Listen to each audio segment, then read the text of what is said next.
missing some pieces. This is not good. Oh, they're only in there. I'm missing pieces.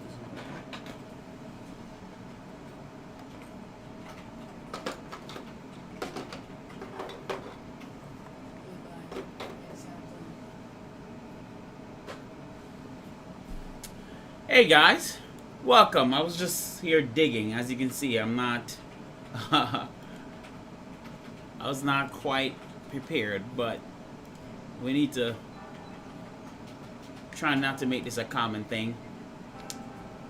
Hey fellas, welcome to the stream. Welcome guys. It's Thursday again. I like Thursdays. Thursdays is nice. I'm glad I carved out this nice Thursday for myself. I'm willing to share with anyone though, you know what I'm saying? Like, I'm willing to share, but Thursday's my day. It's kind of nice, no? I'm gonna be honest with y'all. I did not prep. I'm gonna laugh, but I did not prep. I was lazy this week. I'm not gonna lie. But I mean, we can get some stuff done. Don't get me wrong. We can get quite a bit done, but I did not prepare at all. So I'm a little lazy. You know what I'm saying? I'm pretty sure I'm not the only one, but you know, it's more content, right? It's content. It's fun. But how you guys doing? How is you guys' week? What happened? Let's chat in the comments. You know, I like to talk with y'all. Let's chat. Let's go. Let's roll it out. What happened? What did you do? What printer are you working on? You know, what did you do this week? I want to know. My week been good so far. Been great. Can't complain. Got some good news, but I still can't share it yet. I cannot share it yet. I want it so bad, but I can't share it yet. But other than that, it's been a great week. I was looking forward to this stream. So, how's your week? All right, let me see. So, let me give some shout outs. Richard, First Layer, welcome. Jose, David, Bees 3D, hey, welcome. Lasync, Nick. The Poor Boys channel. Welcome, my friends. Welcome. New friends. I love seeing you guys' faces. Let me see. What's the fun stuff happened this week? Still breathing. Can't complain. I agree, brother. Still breathing, too. So can't complain. Gotta give thanks for life, you know? I appreciate that. That's nice. Blew up my CAN bus tool head. AC is not 24 volt. Ah, that's a bummer, Nick. It's a bummer. Yeah, I know that feeling, man. That's rough. I will start my Voron on Saturday. I'm excited for that. I will be tuning in, Richard. I'm excited to watch that. I'm excited for that stream.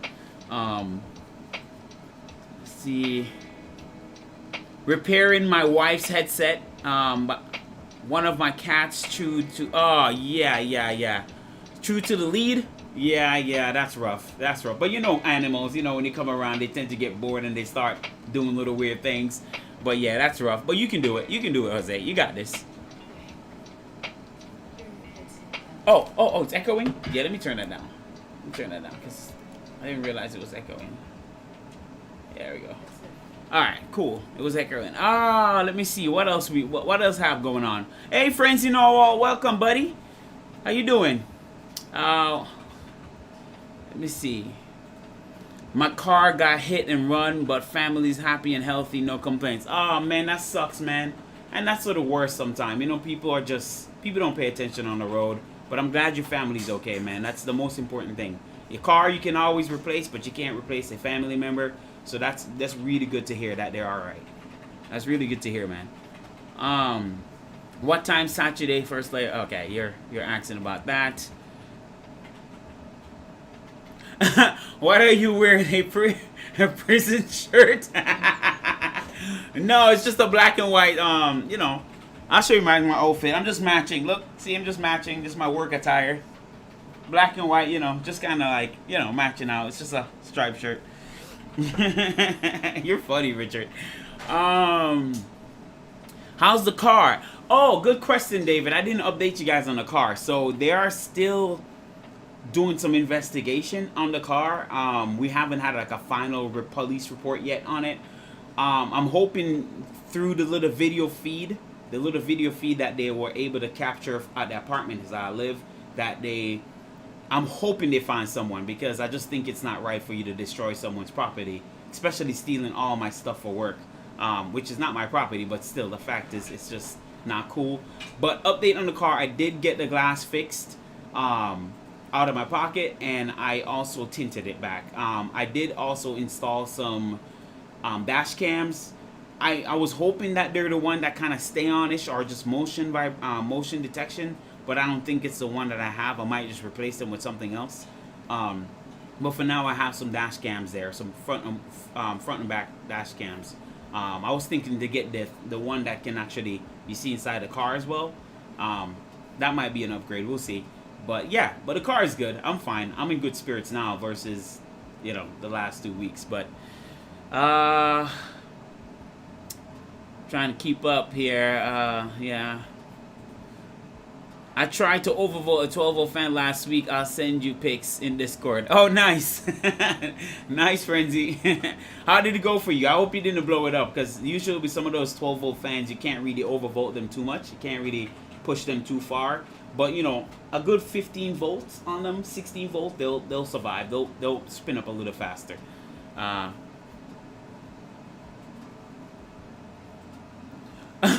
You work at Foot Locker now? No. But that's a good, actually, I didn't realize that makes sense. The Foot Locker color going on there. Yeah. Good on you for pointing that out, Lassing.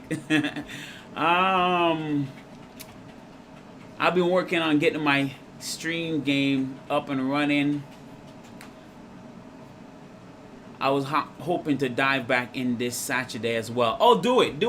Listen, the Poor Boy channel, don't stop, okay? The crowd will come up, just like me. My crowd goes here and there, but just keep streaming. Just keep going for it. Don't stop. And like I said, I'll try to hop on everyone's stream. I'm in full support of everybody streaming. I think the pond is big enough for all of us to support each other. So don't stop streaming, man. Just keep streaming. Keep streaming the build. And put your perspective on things too as well. Every opinion, I think, is welcome. So don't stop streaming. Hey Nuno, glad you can make it. I'm guessing you're jumping in for a little bit, huh?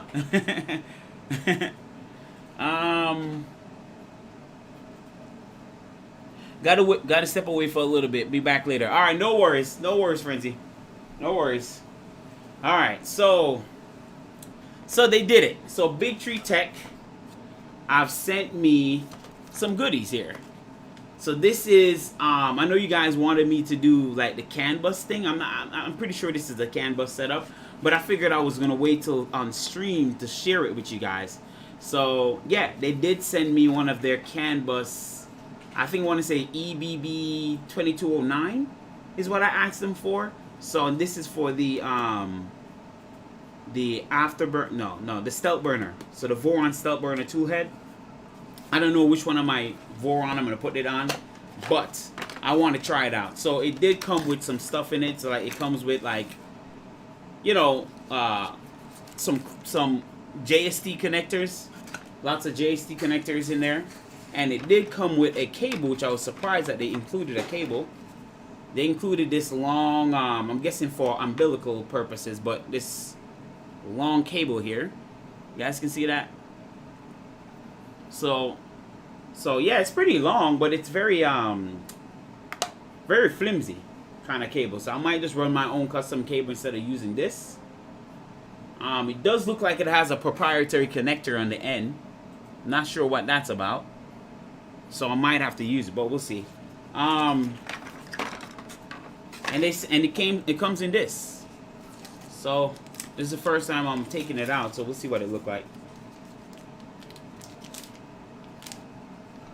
Okay. Okay. So this is what it looked like.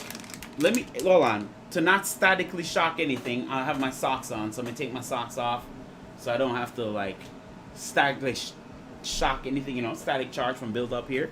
Let me touch the frame, even though it's not on. I'm just going to try to de-energize my body.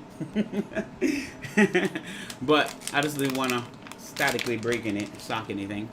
But I guess this is what it looks like.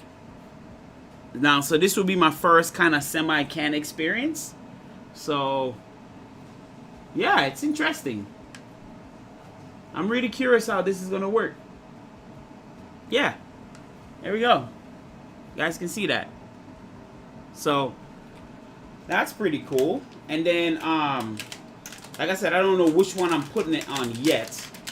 So, I'm going to have to go play with this in the background so I know how to, you know, get familiar with this thing. Let me see what this is. There's another part to it, so I'm going to try to take this off. Yeah, there we go. You guys can see that. So, there we go. So, it's not bad. Not too bad. Not too bad at all. See if this thing would clear up. There we go. So that's pretty cool. Alright, let me see.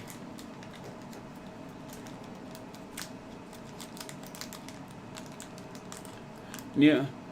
Alone at work for a bit so I can watch for a bit. Mainly just listening while I'm giving adjustment on the CNC. Okay, okay. Awesome. I'm glad you can steal some time to watch, man. I appreciate it.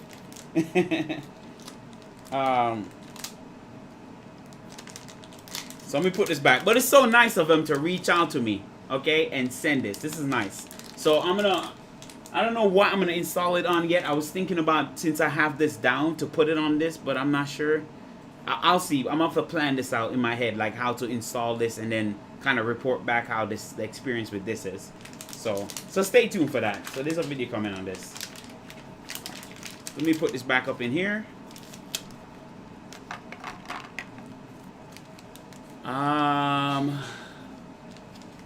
Hey Richard, welcome to the stream, buddy. You can do it.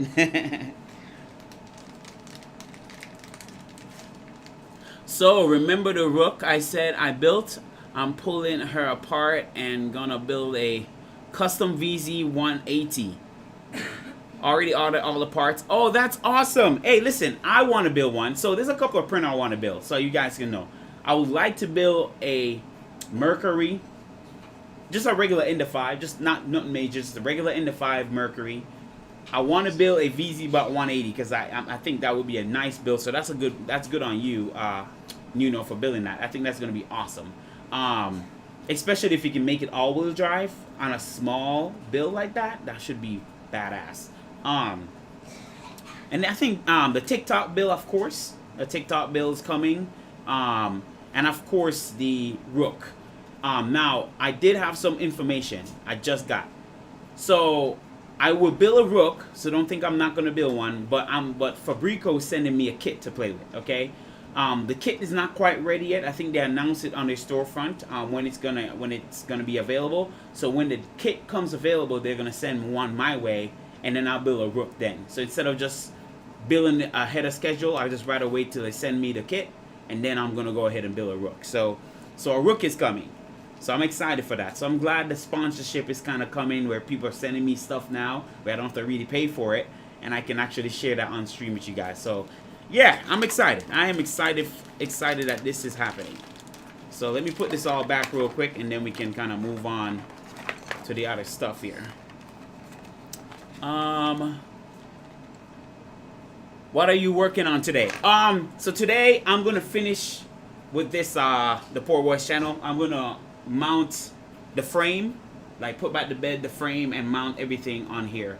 And then if I get the chance, I'm also gonna put the gantry back in place. So I should be able to get quite a bit done in like what, 3 hours or so that I usually stream now. So yeah, we're gonna get cracking on it. But I wanted to show you guys this. Let's see if I can rest this out. Let me just rest this over here.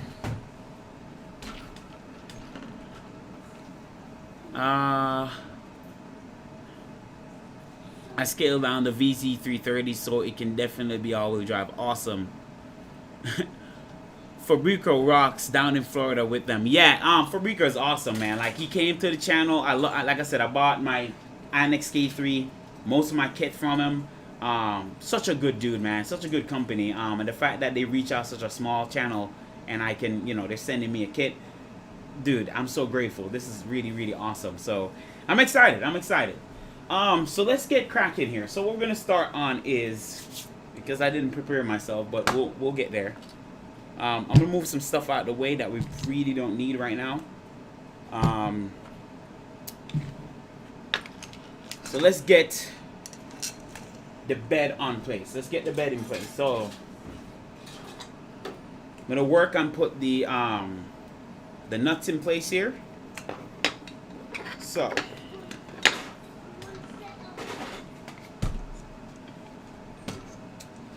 we're gonna take this off because they these are using, so I don't use the metal, I don't use the brass nuts with this, even though it's fine. But what I realized with these brass nuts, they tend to have a lot of play in them. So if you put them on, like I wish I could put it on one, but if you put them on, they tend to have a lot of slack. If you move up and down, there's a little bit of like a less than a millimeter slack in them. I don't like these, so I use the POM, the palm nuts instead. The palm nuts, I like those better. So that's what I use.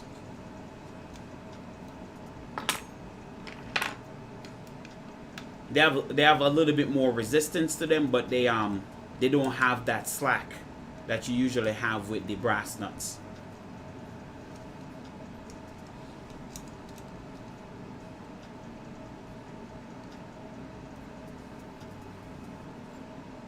Sorry, I missed the board you showed. I was on the phone with D-Wit. Oh, you were on the phone with Tim? Hey, tell Tim to stop distracting you, Richard. You gotta focus on my stream. I'm teasing. I was showing the board I was showing is just it was just Big Tree Tech sent me a EBB. It's like the CAN bus solution for the Voron tool head. I'll show you at some point again. Once I get a little break here, I'll take it out and show you again.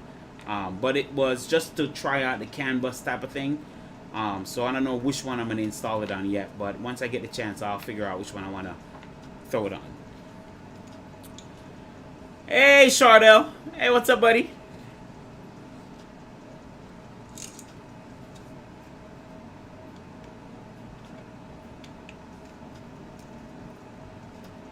POM is great, more accurate, and no need for lubrication. Exactly, you know, exactly. That's why I like using it. That's what Prusa basically used. Prusa uses POM nuts too. I really love them. I really love them when it comes to using them for lead screw. They're perfect. So yes, I do suggest using that with lead screw.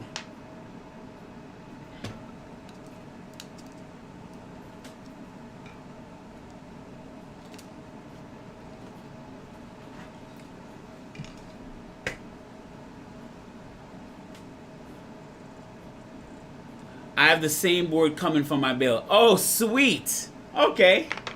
Very nice. Very, very nice.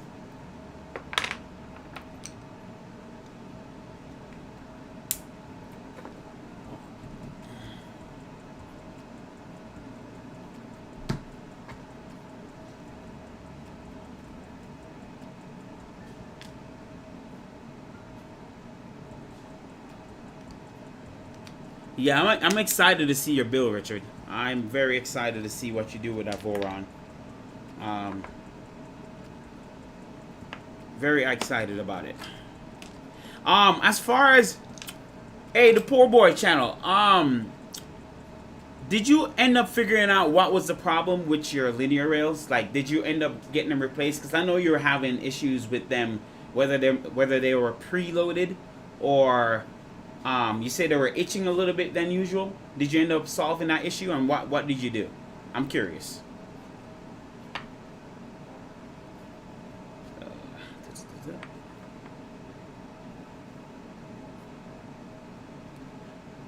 I have to remind everyone not to out anything together inside out.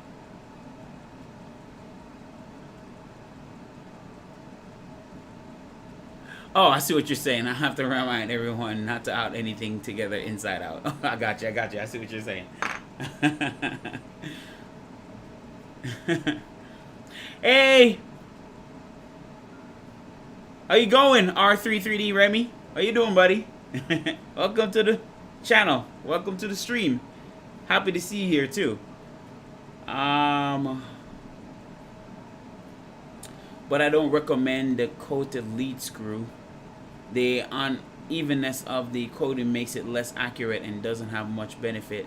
Just as POM is enough. Yeah, I agree. Yes, that's why I don't recommend the coated lead screw. Just the POM nuts on regular lead screw is plenty. It is plenty. I love these things.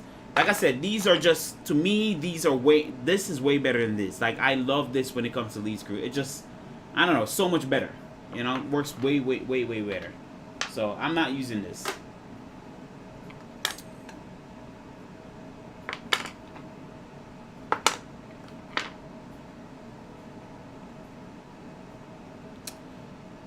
I'm thinking one has bad bearings. The rest are good to go. They're definitely preloaded. Okay, okay. That can happen. You know, I can see that happening. You know, you get a bad rail from time to time.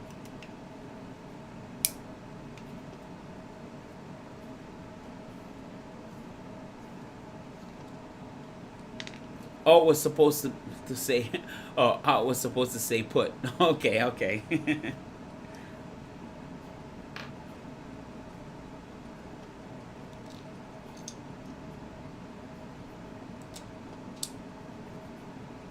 Alright, so now we're done with this. We're not going to use this no more. So now we're going to go ahead and put the POM nuts in here. And then we can mount it on the rail. So that's what we're doing next. So let me give you guys a close-up, because you know I like to give you guys my close-up view here. So you guys can kind of see what I'm doing. There we go.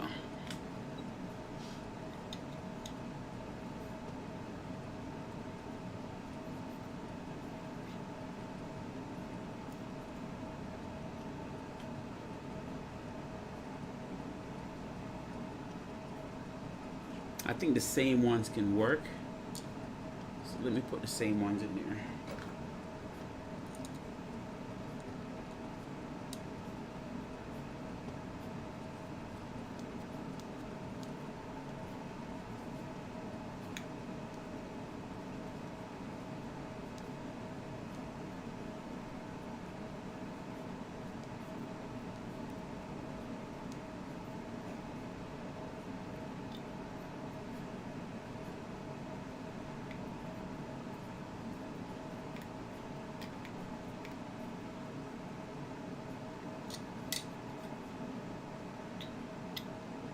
Okay, you know what?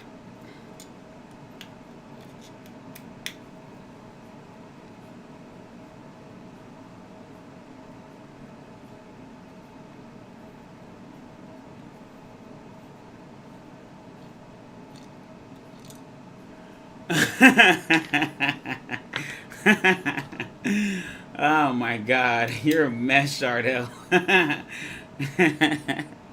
You looking everywhere and don't see a bat in my room? All right, man. I'm gonna have to design something that's on that out of TPU. I'm gonna have to design a bat out of TPU just for you, so that way every time I come on stream and you pop up, it just hit me across the head. You know, just so you can have your fun with it. You're a mess.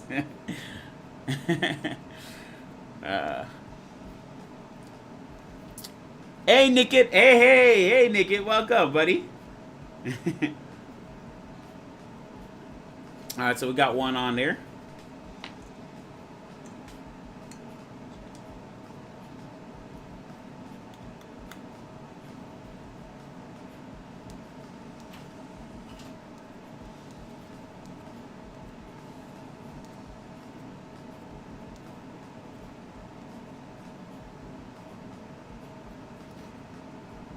All right.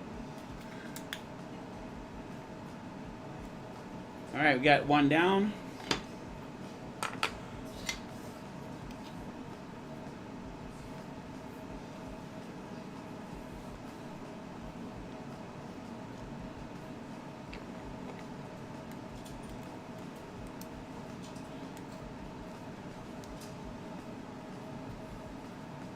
Sounds good. Oh my goodness. Yeah, but other than that, it's been a good week, guys. I've been looking forward to this stream. Trying to get this thing done. And it was a perfectly fine printer too. I just wanted to just upgrade it to tap and whatnot.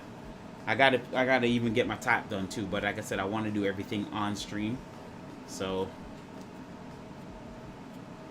but at least this would be a good reference for those who have a V1.8 and how to upgrade, you know, their bed to a linear rail setup, so that way they can run tap if they wanted to. I think that was the purpose of me doing this. All right, so let's see which way we want it. So this goes over here.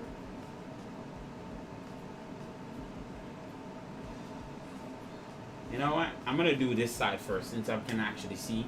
And it doesn't matter what side they go on. They're both. It doesn't matter. It's like there's no left or right. You know, it's universal, so you can put it on any side.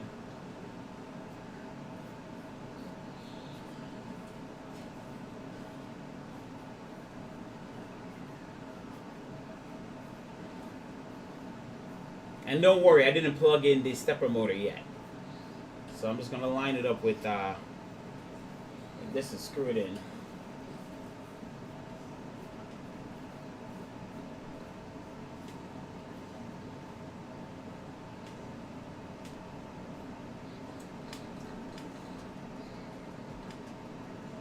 Alright, there we go.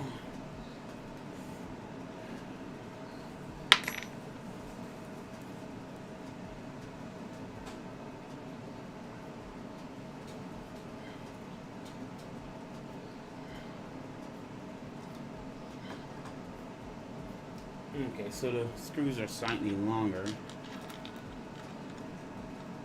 Let's see if I have any longer screws.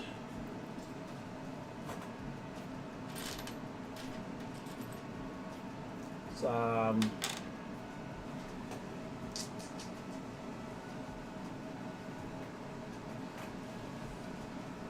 see, it's so good when you prep. But of course, like every time, you guys are gonna come to get used to me not prepping, because you know sometimes you get a little lazy. But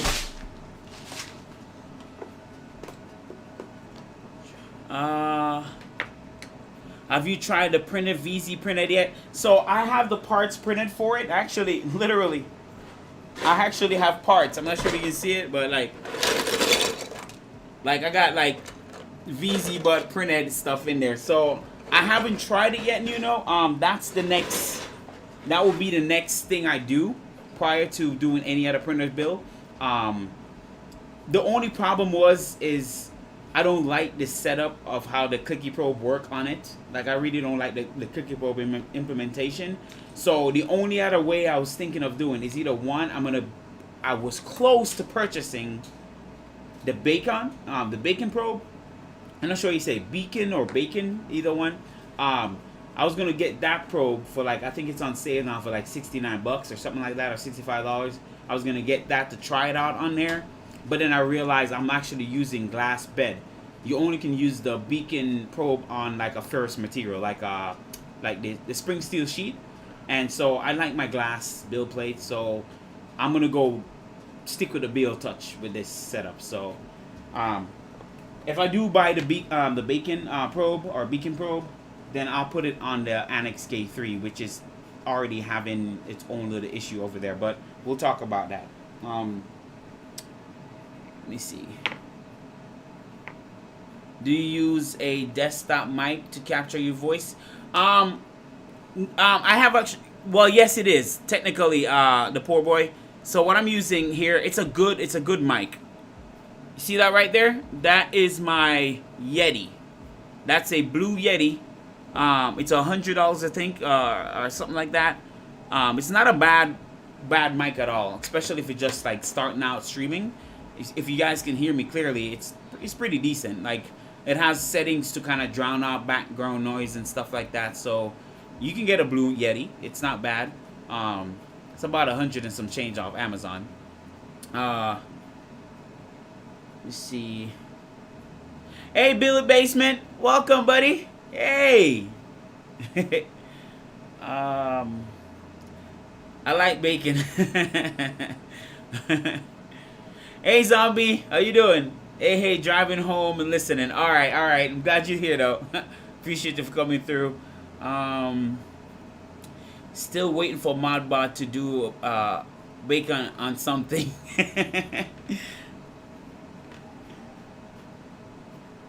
What do you think about my Voron all-wheel drive mod, which I sent to you? Oh, it's awesome, dude. Nick it. That is wicked. Dude, thanks for sharing the files with me. I want to mod mine.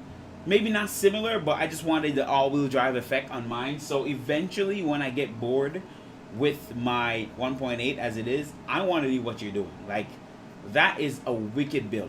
Okay, whatever Frankenstein you're doing there, that is sick. Based on what you're showing me. So, and thanks for sharing the files, because I eventually will experiment with it. If I don't experiment with this one, I may just mess with this one. You know, one of them I'll play with. But yeah, you have a nice setup, dude. Wicked setup. Wicked setup. I like it.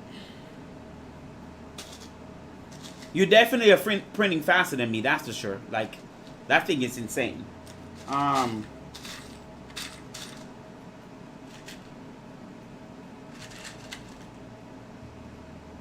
I like things like that. See, that's why I like you guys. I like stuff you guys do. Like, what you're doing right now with your setup, that's what I love about 3D printing. Some people just, their take on it. It doesn't have to be so static. It could just be your creativity on it. And what I saw, yeah, that was tough. I wish I could see a lot more of that, where people just take the printer, and instead of keeping it stock format, just mess with it. Just play with it. Just, you know, make it unique. And I like what you did with your 1.8. It's wicked. Very creative there.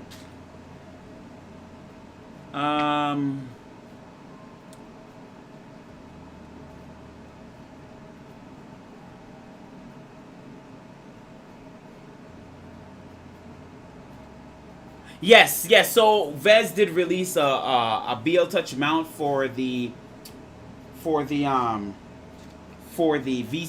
printhead. He did, and that's the one I printed out, because since I'm gonna go BL Touch anyways, that's the one I printed out. So once this build's over, that's the next printer I'm gonna mess with, is my VZ all-wheel drive. So we can do it on stream. I'll do it live on stream. Put the new printhead on. You know, it's all content. You know what I'm saying? So might as well. So I'll do it after this build's over. I'll install that and we can see how it goes. So I think that will be a fun stream too. As you can see me here, I'm back here diving into screws here to find out which one fits.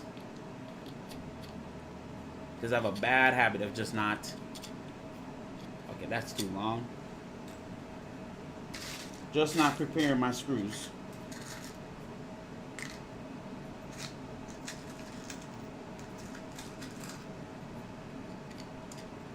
Oh, there we go.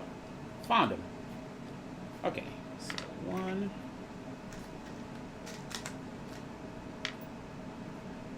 2.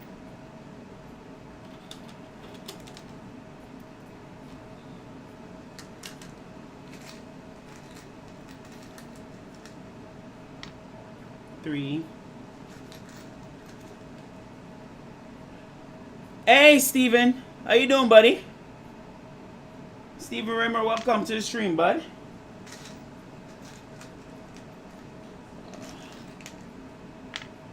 Put that there. So we have 1, 2. We need 8 of them. 1, 2, 3, 4.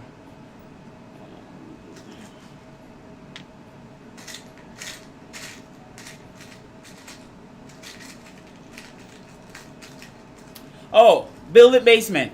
I really enjoy your stream, buddy. I'm so excited for your stream this weekend. That was a nice first stream, dude. Like, I really did enjoy your stream a lot. I cannot critique that stream. That was a fun stream, and I hope to see a lot more of that. Like, that was really, really, really nice and fun stream. So, keep it up.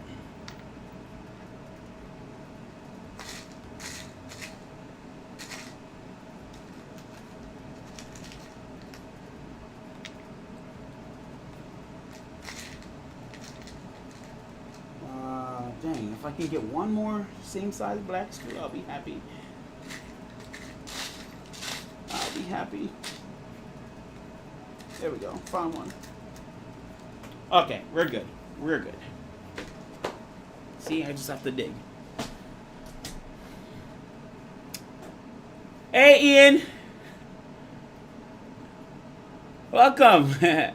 VZ after this build. That's weird. Wait to pronounce Rook 180 after this build.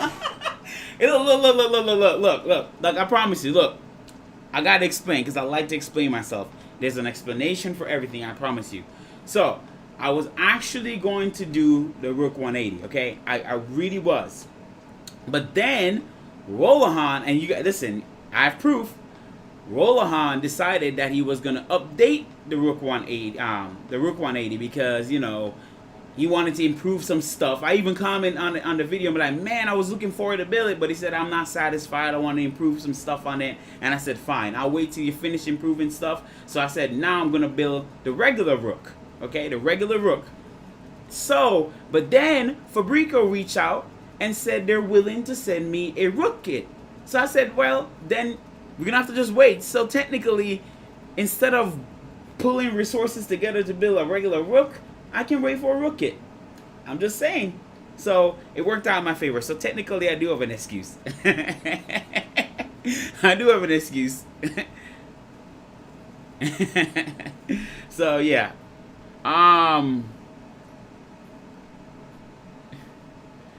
I cannot let any printer I cannot let any printer unstock.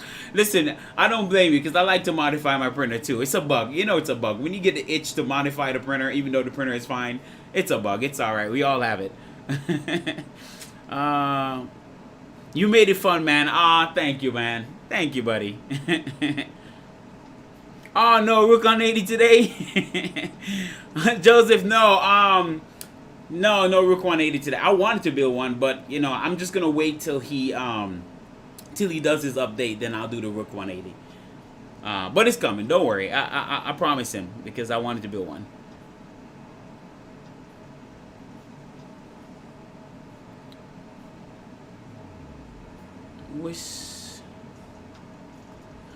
Which stream did you mention before?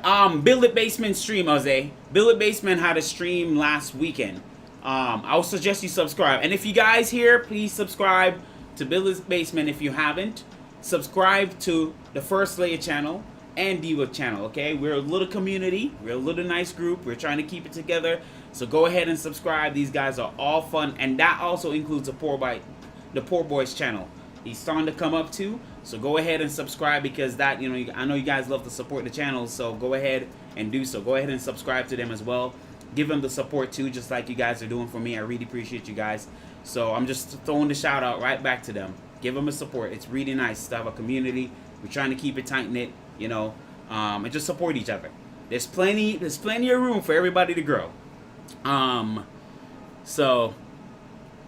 me see. Yeah, he's about to do the Mark 1. Yeah, Nick. That's why I'm just waiting.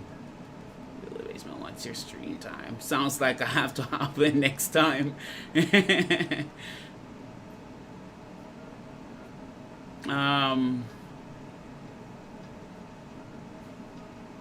Oh, I'm building an Evo. Okay. Oh yeah, Joseph. So I know they have the Rook 180. Is that what it's called? The Rook Evo or Evolution? I'm pretty sure that's what you're mentioning. Yeah, I need to sign up to his Patreon so I can actually get the files for that too, which I am gonna do after this stream. I need to remind myself. Yep. Usually how it goes with Rolo. He's so fast with the releases. Yes, yes he is. Yep, he is. Yeah,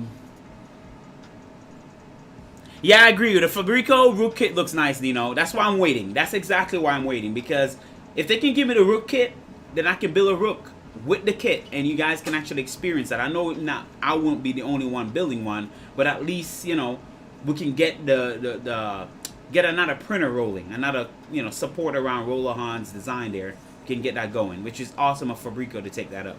So, awesome, man. The Fabrico kit looks nice. Recording a video right now too. Nice.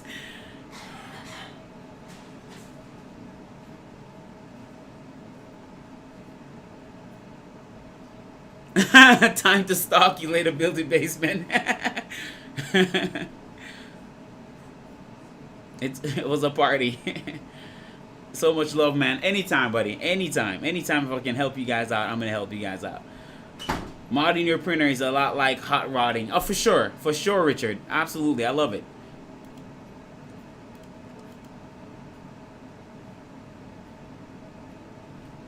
Cool dude. Much respect. Oh, of course, guys. Of course. Listen, I don't want to go on this hill alone. You know, if I can help you guys out, I'm going to help you guys out too. Absolutely. I'm not a selfish guy. I promise you. Let me focus on this now. Let me just kind of run some screw into here, because I know if I get you know me, guys. If I get on a roll, I'm gonna talk my head off. But I just do like talking with y'all.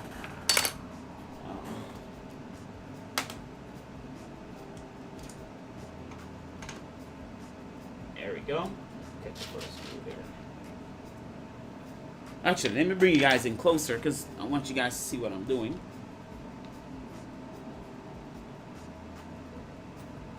There you go.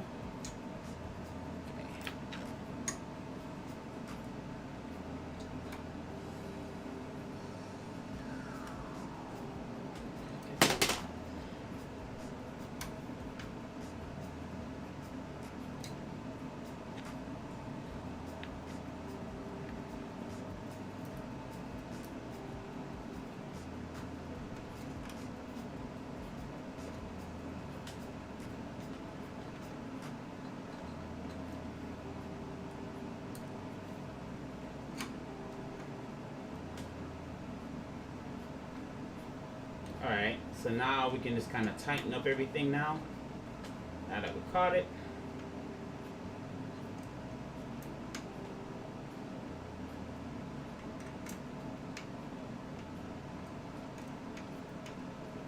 Alright, that's on there.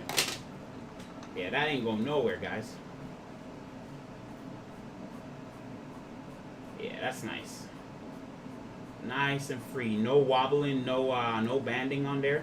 It's just nice and clean. Yeah. Alright, we're going to do the other side here.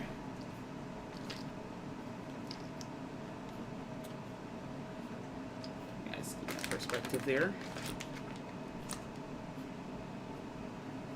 Alright, keep up with you guys.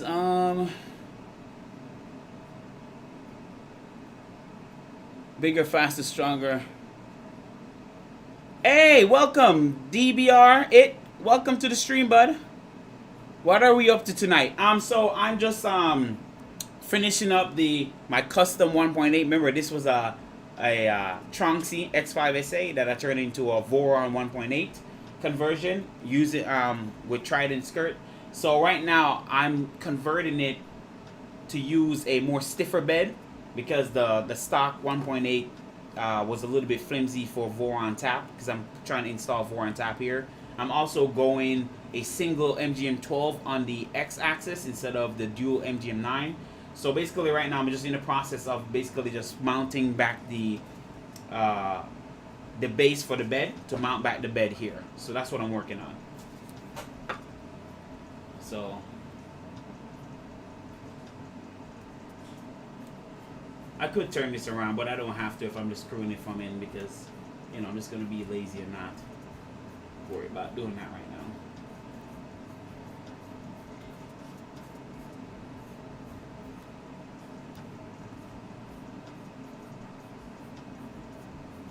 now. Alright, so I'm going to help myself by just putting one of these stoppers here.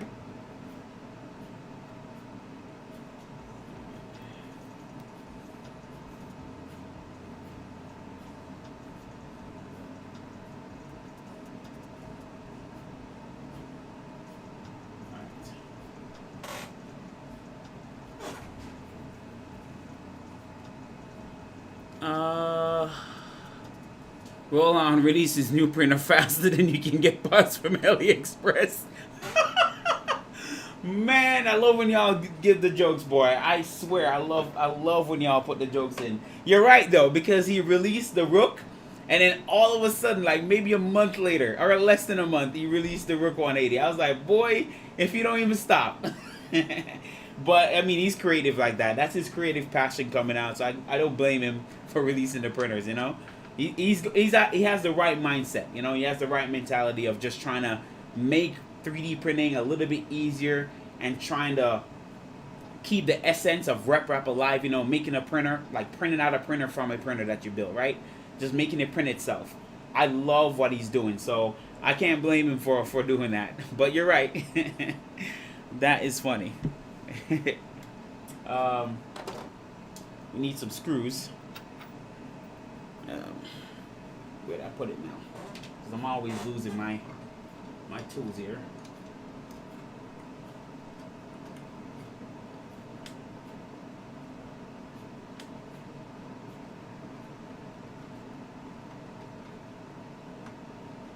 Okay, I'm gonna have to do this from the other side.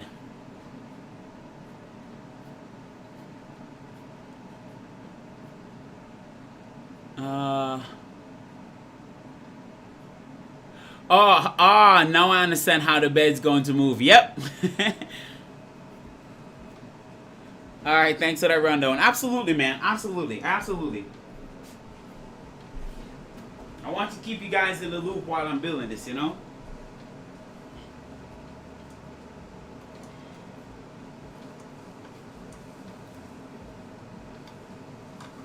Okay, where is he? Are you catching?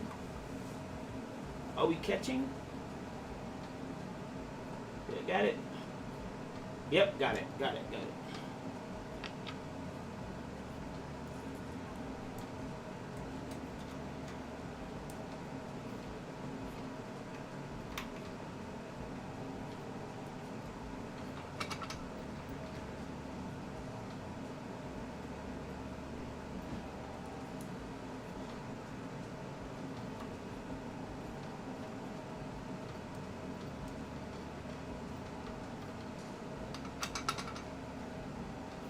This is where a lazy Suzanne will come in very convenient, and I'm telling you, man, I'm learning from you guys. I definitely would get myself a lazy Suzanne at some point. Tim got it right. DeWitt got it right. That would be super convenient right now.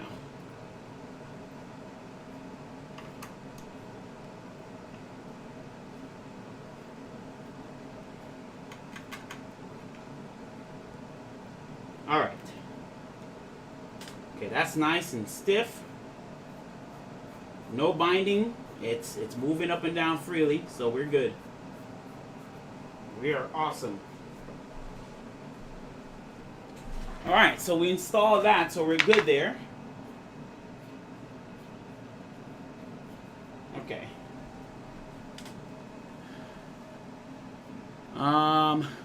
Android clipper screen video when? Haha.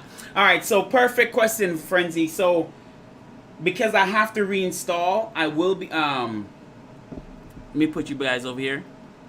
So because I have to reinstall Clipper, and I'm gonna put the T95 Mini in this. So I'm gonna remove the Pi, because I'm using a Pi 2 gigabytes. All my Pi. I don't use Pi anymore. I like this thing. I don't know why. I just love the fact that you can install Clipper on the chip itself instead of having an SD card in. I just like some cool features about this. So so I'm gonna remove the Pi. I'm gonna install Clipper on this, and then I'm gonna set up Clipper screen. I'm gonna take advantage of that while I'm setting up Clipper screen and record how to set that up. So don't worry, it's coming. So in the process of doing this in the background, I'll just record, you know, Clipper, because you guys see me install Clipper on this before. So there's a video out if you want to check out the channel. But I'm gonna do that, and then I'll do a little video of how to set it up. You know, same kind of format, just kind of walking through the steps so it's easy, and then show you to install Clipper screen on the Android tablet. So that's the thing I'm gonna work on.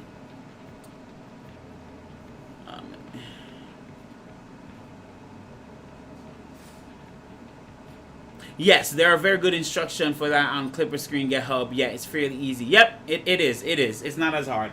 But I'm only going to make a video of it, you know, only for those who want just a video format versus just, you know, because some people don't like to just, you know, read through the whole thing. So just a video visual kind of get them there. So that's the main purpose of doing it. So time for coffee. Is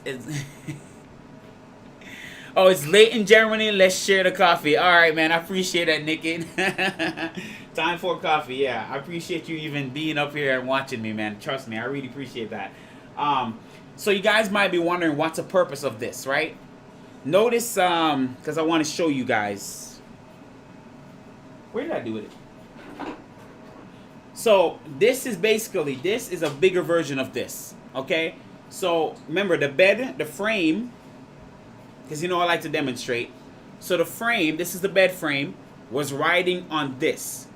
And it was, remember before, this had linear rods on each side, right? The problem with this is that linear rods are flimsy. So let's say if you're about to tap, if you're using tap, as soon as it come here, this side will flex. If you're going to use tap, it's going to flex because, not that I'm using flimsy linear rod. Keep in mind I was using 12mm rod, but there was enough slap in the 12 rod that will cause issues still. I could get away with it, but there was enough slack that if the bed goes down, like if the nozzle go down, you will still see a semi flex. So to prevent that, instead of using this, now you have a wider surface area right here, right? That is connected to this side. So what that does is, because you have a wider surface area now, it's a little stiffer, and plus you're using MGM 12, right? And MGM 12 has no flex, so that allows for no flex in the frame. So that's the purpose of why I'm doing it, so that way when I'm running the tap, there's no flex in the frame itself, because it's kind of a floating frame. Let's be honest, it's kind of floating. So that's the reason. So hopefully that explains what I'm doing, so you guys kind of see what I'm saying. All right, so now I'm gonna try to see if I can kind of get it in place here, if I can finagle my way with it. So it's gonna take,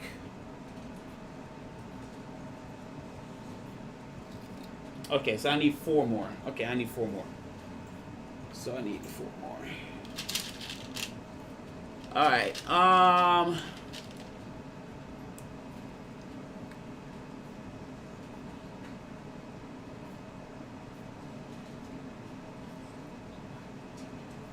I want to try installing Clipper on an old cell phone. I've seen a couple people do it. Yeah.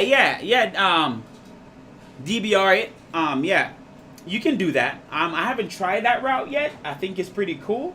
I do have some spare Android phones, but what I do with them is turn them into Clipper screen, just because these T95 minis are pretty cheap. But as far as experimenting, I think that would be pretty cool to do. And if you do it, just put out a video. I think people appreciate that if you don't mind doing something like that. I think it's really nice to know.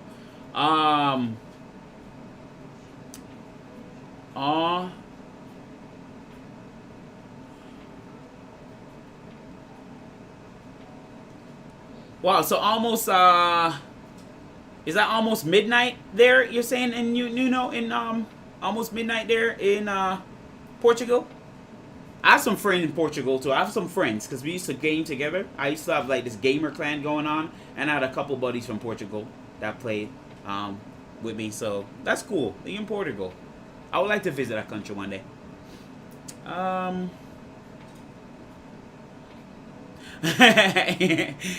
No flex zone for real. Love it. Hey DeWitt, welcome Tim.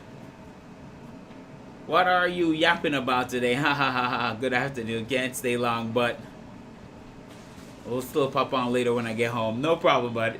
I'm glad to see you though.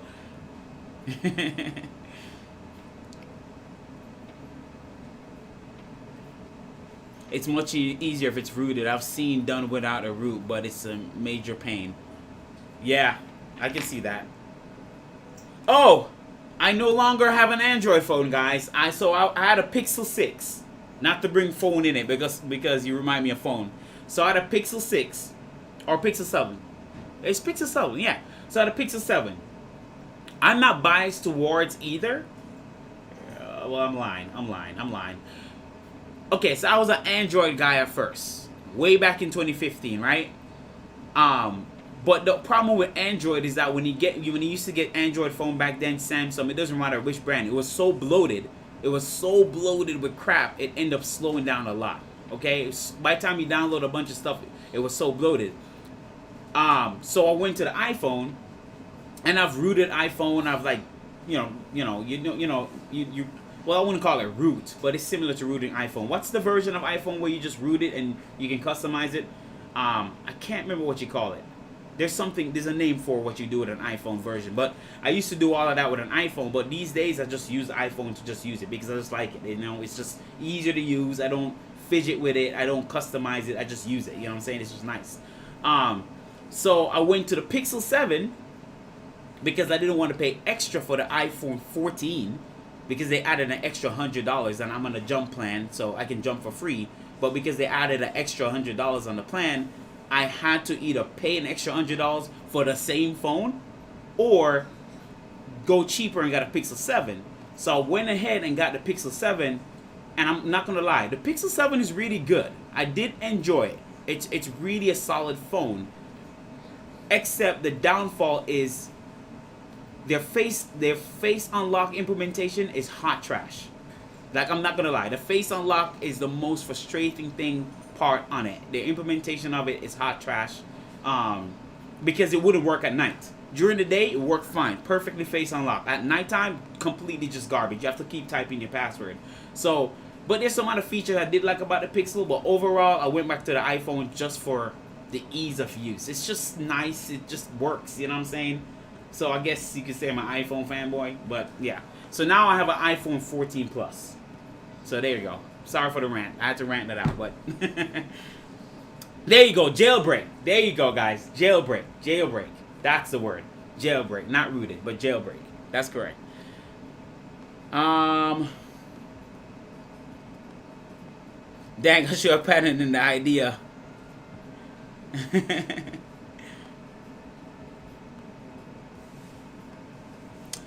I have the first ever iPhone, but it's a brick because I tried to jailbreak it and it didn't know what to do.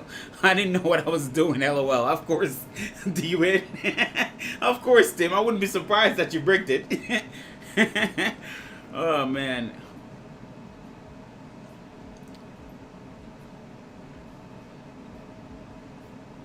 Oh, hell yeah, I started to swap everything to Apple this year. For the most part, for the most tasks, it's pretty nice, and I could improve on my workflow. Yes, Apple stuff is nice. I work with Apple a lot. Before, now my district is changing from an Apple district to a Windows district. But Apple was nice. I love Apple's device. I'm not really biased to either one, because at home I use PC. At work I use a Mac. Well, now PC now, but it was a Mac before.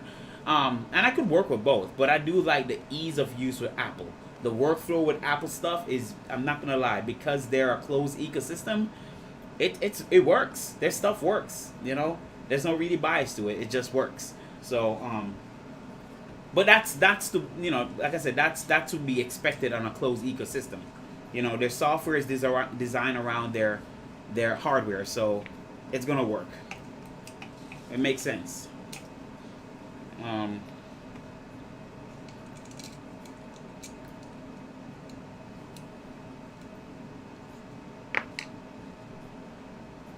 I was a die-hard Android for a while, but iPhone is just so nice. I don't think I can use anything else. Same here, man. Dude, Frenzy, yo, same here, dude.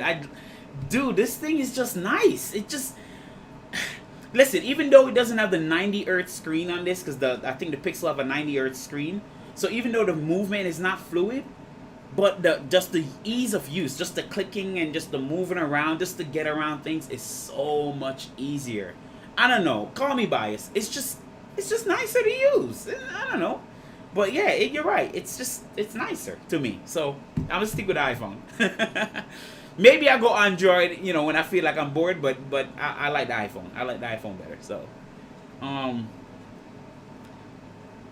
my MacBook Pro flies through slicing super slicer.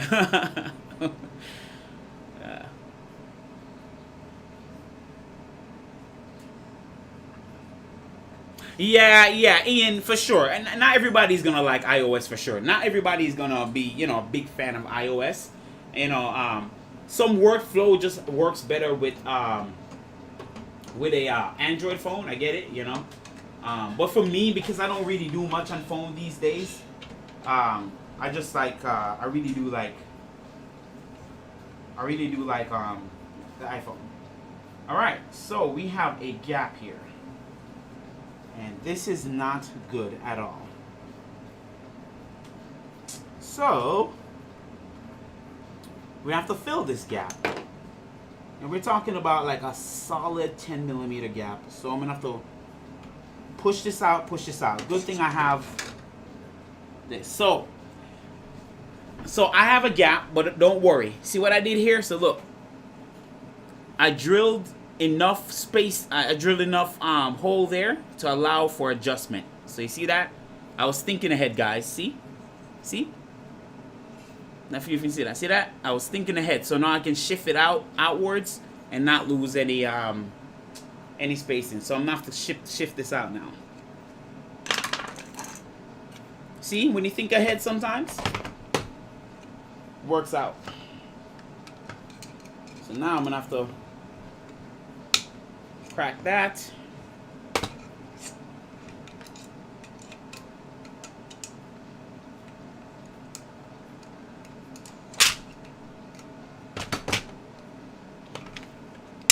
There we go. Now I've kind of shifted outwards.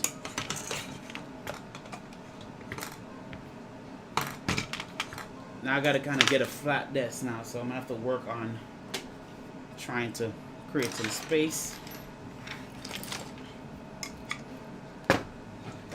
My desk is a mess, guys. Like, my desk is literally a mess. I need to do something with my life. Like, this is, it's coming to bite me in the butt here, guys. Just not being organized. Don't follow me. Don't do what I do, guys. Do not do what I do. Keep your place organized. Now that I need the space, look, I'm struggling over here to move things and put things in places. Can I even get this thing flat? Okay. Alright, we're gonna have to do something about this. Some things just gonna have to go on my desk. I'm gonna have to do something about this.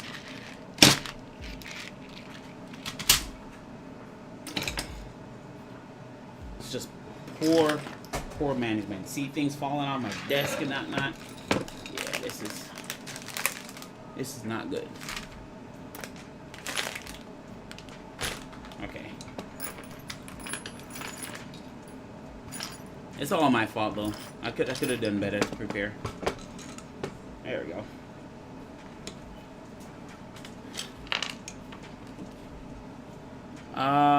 After I found Shape 3D for iPad and Mac, I threw it on my work hard Smithers PC with water cooling. R9 5950X and an RTX 4090, 120 GB of RAM for Mac. Wow, yo, but Nikki, that's a nice setup though. That's a beast of a system there.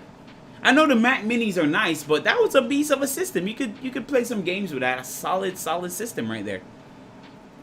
Did you sell it, Nikki? Did you sell that system? Eye candy. iPhone is just eye candy. Yeah, I guess you could say that. I can see that, but it's nice though. It's nice, Jose. It's nice to use. I really like the iPhone.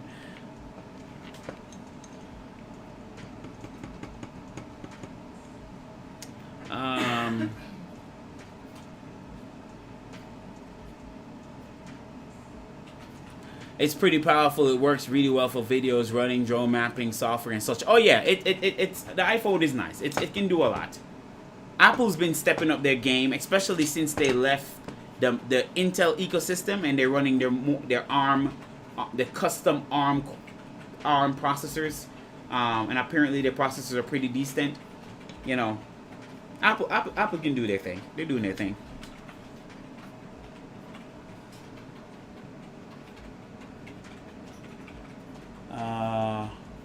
Hey, 3D Experiment, made it. Yay, I'm glad you're here.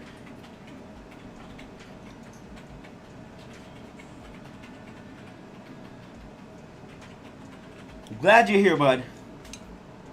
We're gonna be here for a while, so no big deal.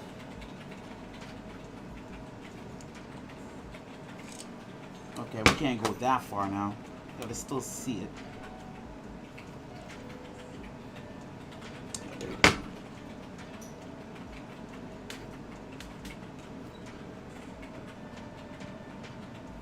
That's in the way a little bit, but no, I can't.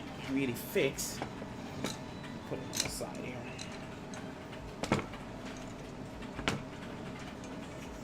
So here what I'm gonna do. I'm gonna take off the front piece because I want this as flat as possible. I can always throw this back on.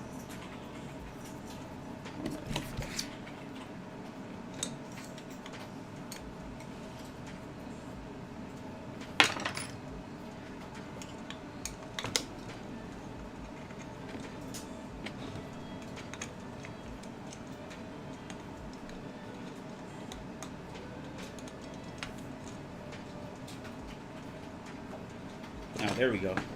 So now I can sit a little flat. Let's see what I'm doing.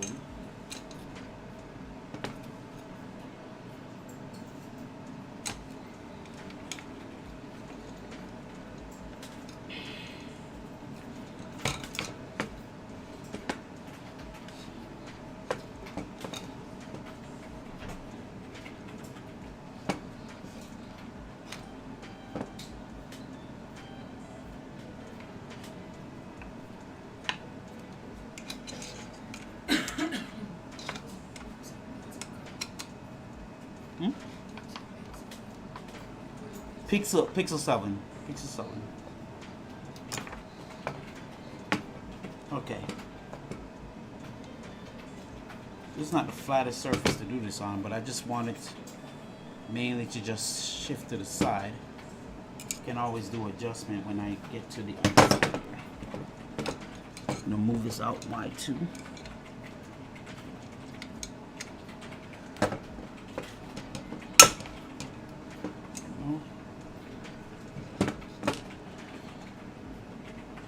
Man, a farmer, man, as a farmer dev, I don't care about devices people use. LOL. No VMs on the Apple Silicon. At the moment, though, that's the killer for me. I had an option for one that worked. Without that, it's a brick for my workflow. Yeah, I can see that. I can understand what you're saying, Ian. Especially if you have a specific workflow that you're looking towards, it might not be the best option for you. And I totally get that.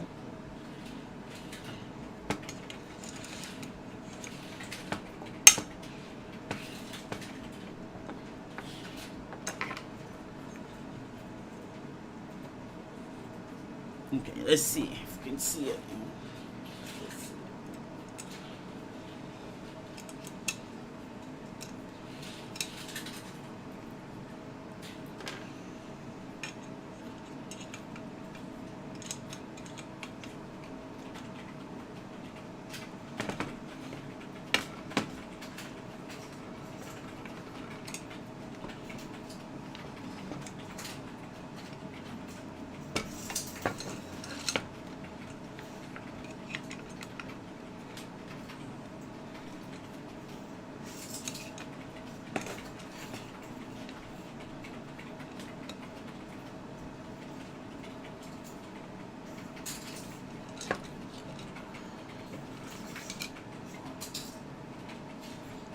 I don't like the prices for sure, but once I saw how powerful the camera system is and the overall system itself, it kind of makes sense, especially for workload I put on my phone.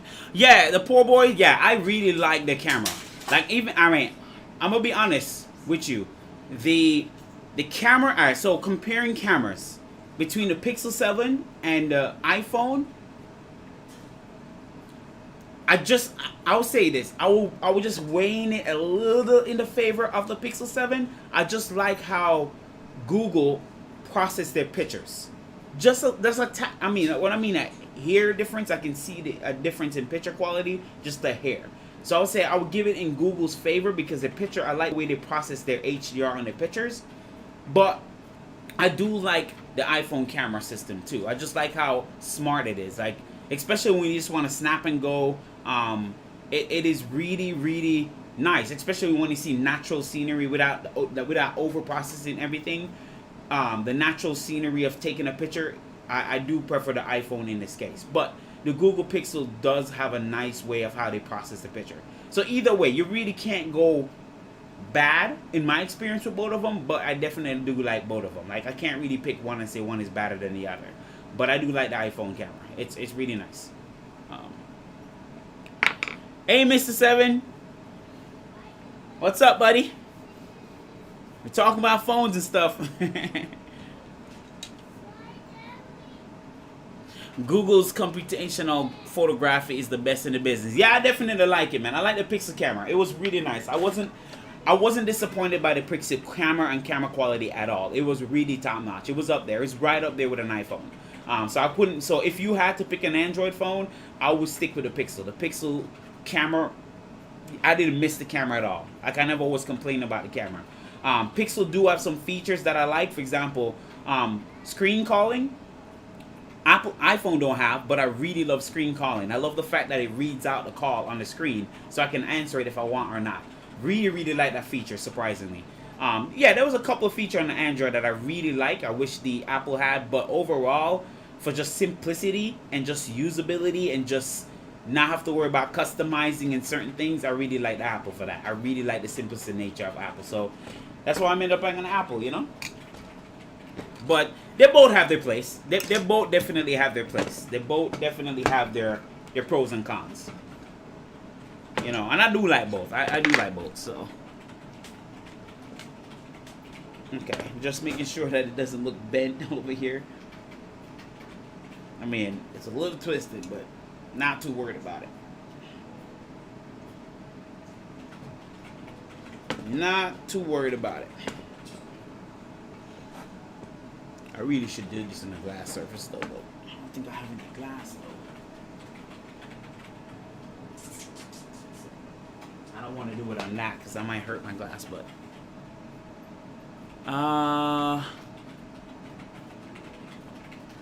my wife loves her Pixel phone. Oh, that's awesome. Oh, so she has a Pixel. That's pretty cool. Yeah, the Pixel's nice. It's a definitely nice phone. I'd buy an older Pixel for my wife, but she'll beat me. I miss most of the stream due to my parts dealer coming to drop off parts. It's okay. It's okay. You can catch up, Richard. You're not missing much. We're just discussing stuff, phones and type of thing. Yeah, we're in 2023. Pretty much all the phones are the same now and go back and forth on whose feature is better on what. It's just a whichever you like is more at the point. Yes, Frenzy. That's exactly it. You're pretty much comparable. Most phones are pretty much comparable these days, other than your top three, right? In my book, the top three is iPhone, Google Pixel, and Samsung Galaxy phone. Those are the top three phones. Most people are going to pick those. The next phone that I do like, the next brand that doesn't get a lot of recognition, but it makes solid phone, is OnePlus. OnePlus makes solid Android phones. I mean, even from the first introduction, they have made really good, solid Android phones. So OnePlus, I think, should be up there in terms of the Android phone ecosystem. But your top three would be definitely iPhone, you know, Google Pixel phones, and the Samsung Galaxy series. So those are really the top ones.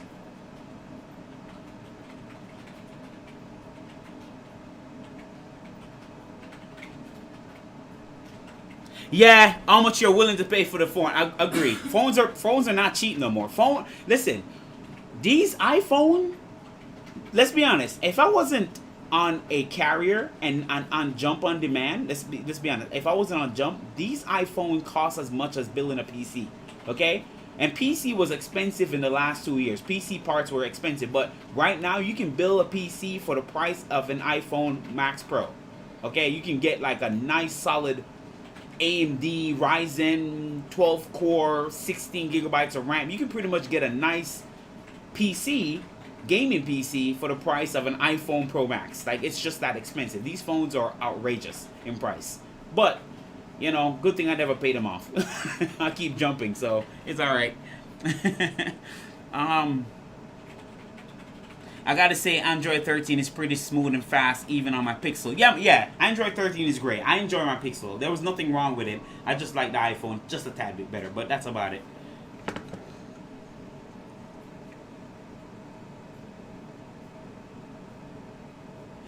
We will need your help to tune the Voron so Hulk can beat Tim's P1P and Maker Faire. Yeah, we'll do that. Richard, we'll do that. I'm actually going to make a video after getting this all done. I'm actually going to make a video on how I managed to print at 20K acceleration and all that fun stuff. So that is coming. Just stay tuned. That is definitely coming. I want to say I think that's plenty. Oops. Whoops. Okay, I see where I went wrong. So this definitely need to be straightened out a little bit because it's definitely kitty corner. So the end, this end need to come down a little further.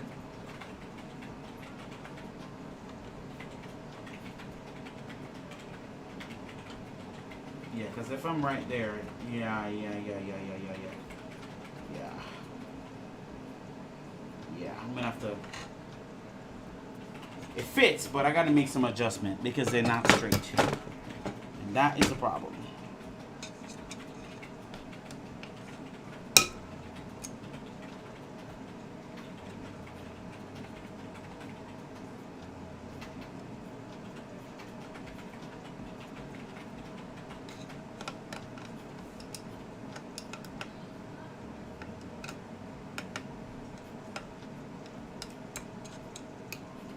Come on.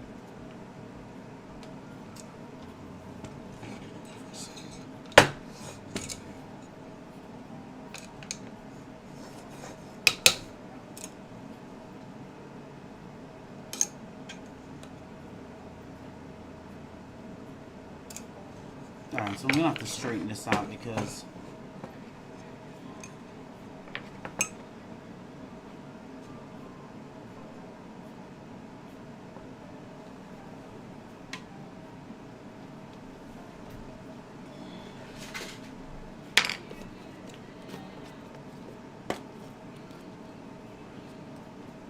we buy a flagship phone every 6 to 7 years using carrier subsidy, then jump carriers after the subsidy ends. It works out pretty fairly cheaply. Oh, nice.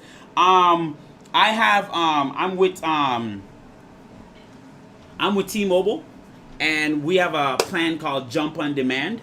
It's like the original. You guys, some of you guys may be familiar if you're in the United States, but we're on a Jump on Demand plan. This was from 2013-ish, where you can pretty much jump every month for free.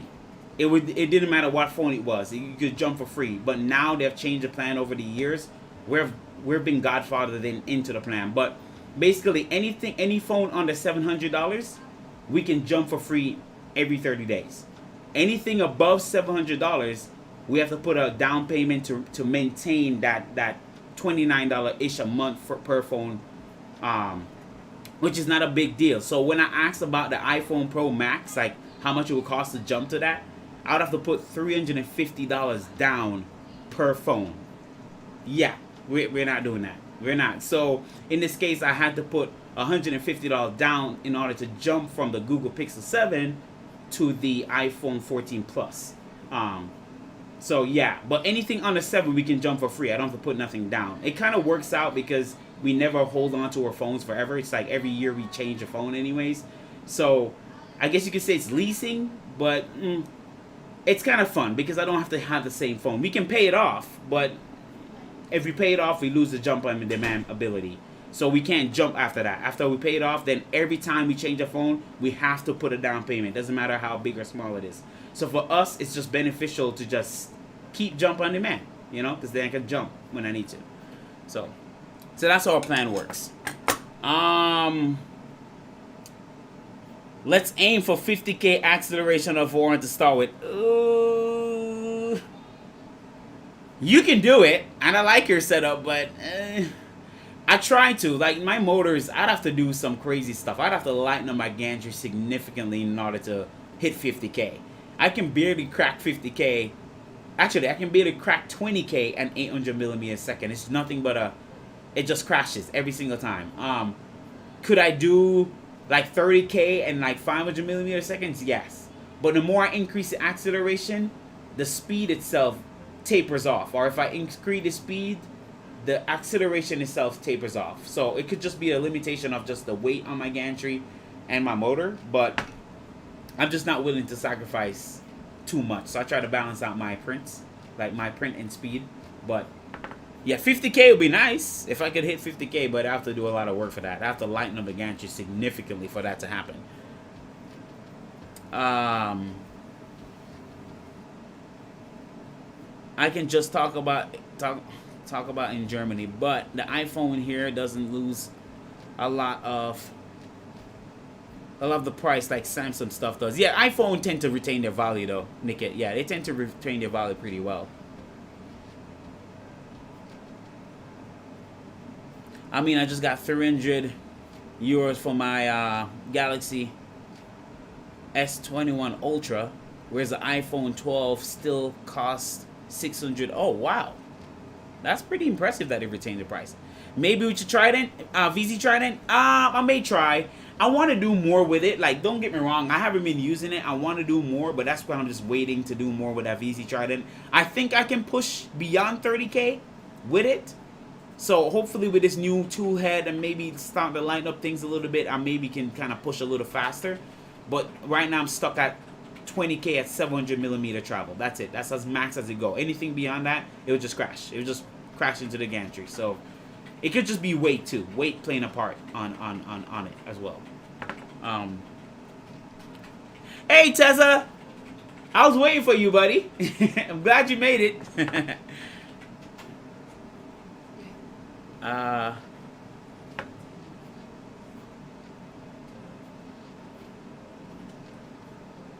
Oh yeah, if you want to, yeah, you can. All right, so let me finish this because it's definitely not squared, so I need to figure this out. What's going on here? Because we're gonna measure it this way.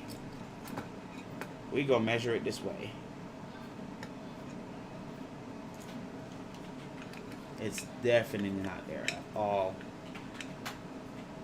So we at, okay.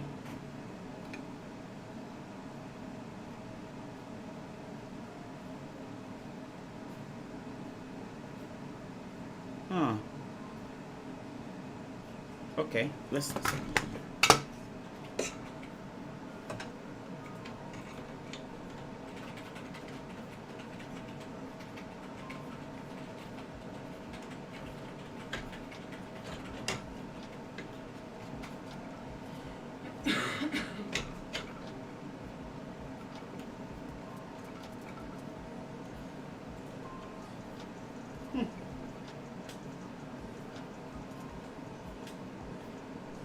Yeah, it's definitely. See, I messed with this now. Now my whole thing is twisted. So now I'm gonna have to straighten this back out. This is gonna be a hot mess tonight. I'm trying to figure out what's the best way to get this back straightened. Now that I have to widen it out.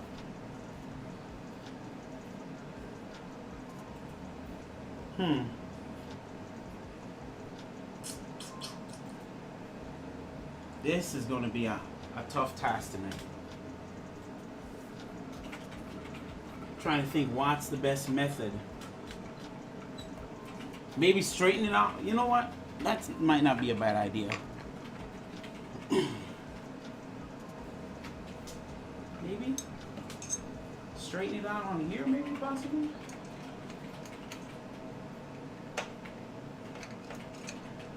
At least just get the initial part in.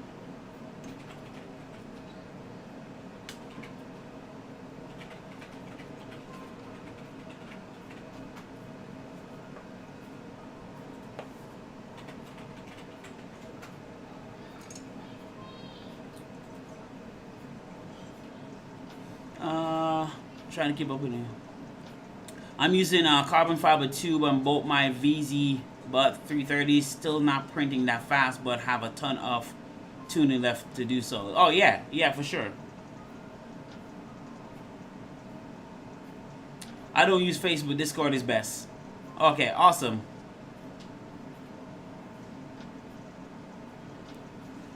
I get more or less stable 50K axle with 800mm a second on my Trident with the Mantis toolhead, Dragon UHF and carbon fiber. Yeah, see now that lightness of the carbon fiber really do work. I think if I lighten up my gantry a little lighter, I think I can get away with a lot more high acceleration. I just think my gantry is heavy because I'm using stock gantry stuff, so that's why it's pretty heavy. But for a heavy gantry, still hitting 20K axle is not too bad.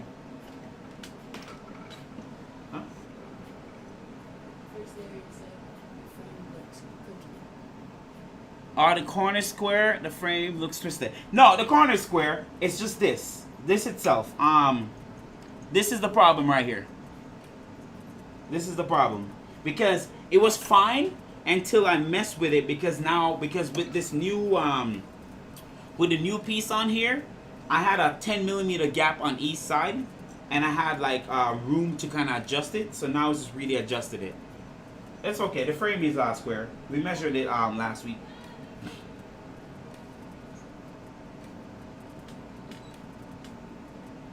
Yeah. So if this is out here like this,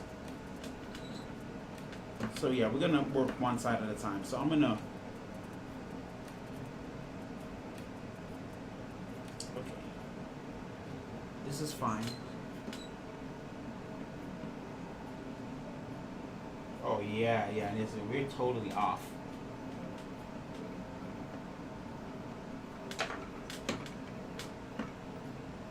Yeah, it's the side. Okay.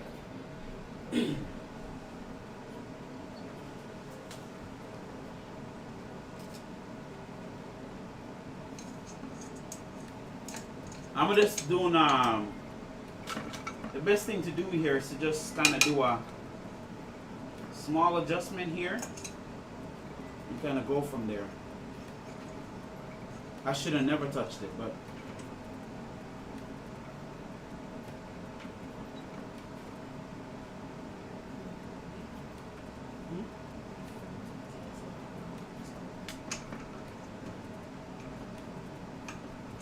no. Okay, I'm just going to catch it there.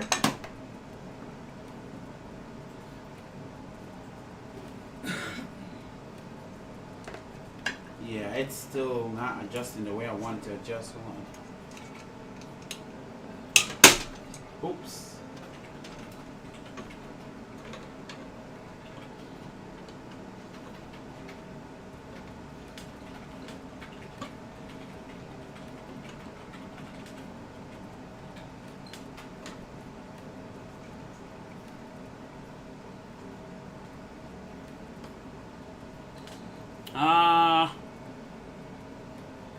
Trying to see what you guys are saying. Let me see.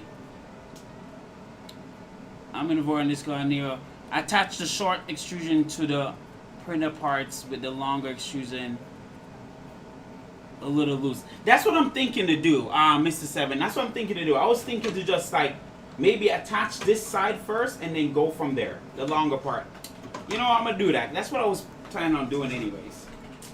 You might be right, because it's gonna fight me tonight if I don't do it that way. So I might just go ahead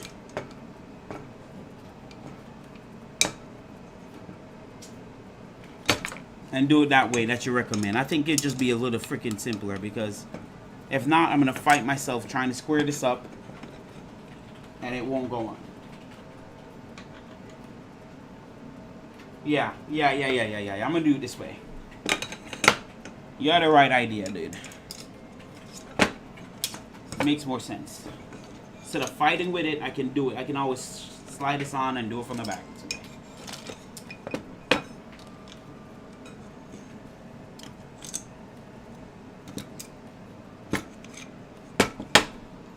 Yeah. You got the right idea, bro. You got the right idea. Let me get some tools. That's too long. Okay, that's too long.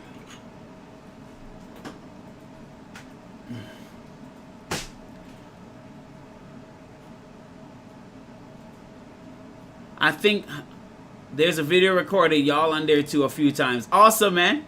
Can't wait to see it. I think I saved myself $100 on headphones all repaired. Awesome. Good job, Jose. Great job, dude. Alright. Okay, so good call, Mr. Seven. I'd rather do it this way because it seems like it's going to be a lot more easier on my time and on me. So I think that's plenty. Yeah, I think that's plenty. So we're gonna rock it this way.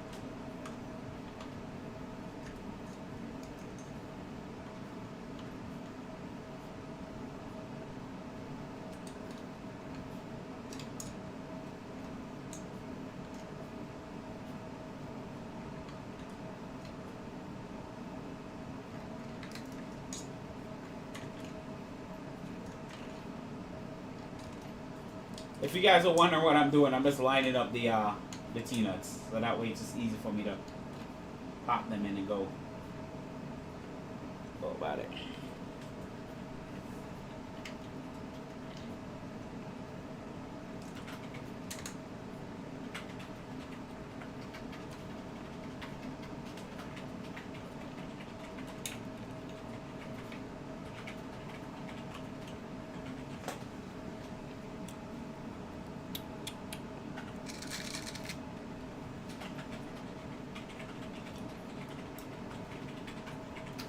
That's a little too long.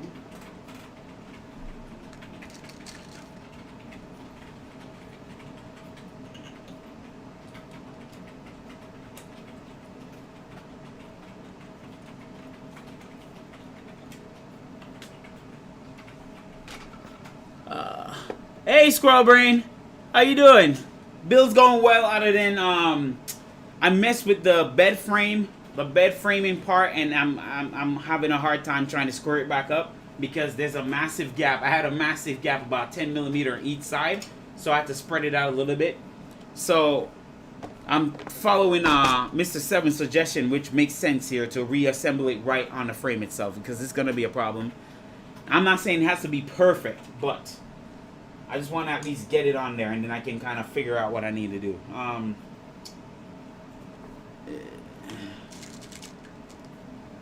You know, there's always multiple ways to, what do you say, skin the cat? Is that what people usually say? I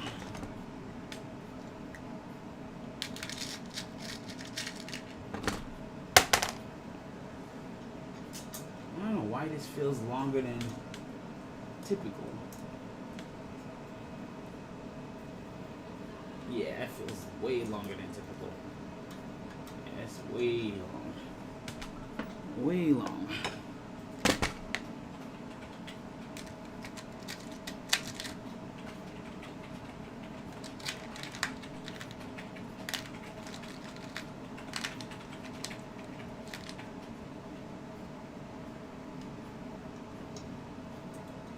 Yeah, 16 millimeters. So that's what I need, 16.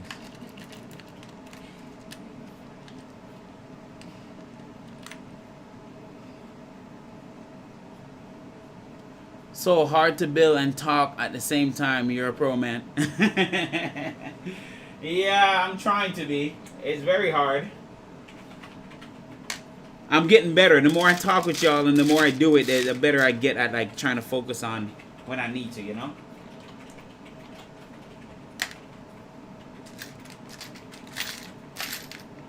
Not as hard though. As long as you kind of where you're at in the track of your mind, it's not as bad. And are you telling me I have no more 16 millimeter screw? Are you serial right now? Like, it gotta be more. I use up all my 16 millimeters? Can't be. Can't be. I guess I did.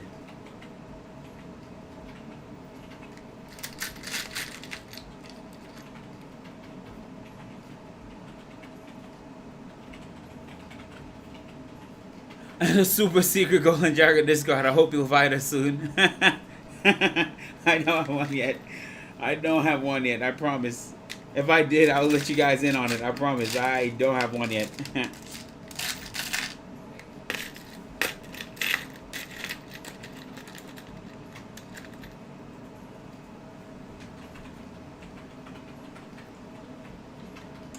I would love one eventually, but I definitely don't have one yet.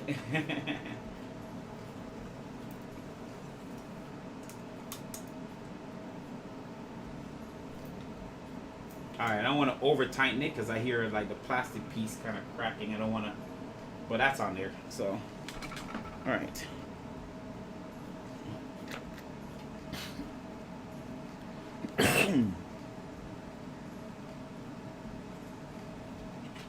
Easier than skinning a dog, I would imagine. Has been a long day driving, but doing all right. Making it now save. Making it right now saves messing about later. Agreed. Question. I have a question for you, Squirrel Brain. I was gonna text you, message you, but since you're here, is the TikTok ready? Is the Z update ready? Because I need content for next week since I'm not doing the Rook 180 at this moment until I get a actual Rook kit from Fabrico. And so, is the Rook is the TikTok Z update done? Because I would like to do that after the VZ bot. Like I'm trying to schedule out things. So if you can answer that, that would be awesome. Because then I can do that next. That'd be cool to do. I meant to ask, but now that I remember you and I see you're here, I might as well just pick your brain.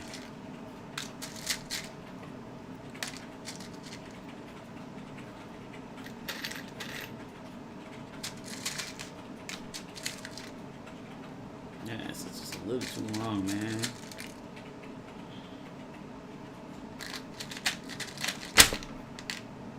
No, I mean his own community server. Oh, I see. One day, I'm gonna try. When I get a chance, I'll definitely like another server eventually. You guys can come and chat with me. But I can't find any more 16. I can't believe I don't have any 16 more minutes. 16 million screws.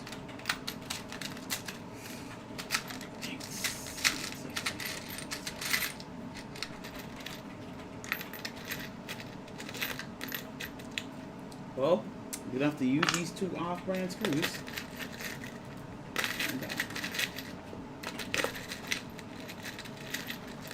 That's another one right here. There's another one right here. Get another one.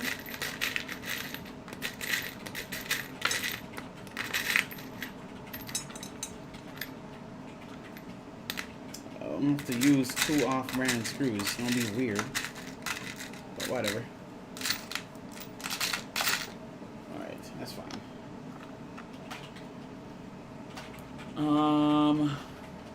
I decided to go for Rook Evo. The project is really interesting. Yes. I really like the idea of the Rook. I'm excited to build one, but now that Fabrico is sending me one, I am definitely gonna wait. I'd rather have the actual full kit to myself, you know? Definitely gonna wait. Let me put this on the other side here. What is this for? What was this for? I can't remember. Why was this here? Why was this here? I can't remember why I put these two right here, but I don't need them, right? I don't need them. Oh, I remember what it's for. That was for my Z and stop. I'm like, why is it still in there? But yeah, these are for my Z and stop, but I don't use a Z and stop switch anymore with this. We don't need a...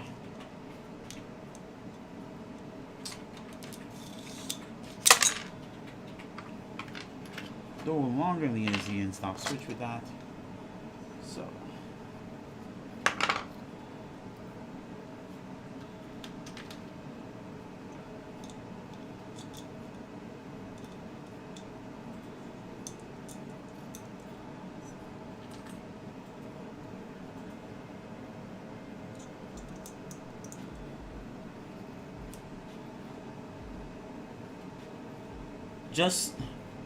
Just do it. People love you.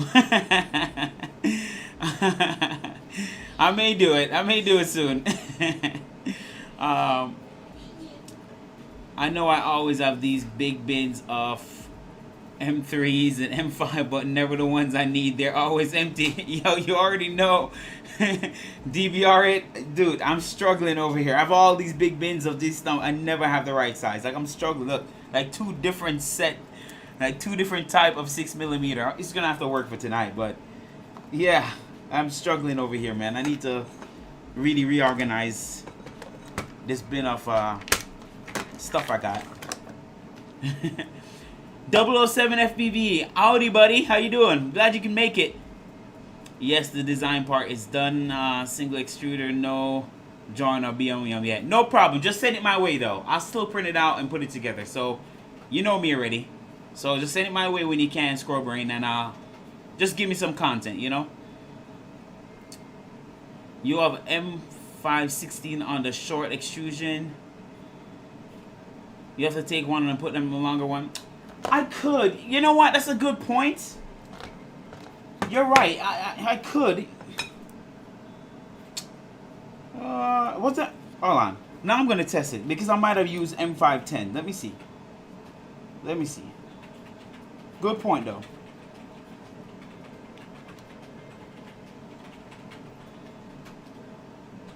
Nope. I used the M510. I cheated. I actually used the M510, Mr. 7. I cheated. So, no big deal. It's alright. I'll use these 16s that I got.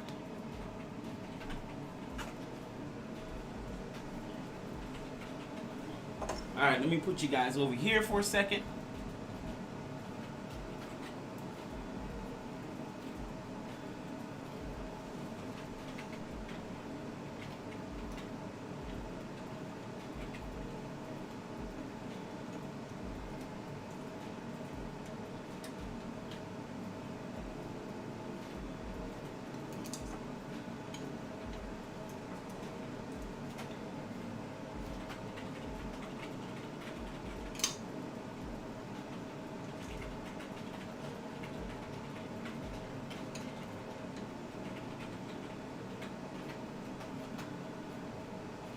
All right.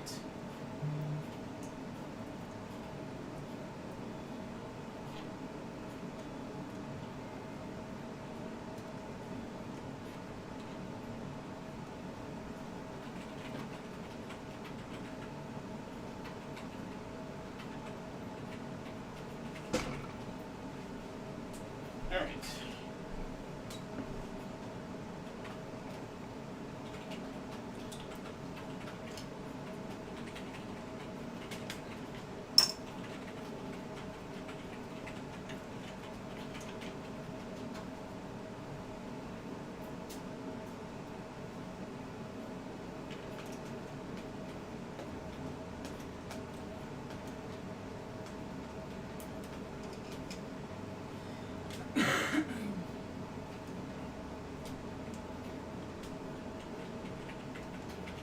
Of course, I'm not tightening them up. I'm going to make some adjustment here because I have to in order to make sure this thing is going.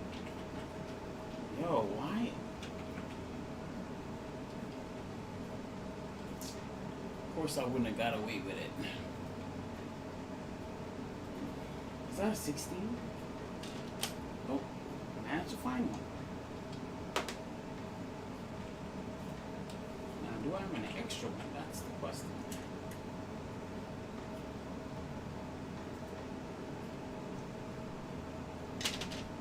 Do I have an extra one? I just need one more, guys. Like, I literally need one more 60mm. Like just one more. Because I have Philip Ed 60mm and they're too thick, so they won't fit into the recess of the hole. Trying to keep up with y'all too at the same time. Sure, no problem. Thanks for the stream. See you later. Alright, Frenzy. I'll catch you around, buddy. It's a default address for your own.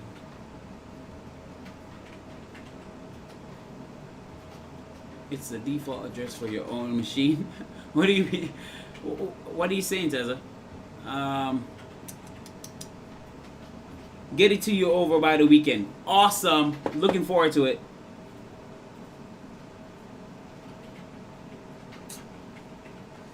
I think I'd go to bed too. Wish you all good night, good morning, good day. Thanks for the stream. Of course, buddy. Take it easy, Nickit, and thanks for the donation, man. I appreciate that.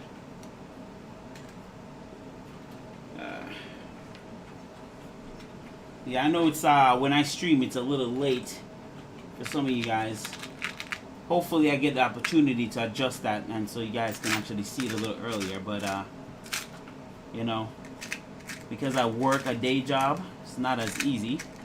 But I appreciate you guys really coming out and taking your time out to come watch the stream at this time. It really means a lot. Watch me fumble around looking for screws. Ridiculousness, you know? Ridiculousness. I know I have an extra 16 somewhere around here. Right? I have an extra one somewhere. There's way too much screw to not have an extra spare 16 hidden in the midst, waiting to be used.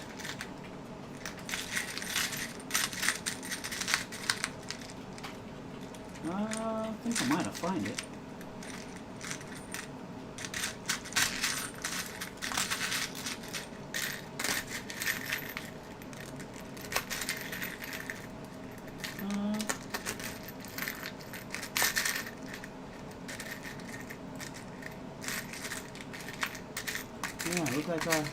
Oh, found another one. I knew it was another one. I knew it.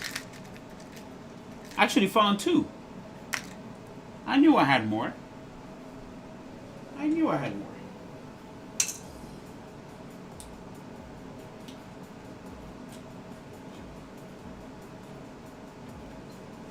I knew it.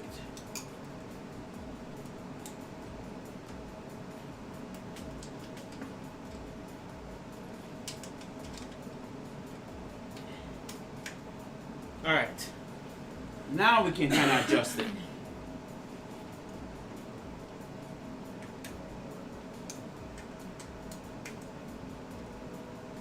Alright, so we can slide this over a little bit.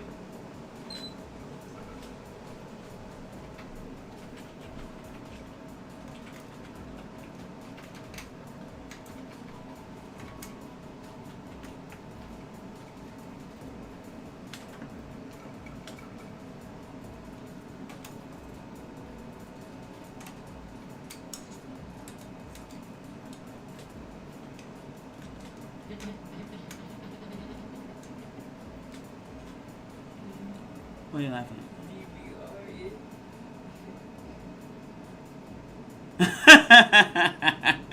at? Fabrica send this man some screws. That would be funny if they actually did. That'd be actually funny if they actually sent me some screws. I'll appreciate it. All right. All right. So now we gotta find. Let's do the back first. So.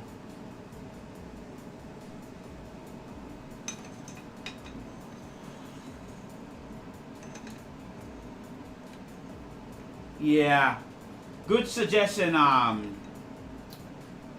Seven. This is a very good suggestion because at least you do the back first.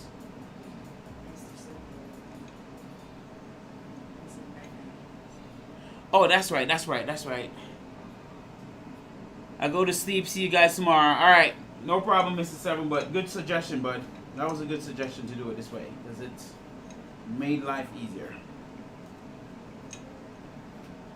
So, we can actually flatten this one out.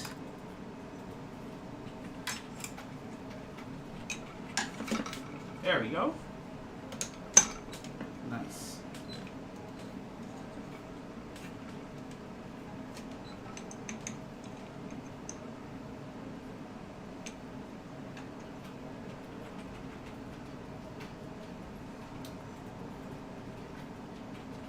I see it. So there was a little bit of, okay. Now I kind of find what the problem is, guys. I know exactly what the problem was. I see a little bit of issue. So when I mounted this with the couplers, if you guys can see, let me show you guys.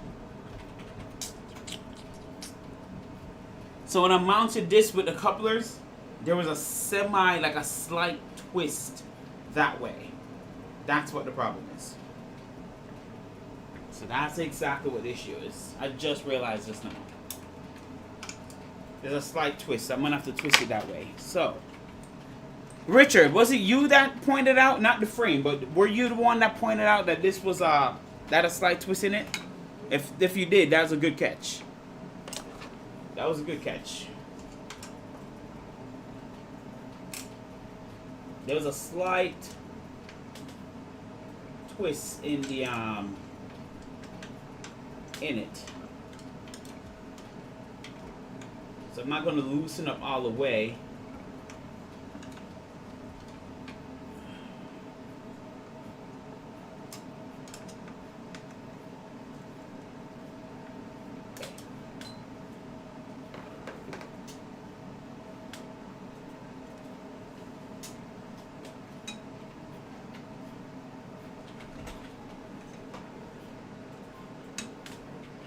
Yep, that's exactly what it was. That is so freaking weird. It was the gantry. It was the Z thing.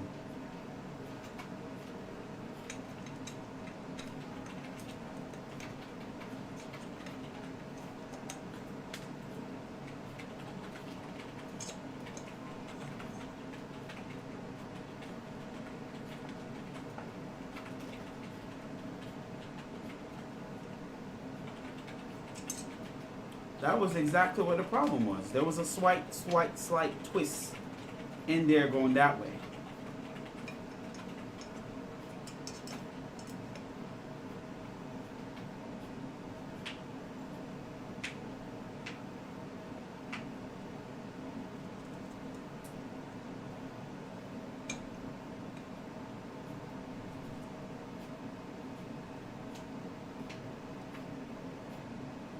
Hey, Jack Black.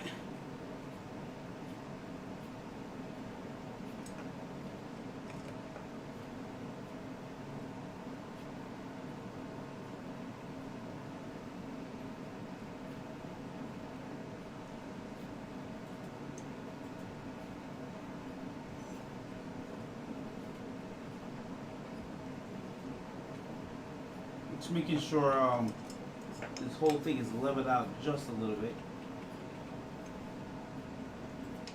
We're gonna keep it right there.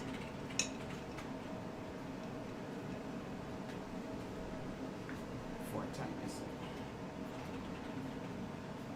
So that's exactly what the problem was. There's a twist over here, and that's what caused it to shift a little bit.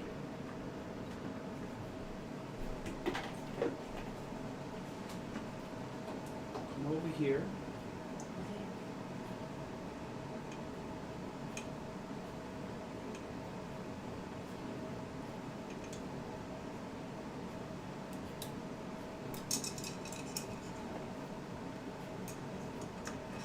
Oh, sorry, moving out of frame there for a second.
Alright, cool.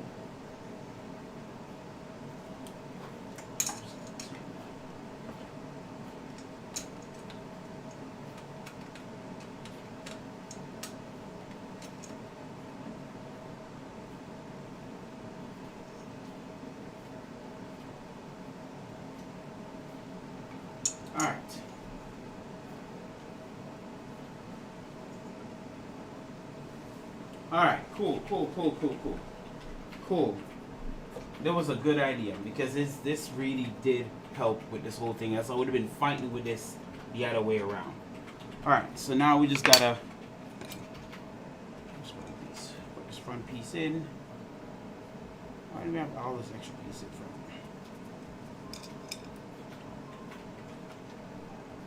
I don't think we need this.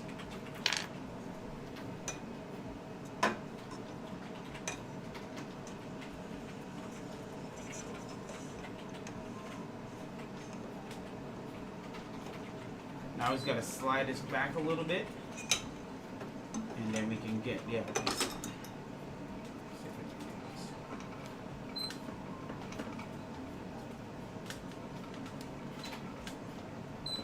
I guess it won't slide back as easy as I thought it would have.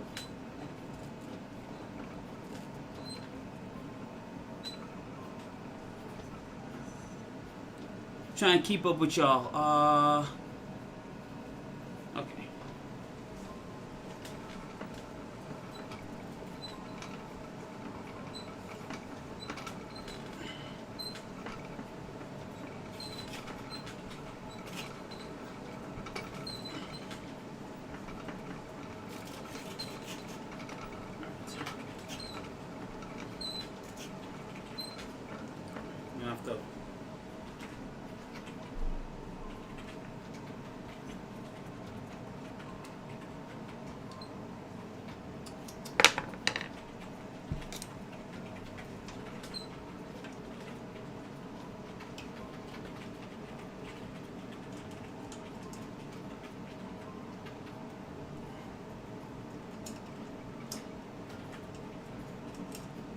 Take off my nozzle brush.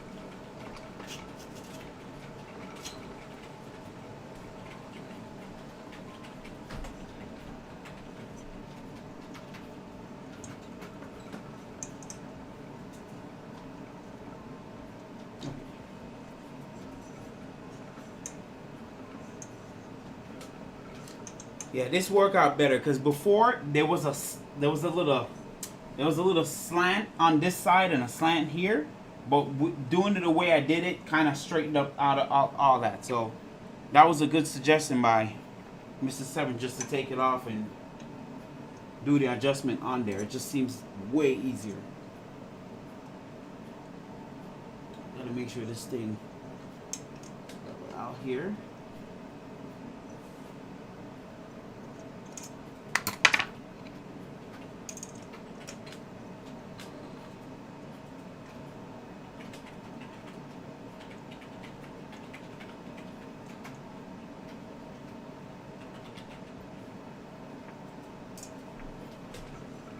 There we go.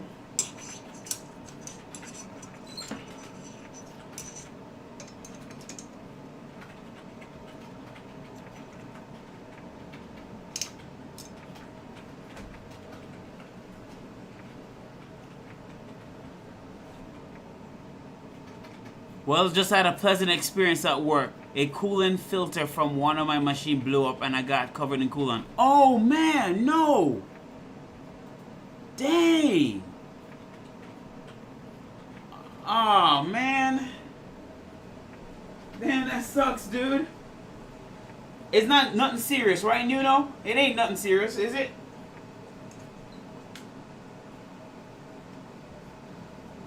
That can't be fun, man.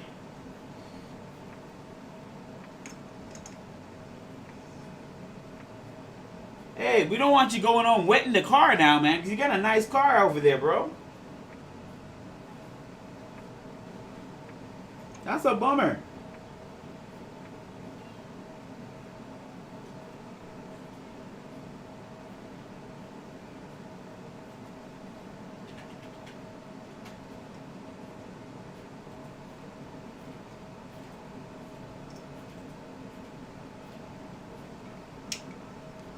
Alright. This looks really freaking good. This is what I wanted. Yeah, I'm glad I did it this way because I would have never got it on there.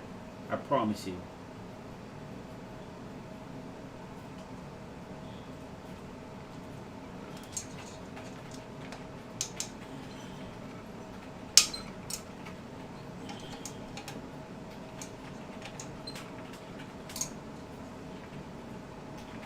I would have never gotten it on there the way I was trying to attempt to do this.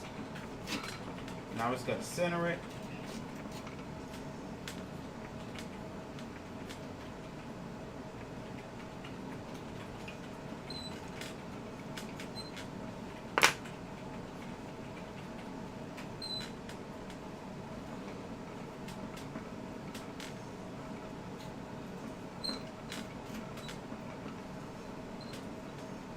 Now I just got to measure it and center it, but I'm going to probably use the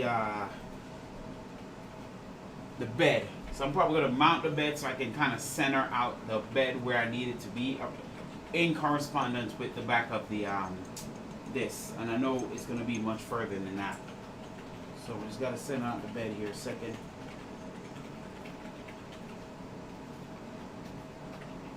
So I'm not going to completely tighten down anything until I throw the bed on here real quick. When I throw the bed now, then I'll just kind of spot tighten down everything else. And then we can go from there. Alright, so now we can come back here. Tighten this foolishness up and make sure it's solid. Because this was the problem. This right here was the problem.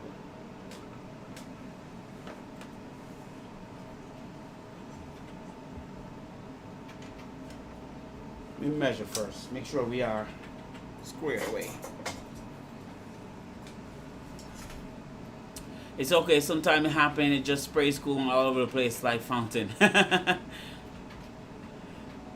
Now that's a sturdy table. LOL. It's definitely not sturdy. It's far from sturdy. I need to build a table. This table is a mess. It's definitely not sturdy.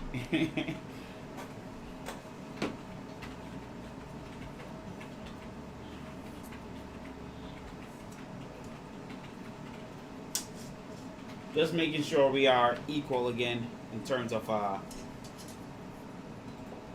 squareness on the back here because I popped it open. So I just want to make sure we square it back up.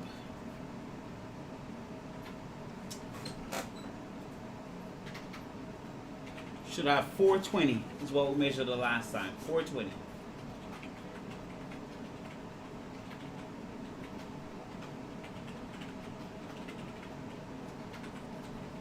.420 is what we measured the last time.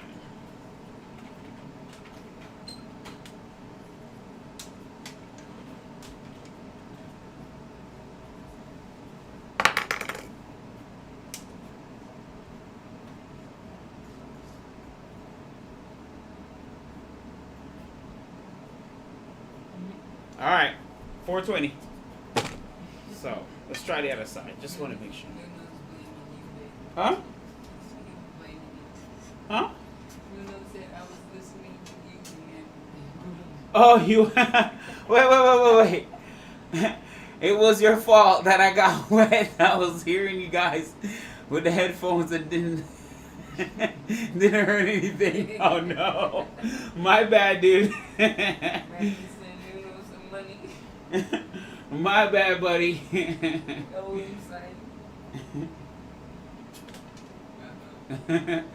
My bad. At least you remember me, right? At least it'll make you remember me, right?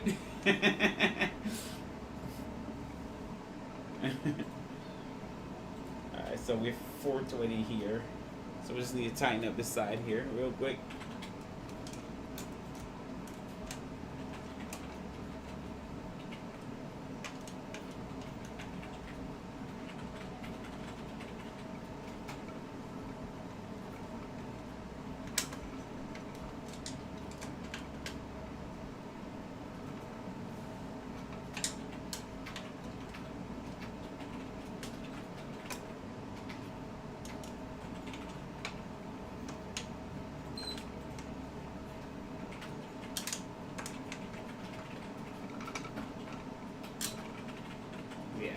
Alright.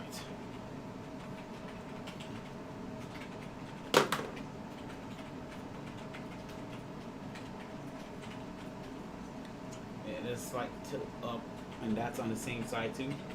Yeah, I figured it was the metal because everything else feels really good under. There's nothing sticking out. Yeah. Alright. Right, so the next task is gonna go ahead and mount back our bed on top of here, and then we can kind of do the fine-tune adjustment where I want my bed at. So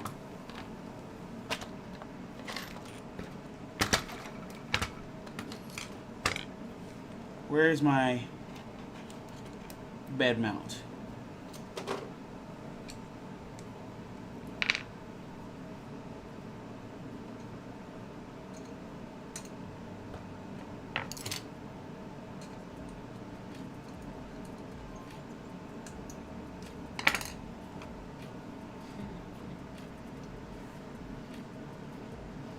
Jack Black. The sound themes.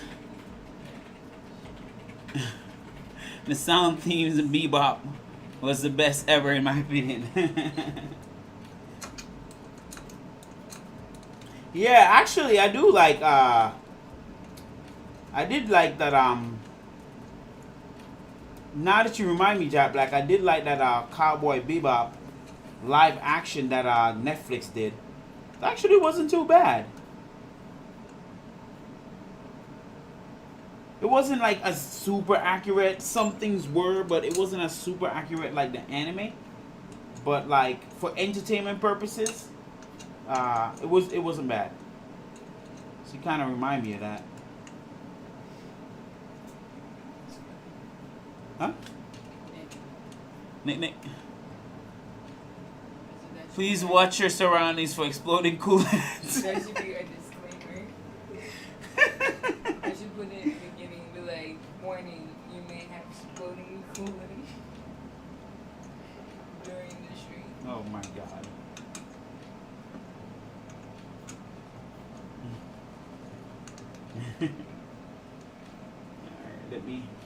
Alright, so now we gotta need my spring. Where's my spring?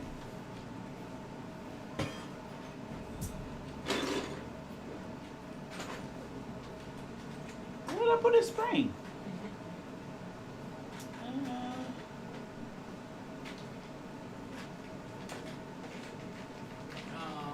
Okay, fine. Alright. I need my spring, guys. Like I had a... Okay, look like I'm gonna have to get a spring. Alright, let me grab a spring real quick, guys.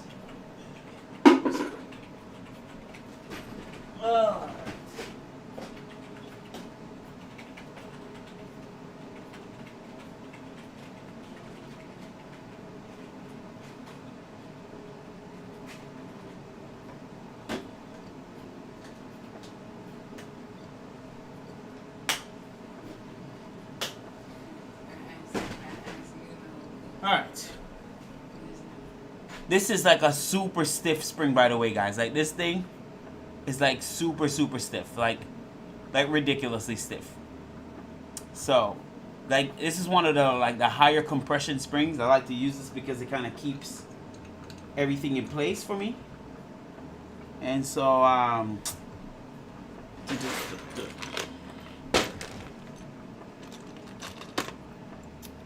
let me see. I'm going to need one here. Right, no. At the back, two at the back. What am I doing? One here.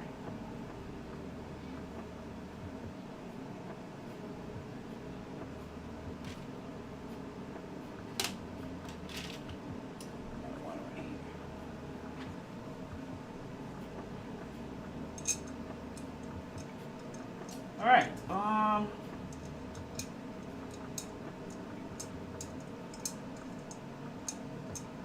come on, stay there. Alright.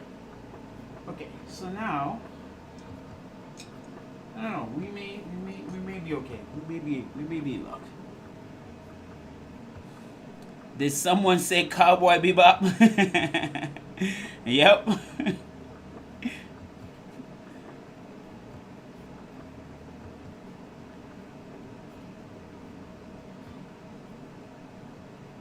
Oh, I'm talking about the anime. I had the whole series soundtrack on the DVD. That's awesome. I do like the anime. I do like Cowboy Bebop. I like the anime. I also like the, you know, like I was mentioned earlier, I do like the adaptation that they did on Netflix. It wasn't bad. You see that they came out with a new Trigun on Crunchyroll. I have a subscription to Crunchyroll. So they came out with a new Trigun. I want to watch it. It just looks different though compared to the one that comes on Adult Swim back then. But I'm gonna give it a try. But I hear it's basically the same thing. Like there's nothing really different other than this. Other than the animators. I guess they have new animators for it, but not impressed with the remake of the movie. Yeah, I can see that. Not a lot of people didn't like it, but it was just a cool adaptation, you know, to see it on live screen.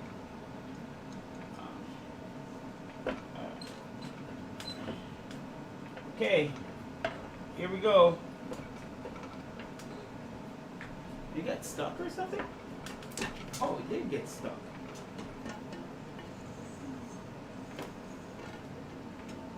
Alright, here. Adding our bed back here.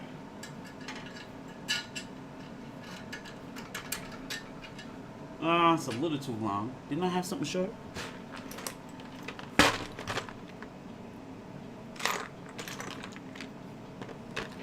What about this? Let me see. Yep. No, that's better. That's better. That's better. Alright,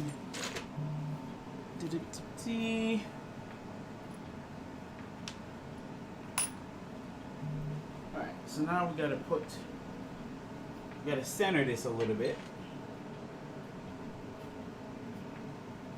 Now, like I said, I'm gonna leave this a little loose. I'm not gonna tighten this up just because I want to make sure everything is, you know, the bed is so big that it doesn't actually go, the nozzle don't actually hit the back of the bed. I lose like, from what I remember, I can get the way I have it leveled, I have like 10 millimeter off the back and like 10 millimeter off the front. That's what I basically lose with this setup. So I gotta put the gantry on. I gotta put the gantry on before I can like fully level out this thing, like to remember where it was at. So I won't fully level it yet until once I put the gantry back on, then I can tighten up back this and tighten up everything else. So everything's gonna stay just a little loose for now until I can figure out where that is going. All right.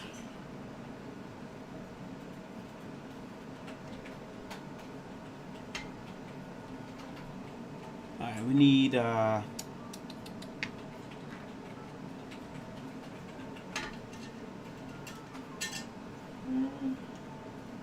these are too long. These shorter screws.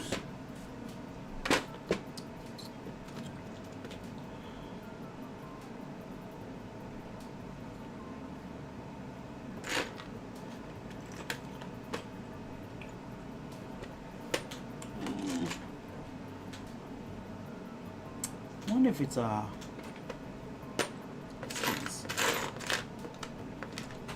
yeah, these. It's these.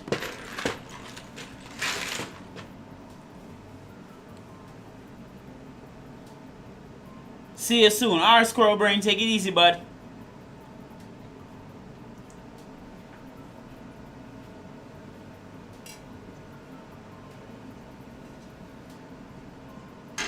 Yeah, you see, guys, see when I get focused in building, what happens?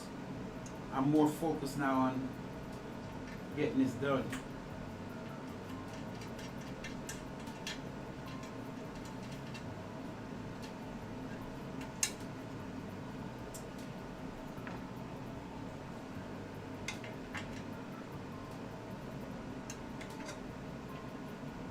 Alright, got that part in. And we can adjust. See, now we can shift the bed where we want. Oh. that came out, so it wasn't really all the way in there, apparently.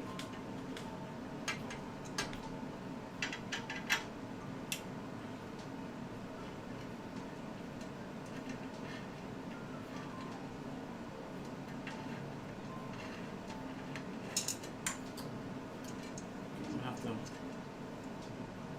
go for slightly longer screws here, and I thought this was the size, but apparently not.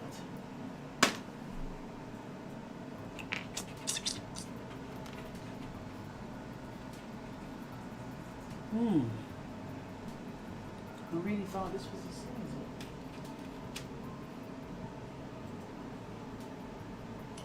Let me try this. So this looks longer than I want it to be.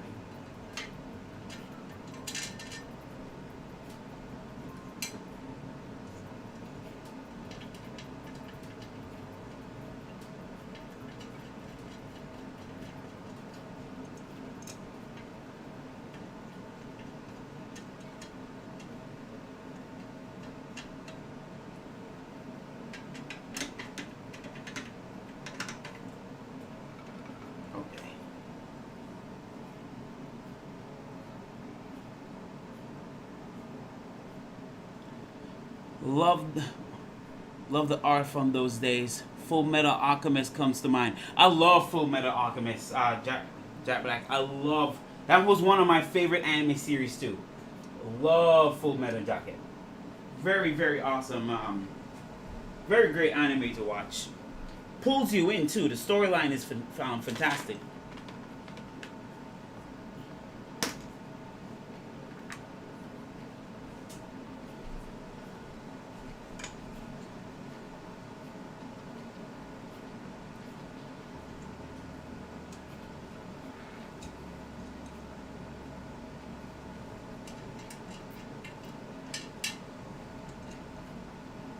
If you're wondering where I got this 6mm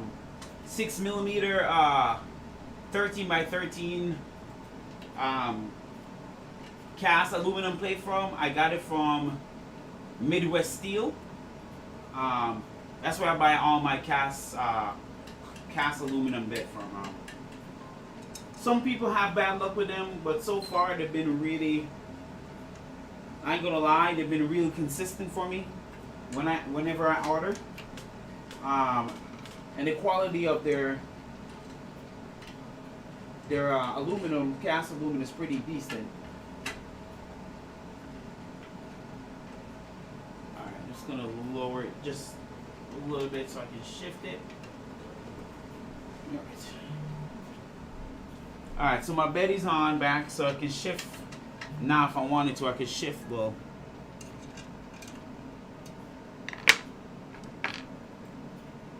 I'm gonna leave it loose for now because I just kind of want to be able to shift where I need to shift the bed at.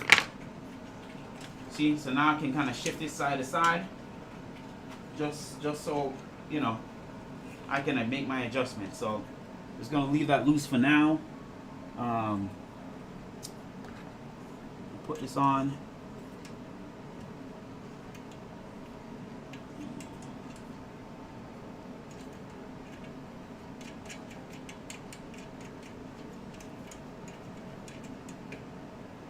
There we go.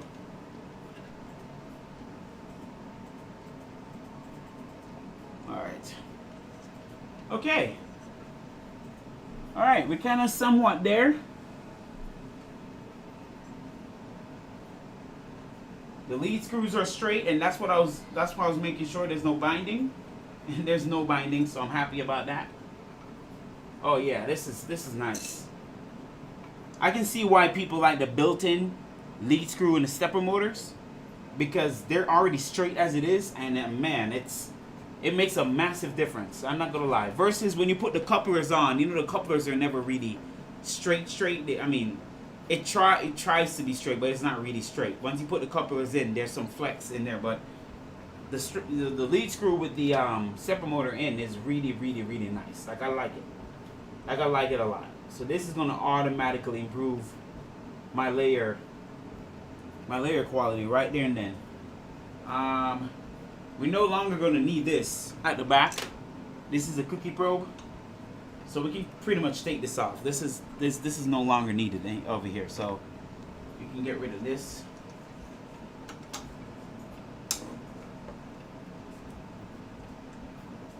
Should have took it off a while ago, but we no longer need it.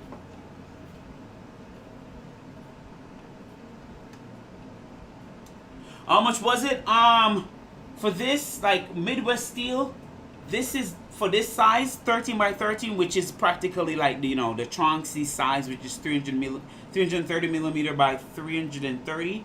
For size like this, I paid like 65 with shipping. It's not too bad. I think that's pretty reasonable. You think? It's really nice. I like the fact that it's pretty flat. Like if I do a bed mesh on it, it's actually pretty decent. Like now I'm gonna cheat. I'm gonna show you something. I'm gonna cheat. I don't like cheating, but I was just like kind of tell you.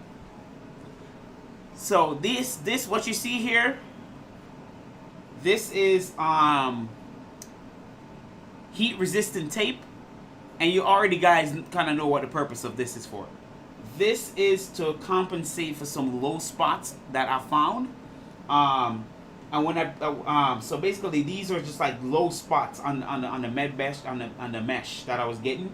So doing this kind of improved the overall flatness of the mesh for me. So it's not the flattest bed, and don't get me wrong, like at 0.1 or 0.2 on your mesh is not terrible.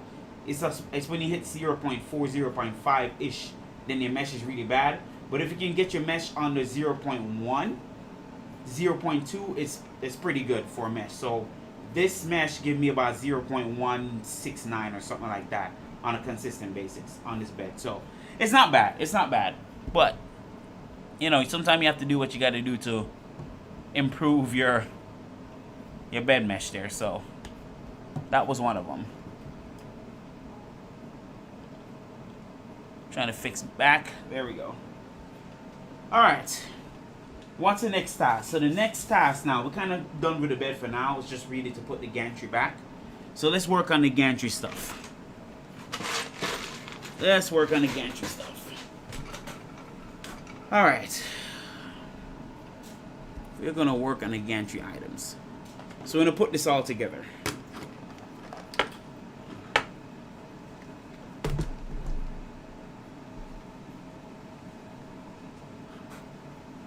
All right.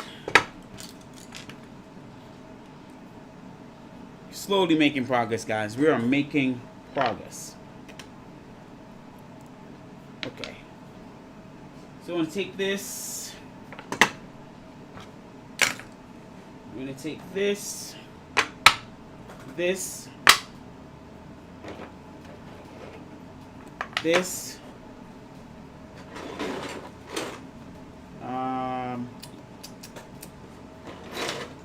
Missing some components. So another trick. So I was talking to Billet Basement. You know, like on Vorons. I want to give you guys another tip. This is another tip. Now keep in mind, I learned this myself. No one taught me this, so I'm giving you my secret. I thought this is what I do in the background. That's why I like to share the information. So you know these idlers, these Voron idlers, right? Where they let you use.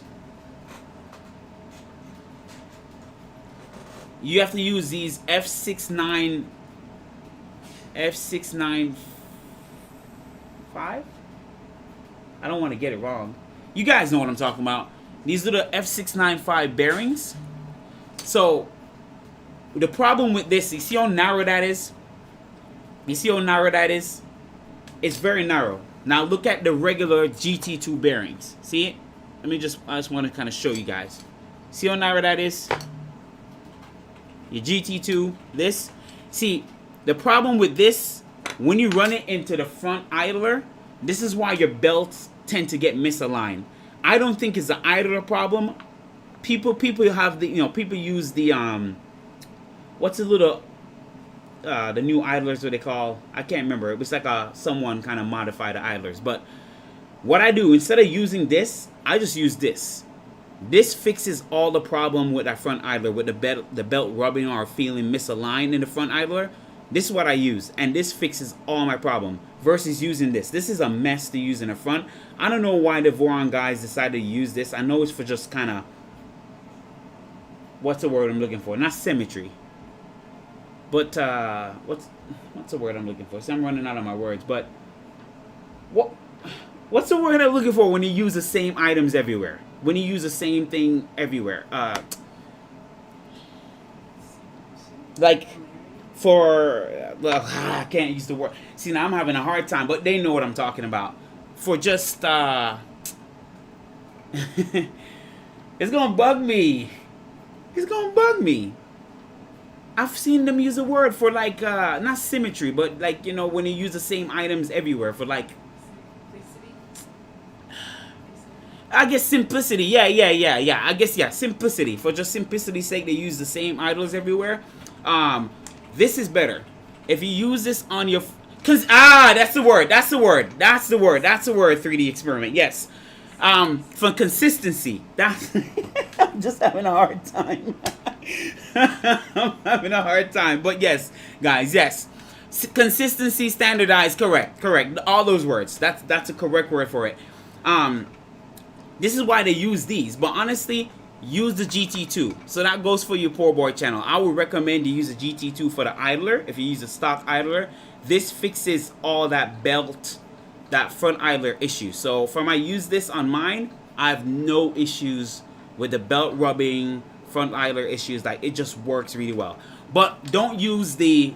This is the teeted version. Just use a smooth one. So you want to use the smooth one, not the one with the teeth in the front.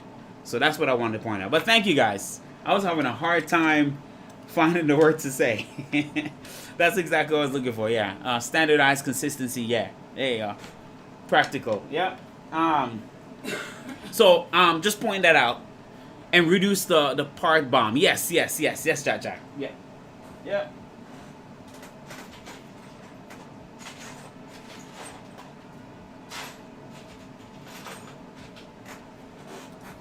Yeah. Now, if they could use this everywhere, personally, I prefer this. I just like these quality made GT2 pulleys. I really like these better than the actual F695 bearings, in my personal opinion. So if they ever redo this, I suggest them go with all the GT2 bearings. In my opinion, that will fix a lot of just the build process itself, instead of going for these little small bearings, to me. But all right, so now we got that. So now we just got to put it together.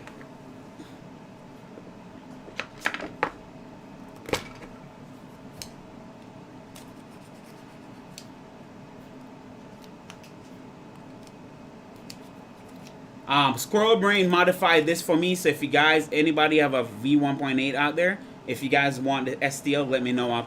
I'll give you a Google link for it. But this is for like running, so you can run a 12, MGN 12 on a 1.8. So if you want it, let me know. I'll send you a link for it, so you guys can use that. But Squirrel Brain did the modification for me. I forgot to thank him about that, but he's an awesome dude.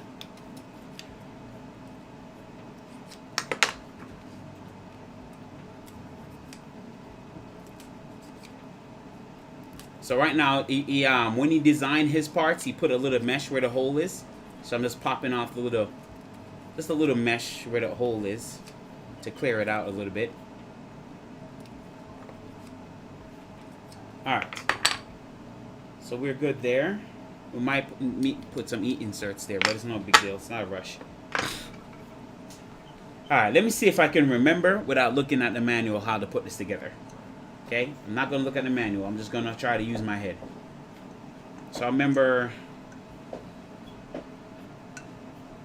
this is that side is from the top. So I'm guessing it sits like this. Yep, it sits just like that. So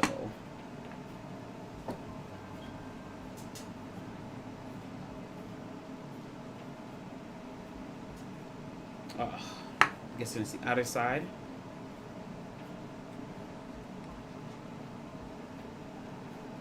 Try to do this out my head. Yep, there. It's the right side. Okay, so it's this side. This side, right? Maybe. know this is over here. Front. No, it's from the back. It's from the back. Okay, so that's the wrong one. That's definitely the wrong one. This is it. Okay. So these two go together. So we're going to throw on...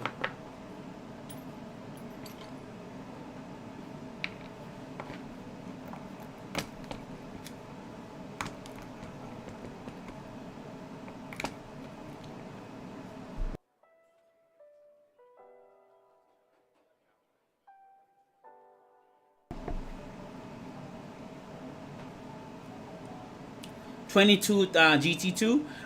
Let's think, yeah, no, not 22, but you use the smooth one, It's GT2, but the smooth idler, not the tooted. If you're talking about for the front, just the smooth one, not the tooted one, for that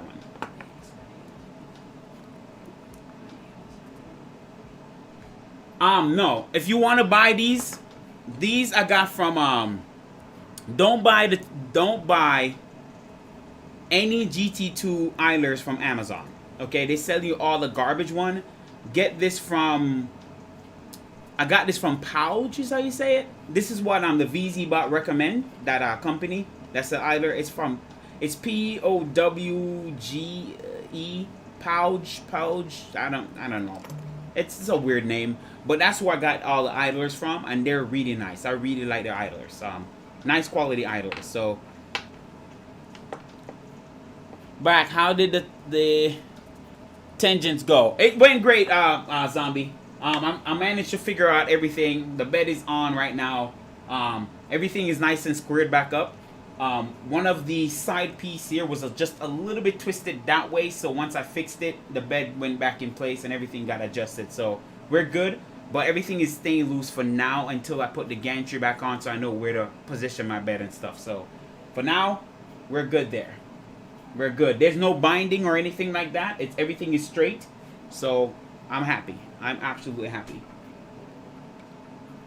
I'm happy where this is. So now we're just going ahead and setting up the gantry area, the X gantry.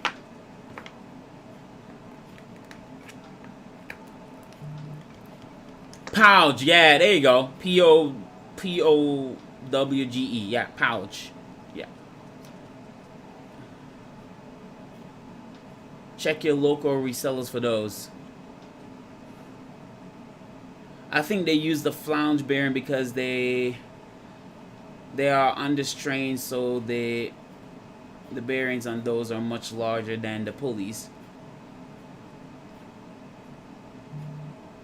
Yeah, but what I find using that one is that this is just out of observation, because like I like to get technical, which is pretty cool. That's why I like to share with you guys, because that's why I want my channel to be very techy-ish, technical-ish. So when you use these, what will happen is I will notice when the gantry moves, the belts tend to want to ride. This is just what I'm finding. When the gantry moves back and forth, the belt tend to want to ride up on this thing. Like the lip here, sometimes I don't know why, but the belt tend to want to ride up all the way against here, and that causes a massive rubbing. You can actually feel it when you actually move the gantry back and forth. But when I change it out to the regular GT2, I'm not sure if because of the lip being wider, but it literally doesn't cause a lot of issues. Like when you actually put this there, it actually runs a bit smoother, and you don't have a lot of play. Now I can't say the holes here are equal. I can't really say that, but I don't get a lot of play with this. I get a lot of play with these, but I don't get a lot of play with this. So that's just from observation of doing it a lot. There's a lot of play with this versus this. You don't have a lot of play. It kind of stays in place. So that's why I'm suggesting it doing that way.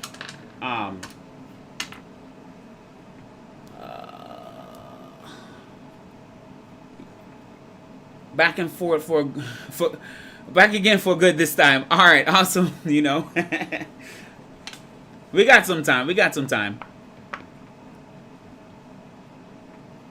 Yep, you need to perfectly align everything. Yeah, Yes, the diameters are different. Yep. Okay. Okay. Yeah. So, yeah, this works for me in the front idlers. It works great, and I have no issue. The belt doesn't rub anymore, so this is why I'm suggesting to use a smooth one on this one. It just works good. All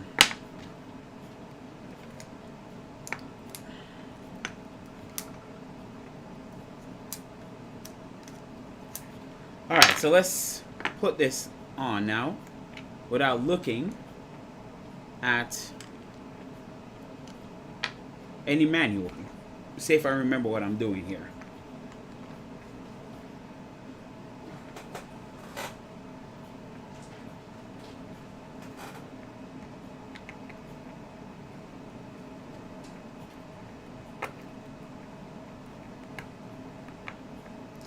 Bring y'all in closer.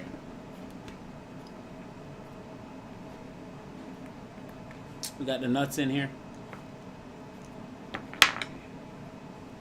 So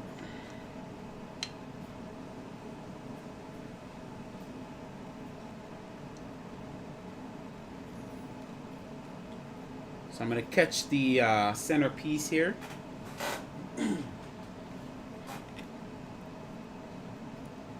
See, now this is where my drill, my little handheld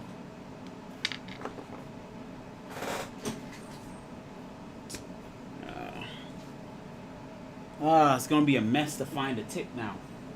This is where this would have been convenient, but I'm not gonna hunt for that. I'm just gonna use what I got.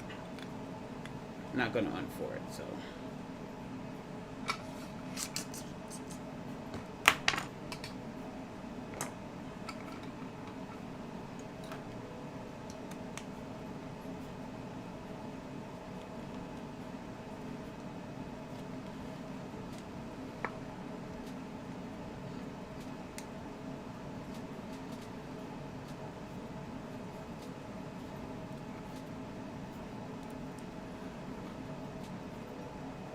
It's a drop-in fit with the original printed part.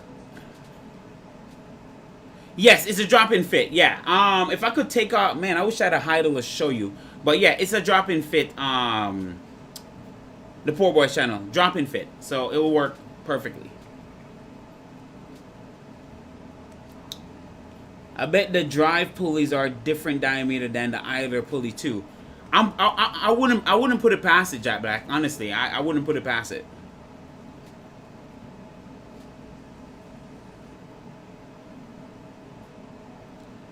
Sorry for not knowing. ABS PTG, what brand? This is ABS. This is ABS.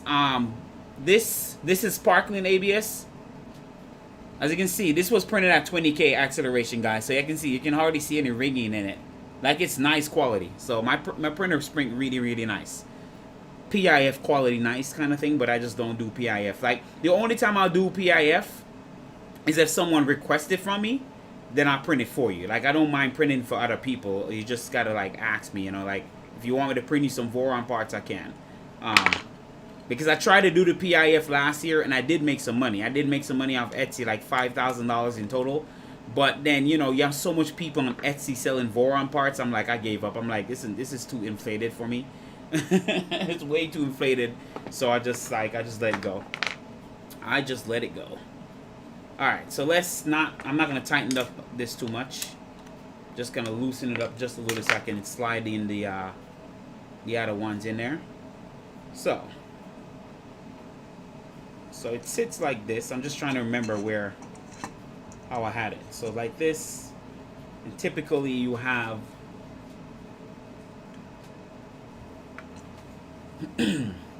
trying to remember, guys. Don't judge. I'm gonna cheat. I'm gonna look at one of my printers. I'm gonna cheat. Okay, so on this side, the GT2 come right here, and then the other one goes right here. I'm cheating. I'm sorry, guys. I wasn't gonna look, but I couldn't remember.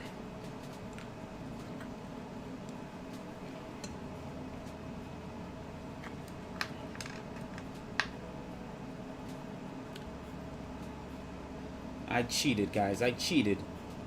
All right.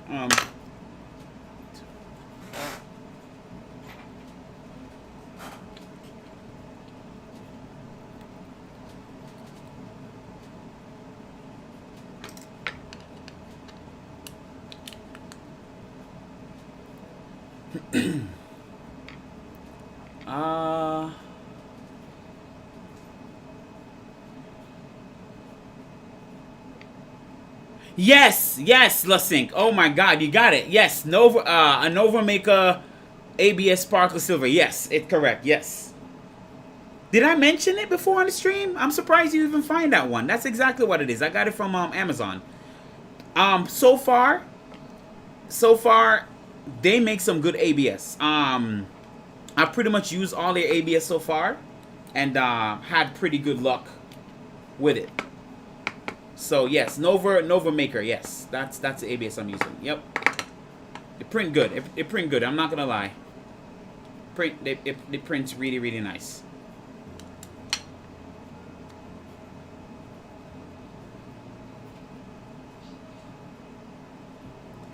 I do have a decent digital camera. Well, if you call this one decent, this one I have. So I do have one.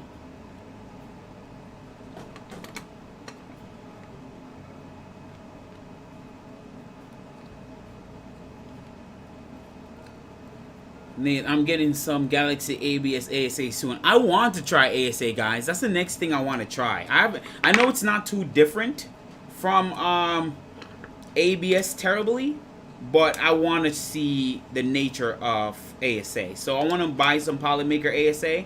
I just kind of want to try them just out of curiosity. I just want to try because I know everybody was saying, you know, Polymaker comes in different colors, and because when I was looking at ASA, they usually come in on a black or white, mostly white. So the fact that Polymaker has a ton of different color ASA now, I would like to try it. So there we go. Looks really nice, right? Prints on that is nice. It came out nice and clean, guys. So, all right. Look, see why I don't like this? Let me make sure this is correct, right?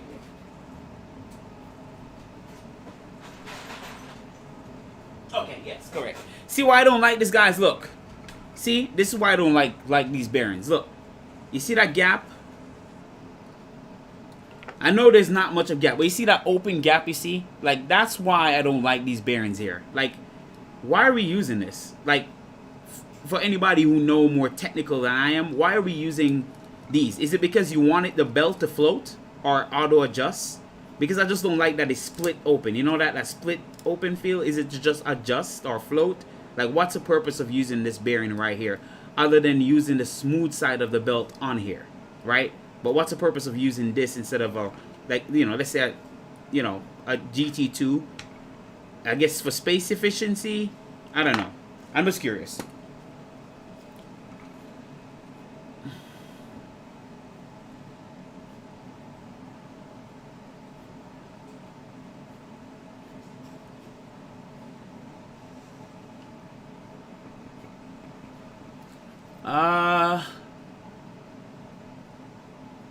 Hold on, I'm catching up with y'all. I have a crap ton of Sparta. Polymaker ASA flows like butter. Oh, good to know. Good to know, Lasync. I have standardized on ASA, less smell than ABS and UV resistant, and can be used pretty much everything. Okay. Smooth. Thank you. Yes. Put a washer. I guess I could put a washer, but then it won't adjust because that washer is just gonna sit there. Better bearings on those. They last longer. Yes, it should self-center. Okay. Okay. I guess that's the purpose for it. Because I mean, yes, I could put a washer on them, but then it kind of just keeps it from floating. Because I noticed when sometimes the belt path tend to not veer quite exactly, so that's why it should self-center. Okay. Yeah. Because I don't remember putting washer. Let me check. I don't remember putting washer on here. I'm cheating, guys. I'm cheating. Give me a second. I'm cheating. I just want to see if I did put washers. So I'm cheating right now.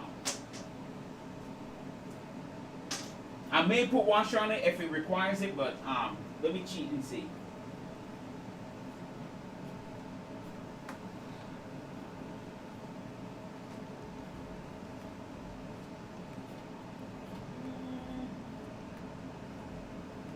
Oh. So, okay. Alright. Okay. So I guess I had some black washers on there apparently. Okay, I guess I had some black washers on there. Because I'm looking at my 2.4 and I guess I did put some black washers on there. So, as you can see, I'm not using a manual. I'm just kind of taking it off the head.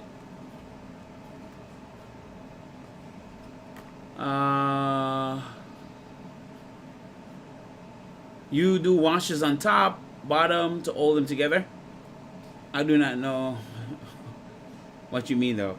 Yeah, it looked like I did have some washers on there, so I'll just do that because I see that on my 2.4. So like I said, I was cheating. I didn't want to have to pull up a manual just to look. So I just throw a washer on there real quick. It's not too hard. I got like 2 washers here.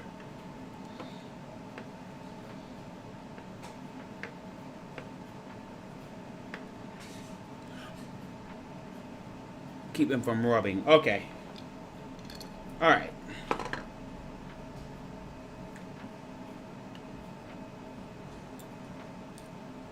I'm actually putting the smooth side of the washer against the bearing because I know it's what you're supposed to be doing. So I'm going to put the smooth side against it.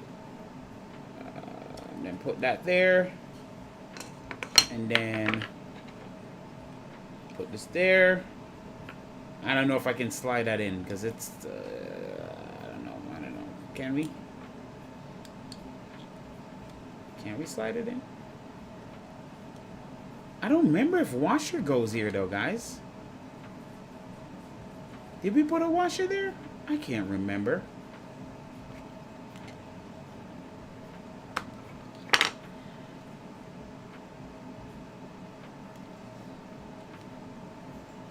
Honestly, I can't remember if we put a washer there. But clearly, one is supposed to go there, apparently.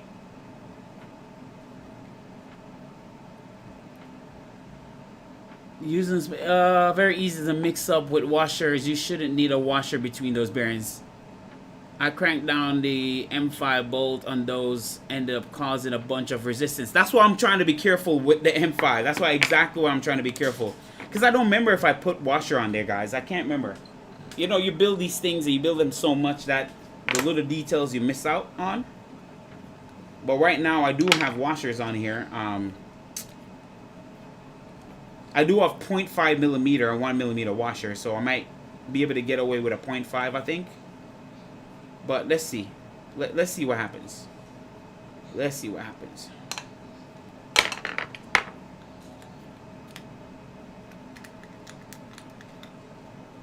So I'm just using this to kind of straighten out the washer business here before I screw it back down in there. And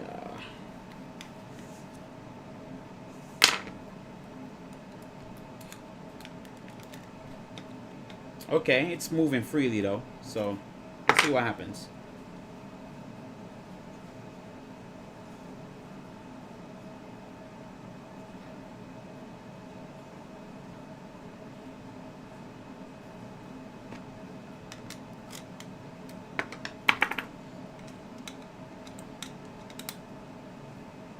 On the 2.4 and tried it, they definitely have washers. Okay.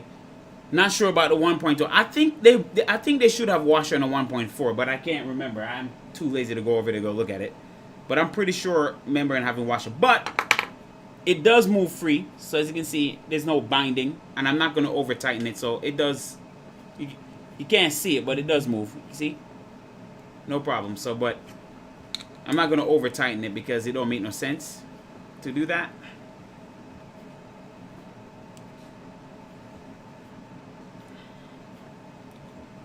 I want to make sure it catches the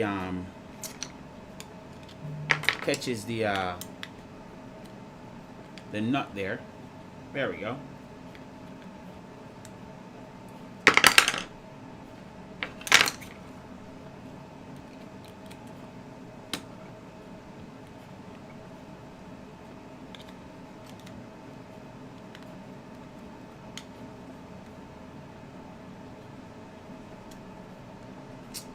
Yeah, it's not catching the nut. I'm gonna have to push this down a little.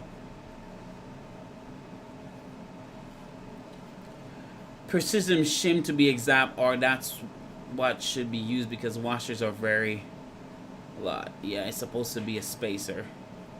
Okay, it's supposed to be a spacer, Nick. All right, cool. All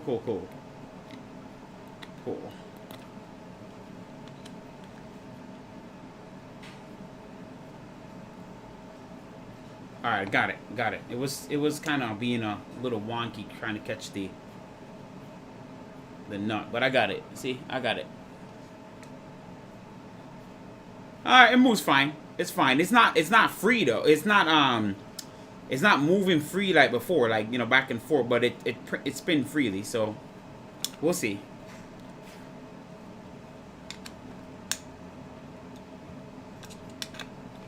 All right.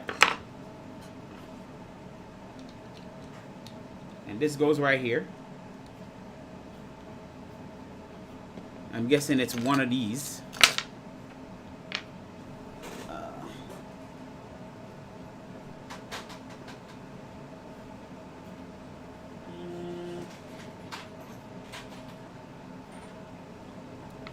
Wait, what goes here? It's one of the big ones, right? See, this is what I'm guessing. That's why you don't guess. That's why you don't guess. But I know there's a big one that goes here.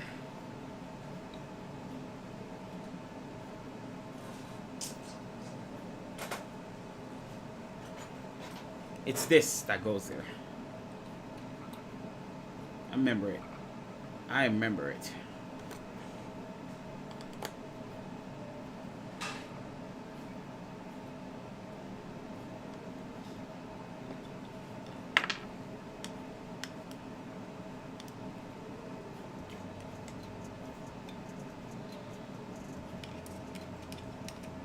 I think this doesn't need a washer. This was what didn't need a washer. The other one did. I'm pretty sure. Because this one floats. So that's what it was.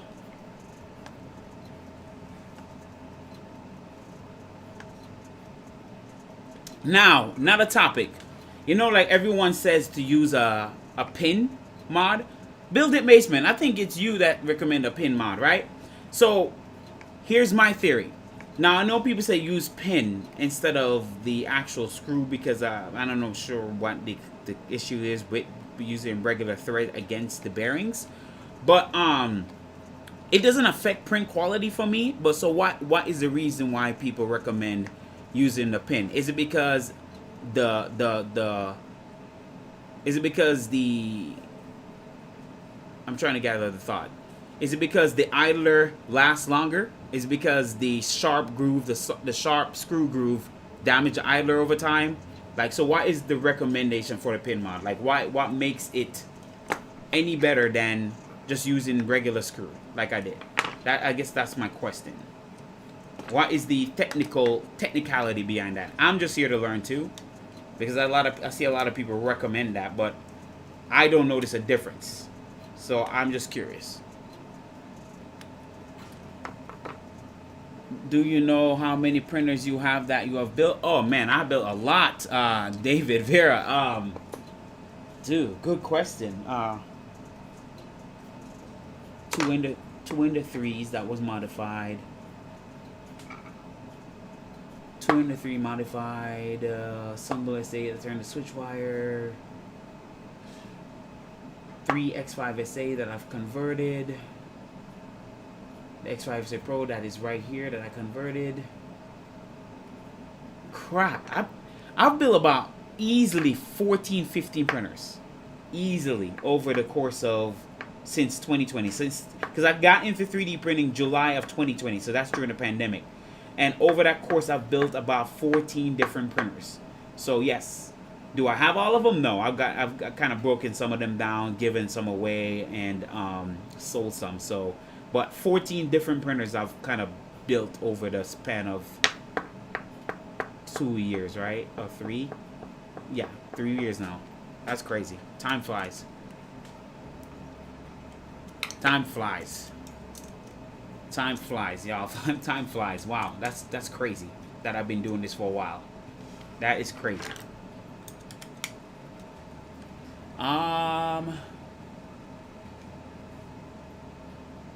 You can tell by laying the bearings flat but the washer on the top looks to see if it hangs over the inner race of the bearing, because screws aren't really 5mm. Oh, okay, okay. I think the idlers were getting stuck on the screws, but I'm not sure.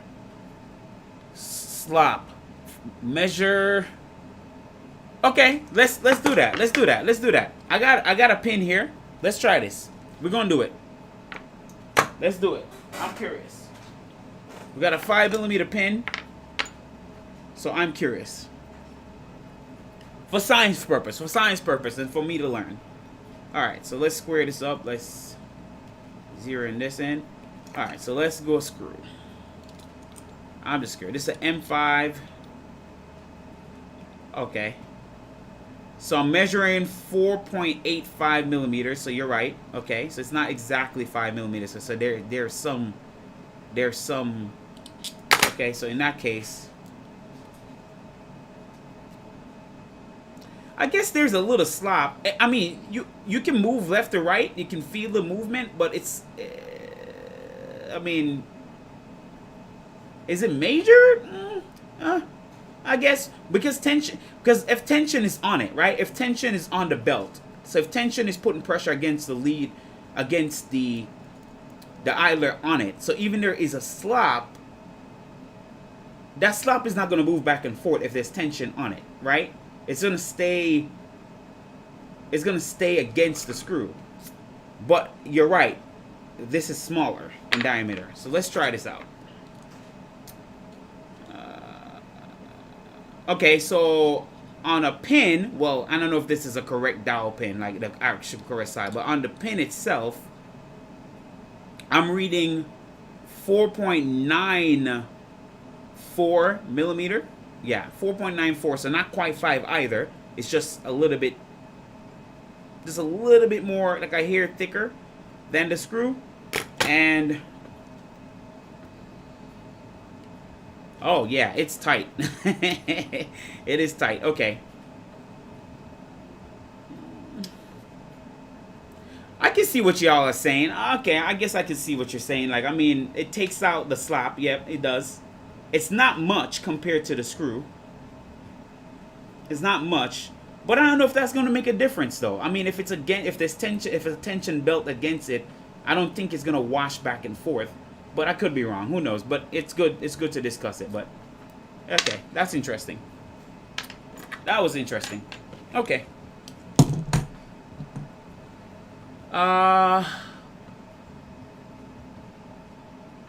And my bearings are pretty loose on my simple core, and it can print nearly perfect. It's nice to have, but probably isn't needed. Nice. Once you have tension on the belt, probably doesn't matter. That's what I'm thinking, Zombie. Once you have tension on it, it probably wouldn't matter as much because it's not going to move back and forth with that little slop. But that's what I was thinking logically. But I had to sand down the pins when I did that. That was ordering from the recommended vendor. It's addictive, huh? It is addictive for work channel. It is addictive. It's fun. The screws wear into the bearing bolt with smooth shoulder or shaft. Ah, I see what you're saying. Okay, that makes sense. So with this being smooth on the inside, with the constant pressure, it will wear into it. Now, here's a question. Since the slop is there, I'll continue back the process, but I just want to talk with y'all. So here's my question. So since the bearing actually spin on the inside itself, does it matter if there's pressure against it? Wouldn't the bearing stay in place? Like the bearing, like I mean, clearly this spins around the bearing, but wouldn't the bearing stay in place, or the bearing, because it's loose, the bearing actually doesn't spin? The bearing doesn't stay in place. It actually just spin with the whole, you know, everything, and it wears in. I'm thinking that's what the reason is, because there's enough slop where it actually doesn't, the bearings doesn't stay static. It actually spins with the actual whole thing. It could be. But anyways, we're just chatting. We're just learning. 0.2 on the pin versus 0.22 on M5 I tested. Okay. Threads cut in. Okay. Splitting ears. It will on forward and backward motions. Does it make a difference when you change direction? I think that's what I was kind of arguing about, but I guess it could if you're going backward and forward fast enough. But I'm just thinking the tension on the belt shouldn't cause that type of movement. But yeah, you know, it's fun. It's fun to decide for scientifically think about it. Hell, my printer also rubs on the sides of the bearings. Still no issue. You're funny, zombie.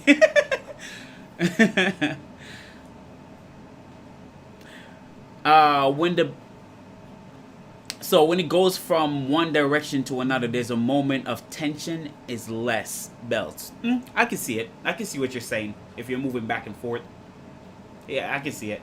It's interesting though. It's good to talk about. You know, it's pretty cool. All right, so now we just gotta do the last piece here.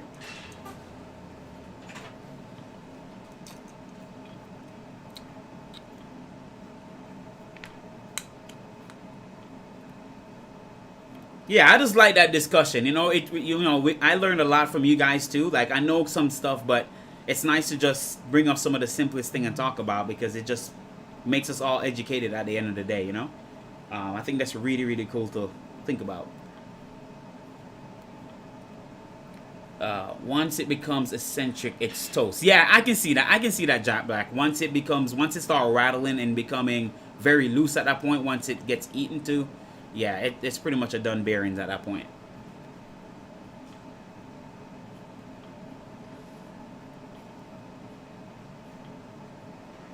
List of maybe modern mods. Yeah, that's a correct assessment, Billy Basement. Yeah, you're right. That's a good way to look at it.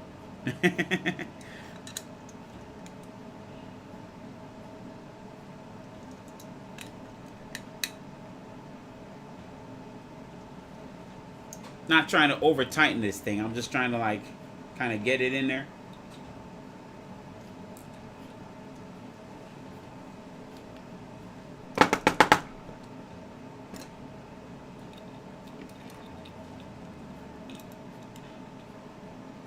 Come on, behave yourself.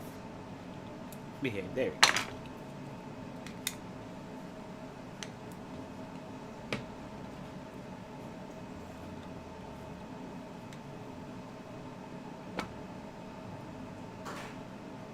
Nice.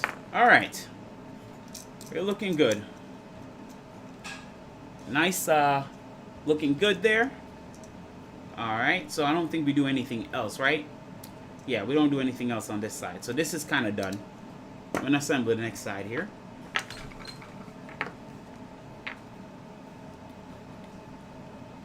So like so.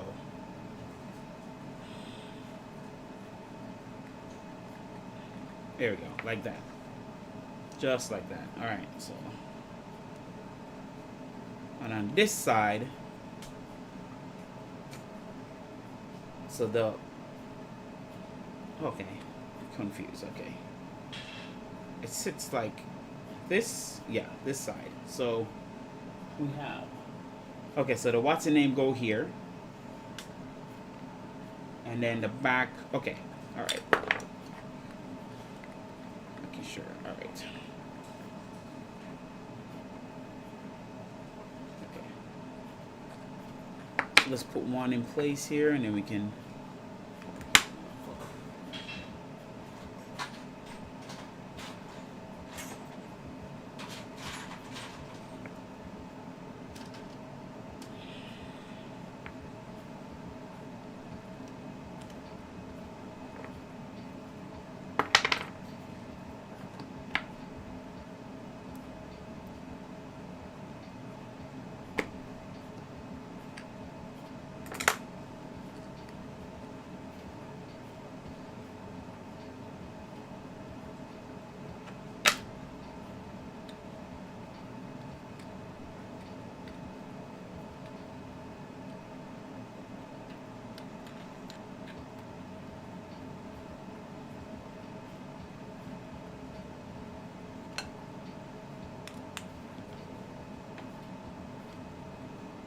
You know what? Let me do this first.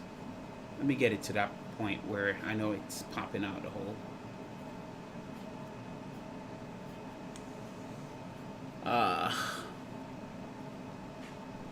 Whoa, you guys are moving in the chat there. Hold on. Let me keep up with y'all. Pin backers, kinematics, and problem anymore. Me too, like grandpa. Also, that same printer has some cozy bearings. LOL. Above or below titanium backers.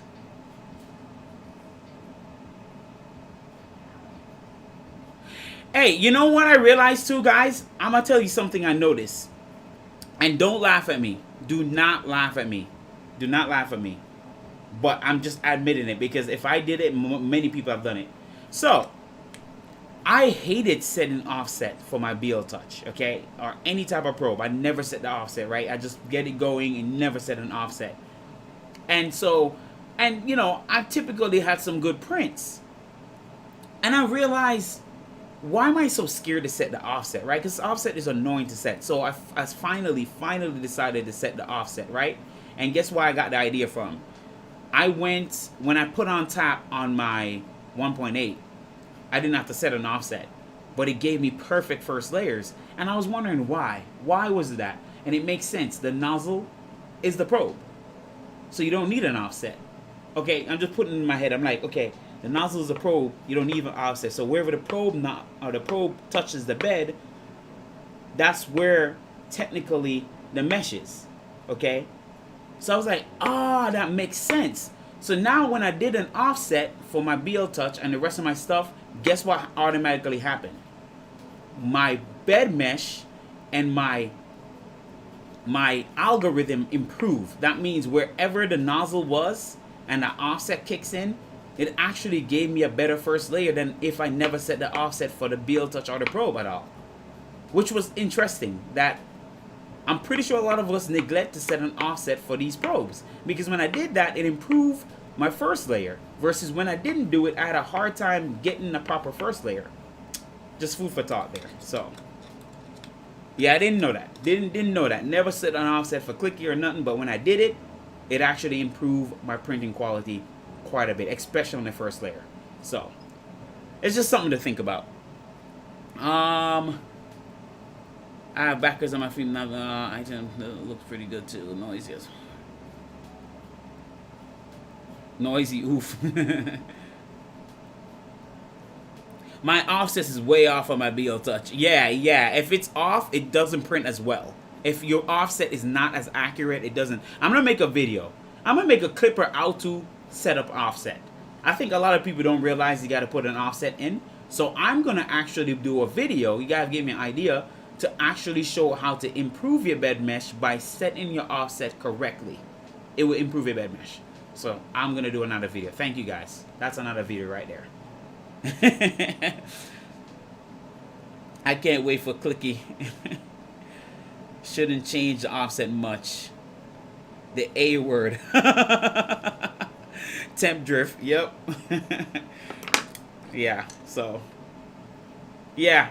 But yeah, the offset, doing the offset, like taking the time on to do the offset did include my bed mesh. It improved my bed mesh and my first layer quite a bit. So I'm gonna do a video on that.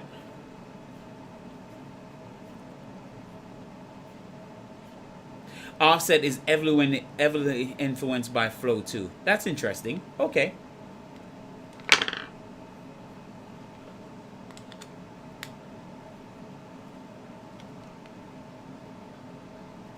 Offset distance from probe to nozzle. That's correct. That's correct. Yes. Yes.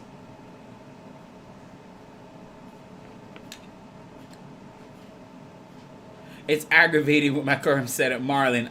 Hey, poor boy channel, what are you doing?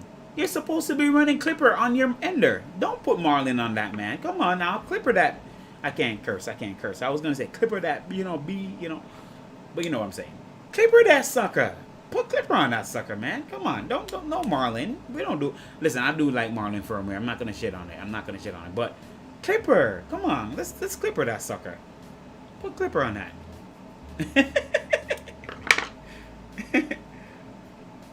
Clipper is the way, you know. All right, let's add in some stuff here.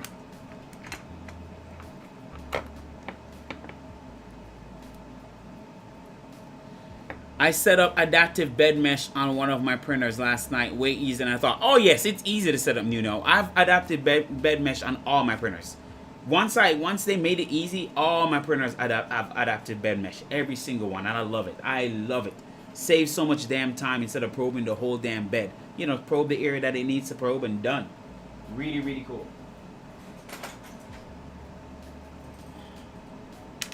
I need to get some washers.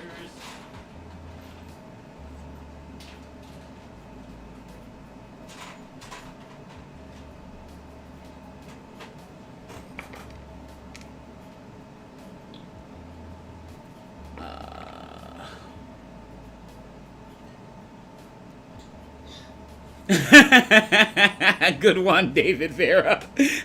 Friends don't let friends do, Marlon. Oh man, for real. Come on, poor boy channel. You're gonna have to touch. You're gonna have to put clipper on that sucker, man. Come on now. We're gonna have to convince you now.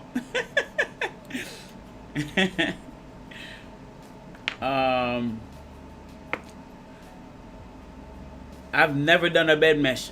That's interesting. Why don't you? And that's another topic. Why don't you do bed mesh? And alright, for those who don't rock bed mesh, why is the reason? Because I know not every bed is perfect. I know actually a majority of bed are not perfectly flat. And I know what bed mesh is. You know, it's to compensate for those contours in the bed. So I guess my question is, how do you compensate for a bed that is not flat? What do you do? Is your bed just really flat? Or does like 0.1 or 0.2 millimeters of deviation is not a big deal for you, Nick? That's my question to you. Like, why don't you use a bed mesh? Because I rely heavily on it. I'm going to be honest with you. I rely on a bed mesh every single time. Heavily. So I'm curious. I've never done a bed mesh. I use Marlin on my Creality printer as well. Oh, Jack Black, come on, man. No, Marlin. You know, but Marlin has his place though. I can't hate on it. That's where I started with too, so I can't too hate on it. By changing the nozzle offset, you're just adjusting the Z offset. 4 point is enough so far. It will have clipper soon enough. It was printing so good for printing the parts needed for build for the build. I didn't want to change nothing. Understand. I totally get it. Bed mesh before every print. That's me, zombie. All day long. Bed mesh before every print. I cannot do without it. I cannot.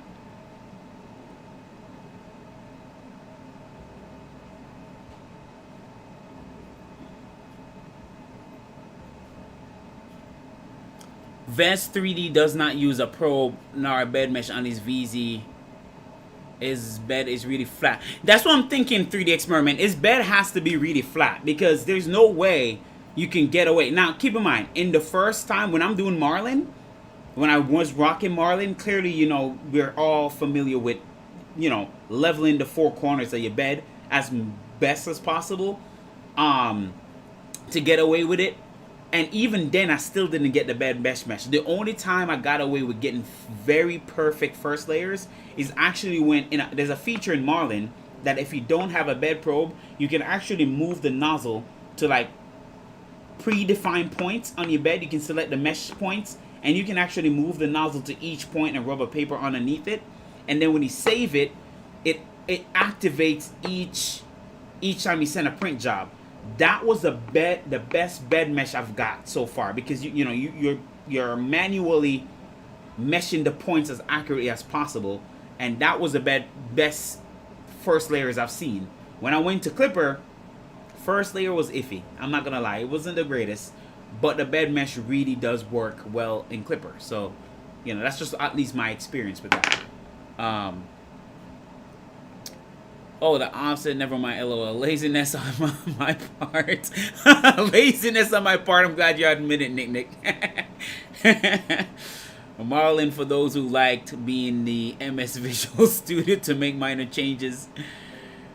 Yeah, I don't miss those days. I don't miss those days at all. Visual Studios, making changes, or reflashing firm. Nah. I don't miss it.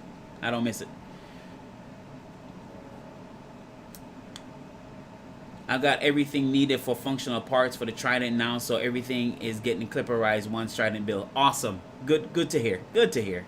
Very good. Marlin is like driving automatic. Y'all are killing me. That's funny. Yeah. That's killing me. Clipper is like driving a manual. I guess. I mean, if you got to compare them, Marlin's like automatic. Yeah. I see what you're saying. Like, you know, because once you flash, everything is on the board itself. The firmware is on the board. So like, yeah, I can see what you're saying. Clipper, you have to definitely wrangle a little bit. Yeah, I can see it. I'm about to cough. Hold on, guys.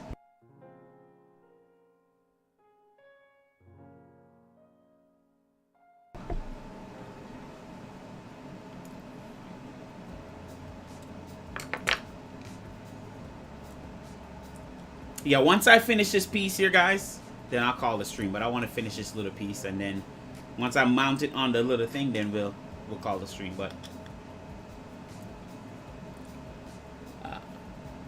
I just use a BL Touch on my modded Civil SV01 because it's bigger and because it's easier to level, undo, Z offset, etc. But I do not really need it because I usually have less than one. Yeah. If you have less than 0.1 variance, you're pretty much good. You don't really need a mesh. But once you're hitting 0.2 and up, you definitely need a mesh. It makes a big difference in the first layer. Yes, I've vested so much effort in changing from Arduino versus code. I gotta get something out of it. LOL. My 330 by 330 glass bed variance is about 0.3. That's pretty high for glass. What kind of glass are you using, 3D Experiment? Are you using borosilicate? That's pretty high for glass, though. My glasses are pretty much between 0.1 to 0.2, and these days, me using like the tape trick, I kind of get away with it being much less lower. But bed mesh makes perfect first layer for the edges to edge. Okay, nice.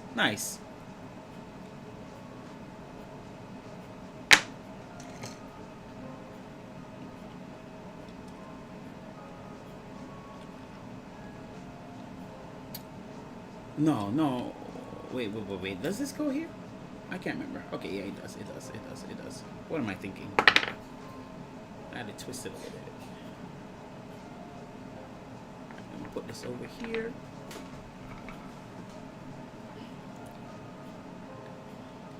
Slide that in right there. Need another shim.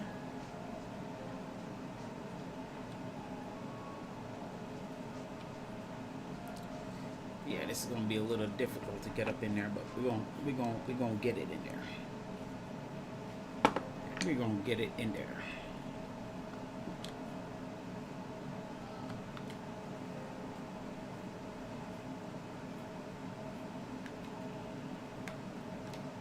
There we go. We got it.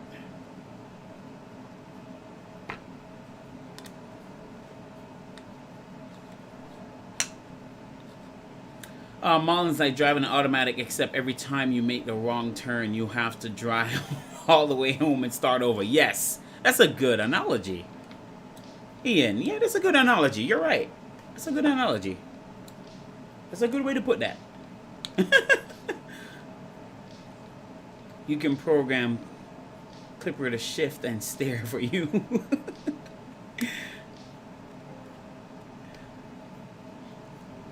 That's what has drawn me to Clipper, being able to configure firmware without all the other nonsense. Yes, I love Clipper. Alright, I would do Marlin again just for reminder experiences, just so I'm familiar, so I can help someone. But I would not go back to Marlin. No, I love Clipper. It's just, I just go in to make a change and a firmware restart and I'm done. Like, it's the convenience of Clipper by far outweighs anything that Marlin has to offer. That's just my opinion. Yeah, by far.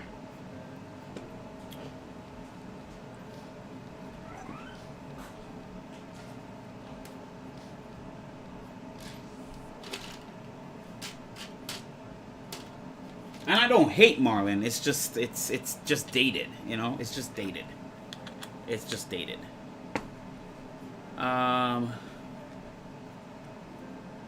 let's be honest, both Clipper and RepRap both copy SmoothieWare idea. Yes, for sure. I'm not surprised they do, because when I heard about SmoothieWare and RepRap, they all are similar. So yes. Stock Tronxy XYXA build plate and glass bed pre-taco from factory for free. Wow. That is awesome. Funny enough, I am using a X5SA Tronxy glass bed on my Trident VZ bot, so I do like their glass. Their glass is pretty not bad, like, you know, pretty flat. So nice. Marlon is like taking public transportation.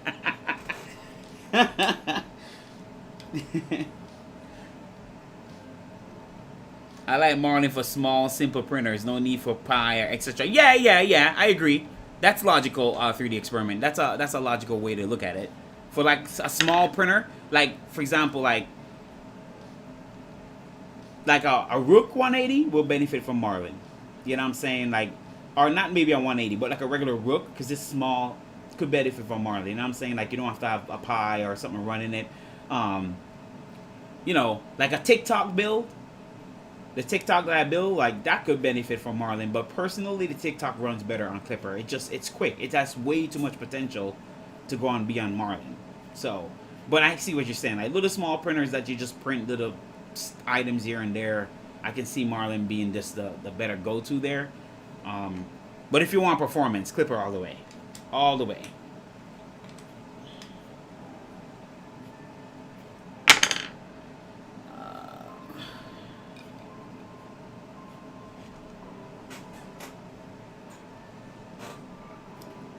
So this time,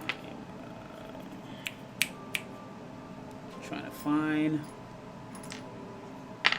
That's not it. This is it. This is it.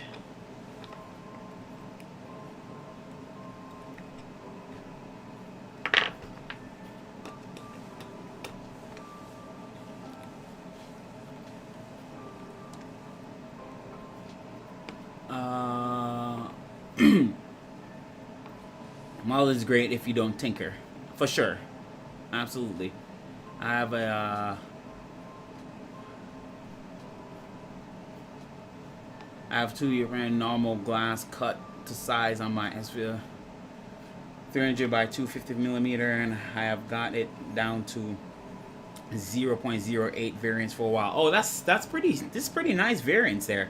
If you can get below that's great. When you can get the variance down, you really don't need a bed mesh at that point. But it's really good, you know. I had fun setting up RepRap for the first time on my Rook. It was a pain, but I definitely understood G-code a lot better now. I want to mess with the RepRap, but I want to use one of the Big Tree Tech boards, because I have Big Tree Tech SKR, and I know the RepRap firmware now does support some of the Big Tree Tech board. I want to play with it on a printer.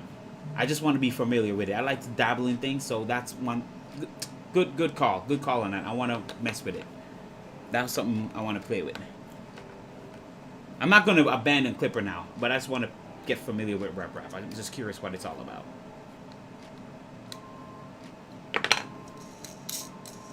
Okay. All right.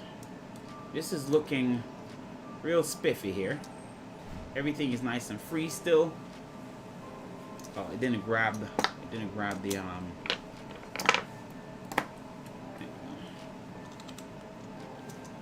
the screw there for a second. There we go. Tell me how bad my firmware is on my Ender 3 Pro without telling me how bad my firmware is. LOL. I use a Pi Zero. Just having a web UI is worth it. Oh, good man. You guys have some really good topic I talk about. So, on a Pi Zero, yo, I'm glad you brought it up, Billy Basement. And as long as you're using basic stuff with a Pi Zero is garbage. You're running Clipper, anything Clipper. Okay. Even the 02, which is still more powerful, I still have a hard time. I remember when I built the TikTok and I have the 02 in. As soon as I pass 12K acceleration, and that includes 12K acceleration with like 200 millimeters a second or 250 with like pressure advance, it crashes. It says system resources, you know, like the typical CPU cannot process this, like, and then when I lowered pressure advance or lowered some items or remove it, it actually worked fine. So I realized some of these, even the Silver-Jaguar2 has its limitation. As soon as you increase acceleration too much, the processor cannot handle the load and it will crash. So it's okay. I'll say the Pi Zero 2 is better than the Pi Zero 1, but it's not. If you're trying to go faster, that ain't it. It ain't it. It ain't it. I did rep up on an SKR3 with Wi-Fi module and Rook. Makes it a lot easier to move around because I can just simply unplug it and not have to worry about corrupting my SD card. Oh, nice, nice, good to know. Thanks, Ian, for sharing that. No, you don't.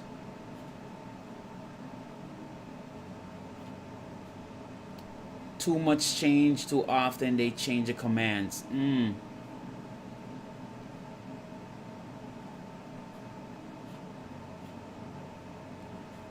Okay.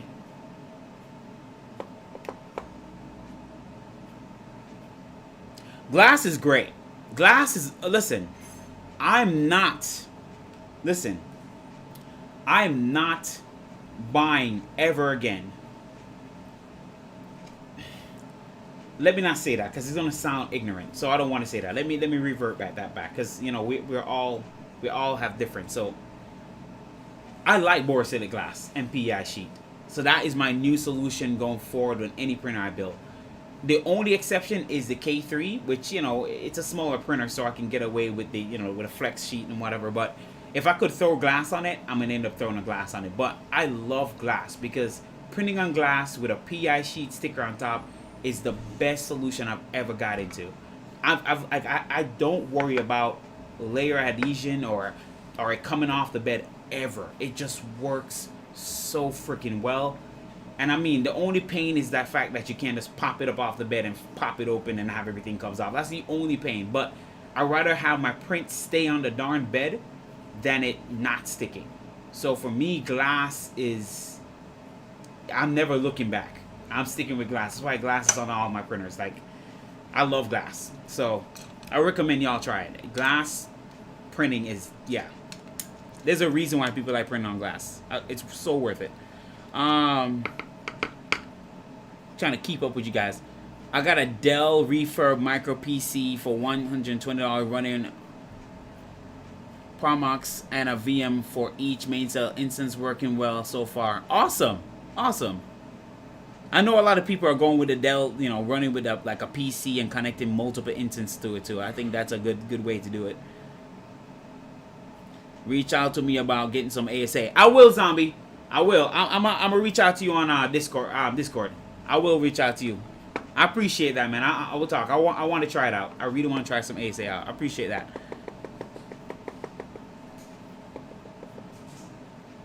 I have a. Oh, good to know. I don't have many issue with OG Pi Zeros on my Rook, but I also haven't pushed it past 10K Axil. The only issue I've been is firmware crashing on the boot up and the CPU load time error. Yeah, it's because it's not as strong. It's just not as strong. The Pi CPU, the Pi Zero CPU is not as strong. All right, so we're almost done. I just gotta put this last piece in, and then we can actually mount it on the actual thing here, and then we're pretty much done for tonight. So, man, I'm really stretching out this build, huh? So the next thing really after this is just really putting it together. Like putting on my thing, putting back on my gantry, putting my stuff together. That part is going to be pretty easy at that point because there's not much to do after. But so I'm going to put that back on the stream. And then as far as the clipper screen, I'll do a video on that separately. Yeah, I'll just do a video on that separately for clipper screen.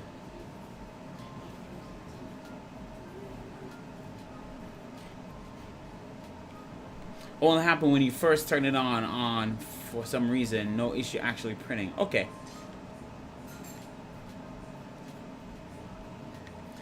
You know, Mac Minis are nice too, but I can't find them. Where I work, I was wanting to look for some Mac Minis, but yeah, I can't find them now. But under $100 for a Mac Mini, that's good pricing.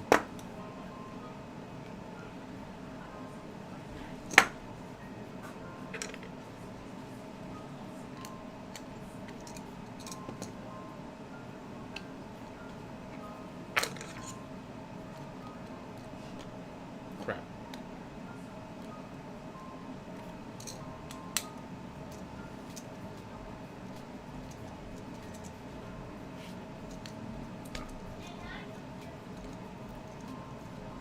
All right. There we go. All right, now we're just gonna have to put it on here.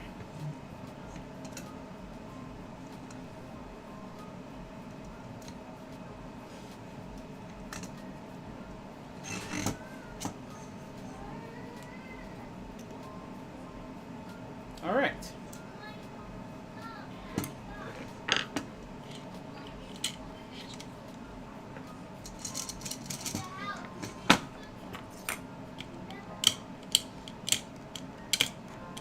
Come on, get out. There we go.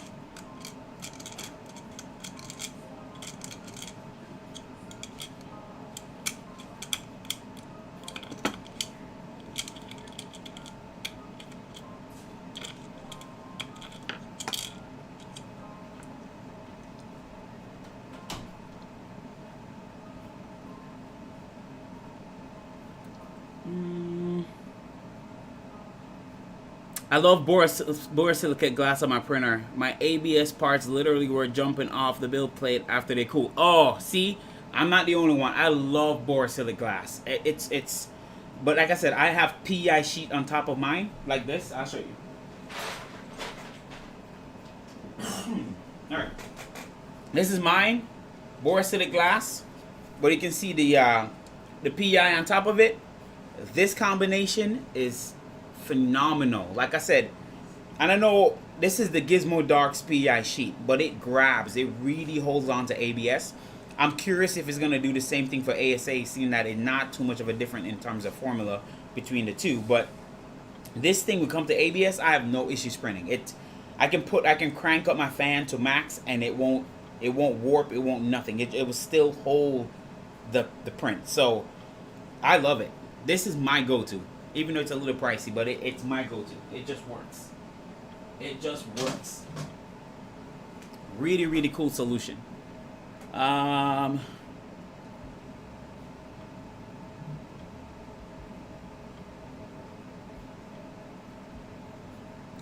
Okay. I grabbed a Lenovo M73 Tiny. I'm fooling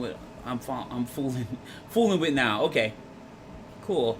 To be fair, parts pop off PEI beautifully once cool too. With spring steel, you can make the the pop happen sooner. Yep, you're right. You're right, David. Yeah, you're right. It's just for me, the spring steel sheet, the textured PEI. If you're not careful, this is my experience because I own a ton of textured stuff. After a while, I don't know if because of oil off your hands seep into the little roughage of it, but after a while, when you first get it, it sticks amazingly well. It just textured PEI sticks so great. You're like, this thing's like, but after a while of printing, I'm not sure if the oils from the filament or oils off your hand, but it stops sticking. It just stops sticking after a while. Even if you do the soap water trick, it just doesn't stick anymore. So that's why I'm not a fan of it, because it works good in the beginning, but after a while of couple prints, it stopped holding onto the prints very well. Whereas a smooth PEI sheet, if you get grease on it, you can wash it with soapy water, clean it off, and it sticks just as new again. So to me, the investment on smooth PEI is just worth it over just the spring steel stuff, because you're gonna keep buying that stuff. I don't want to keep buying. I just want to save money. I want to save money, so I'm gonna stick with a permanent solution. Do you have experience with clippers, macro, variable? Would be nice if you could do a video on it. Actually, I was actually studying how to do macros myself. I do a little bit of experience with playing with it. I could explain how they work. Someone did ask me a video about that, to do something similar. Just give me some time. Let me do some more studying up on it so I can actually be more educated on it too. And then I can present it in a better way where we can all grasp the concept. But that's something I would like to do, another video too. I've shattered large half-inch thick glass bed. I can only imagine what that is. Wouldn't that the PI doing the adhering? So might as well do spring steel sheet with a nice thick layer of MI6 plate. Yeah, but you know what I realized? The quality is the quality matters too, David. So the spring steel sheet PI sheets, they don't last long. They're very thin and they're not as good quality. I'm gonna be honest with you. They work okay, but with the actual thicker sheets from Gizmo Dorks, they work better. Like, I have no issues with them. So I don't know if it's the quality makeup of them, but that's why I don't do spring steel anything these days. It's just, I just like the quality of this PI. It just works really good. I've also shattered more than one glass bed as well. I can see that. I'm very careful though. I'm very careful with my glass bed. Pressure advanced macro is super useful. I heard. So I heard.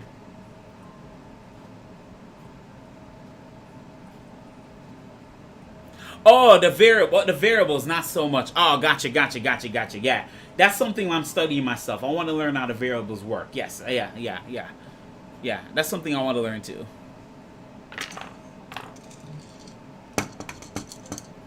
Let's take this off first because I can always pop these in. So let's remove those. And let's put this on the bed real quick.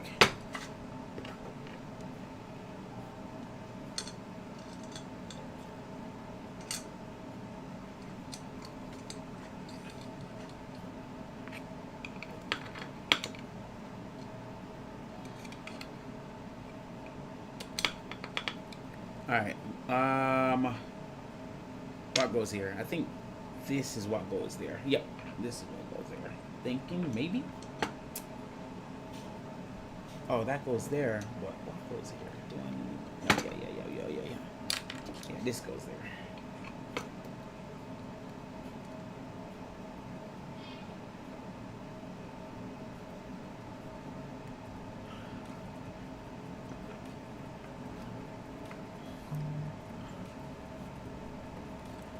I've done some looking around for thicker spring steel. Fabrico HB is nice and thick. Okay, I'll look into that. Thanks for sharing. That. I've shattered about 4 to 5 glass beds in 3 years of printing. Yeah, I haven't shattered one. Be honest with you, I've never broken a glass bed. The only time I've shattered that is what I told you guys on stream, that I was trying to put a hole into one of my glass bed, and with a glass, with a drill bit that cuts hole in glass, and yeah, shattered the bed twice. That's the only time I've broken, like, but that was kind of just being stupid. Let's be honest, it's just being stupid. But as far as that, I've never broken a glass bed. Never broken it. Yeah, never broken a glass bed.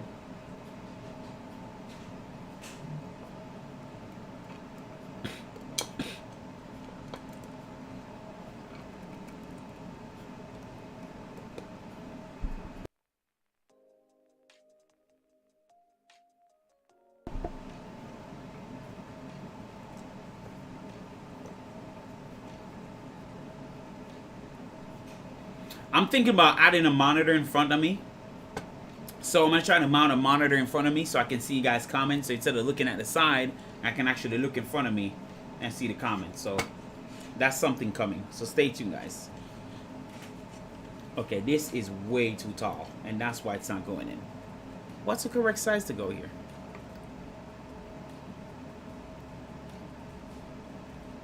It just won't go in there. It must be shorter than that then. I bet you 60 millimeters again. I bet you it's 60 millimeters. 100% sure. I bet you 60 millimeters. Yep. Yep. I was right. 60 millimeters.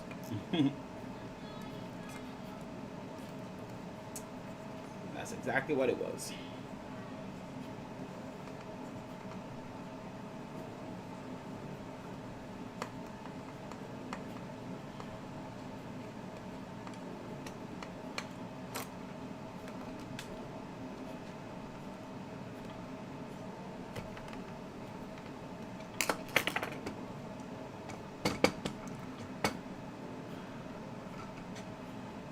Have you, or are you attaching the glass bed to, how are you attaching the glass bed now? It's easy for clips. Clips. I have these clips. I use these clips. These clips.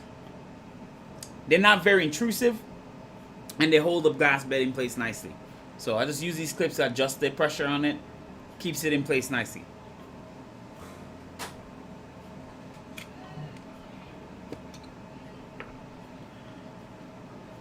I had a spaghetti monster during a print, and it took my glass bed completely off the machine and onto the floor into pieces. It was gnarly. I can only imagine.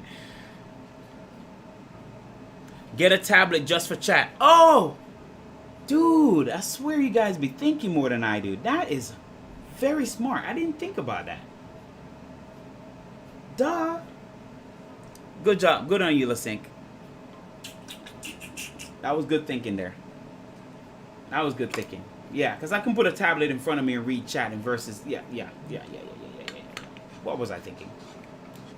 Good call. Good call. The ones I did in Shatter have holes all over from parts I fused to them. You have horror stories, you know, with glass beds. Oh my goodness. I've never been a fan of that thin PI sticker. I found you to have to be super careful with them. I've ripped multiples, but I've never damaged a single powder coated sheet. Interesting. That must be the luck of the draw, and I guess you don't. I guess the bed don't like you, man. It's okay. I'm tempted to try G10.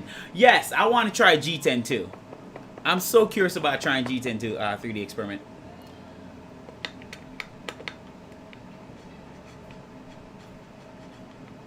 I want to try G10 too. I think that's the only thing I haven't tried, and I've been looking for some online. Do you know anyone that custom cut it to size, like to the actual size? I don't want it smaller than my bed. I would like it to match my bed size, so like 330 by 330, or you know, just my bed size, or 300 millimeter. I want it to match the bed size. Is what I want. I don't want it smaller. So I'll be curious to try it myself.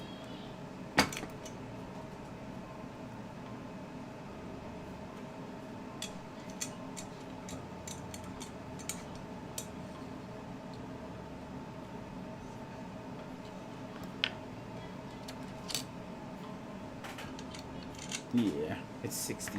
It's definitely 60 millimeter.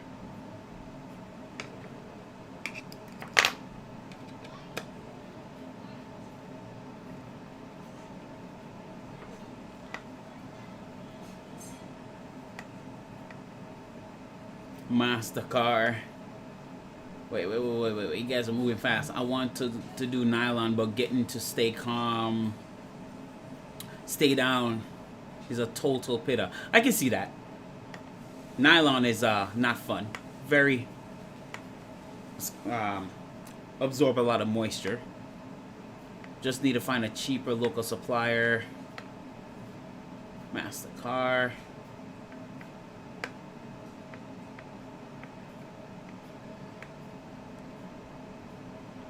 I can't print PC on my V0.1 because it just curls the PI sheet. I need to try G10 better glass. Never tried a purple. Where did you get those clips? Oh, I got them from Amazon 3D Experiment. I got the clips from Amazon. I think it's some Ender 3, Creality Ender 3 clips. That's where I got them from. That's why I haven't tried G10 yet either. Yeah, I would like to try G10. I think that's the one I would definitely, I'm curious about. I want to see how ABS behaves with it. Alright, so we got one side on-ish. I didn't over tighten it. I just didn't want to go overboard with tightening the thing.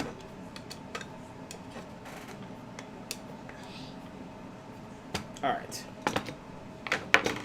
Let's throw this on real quick here before we put the other side in.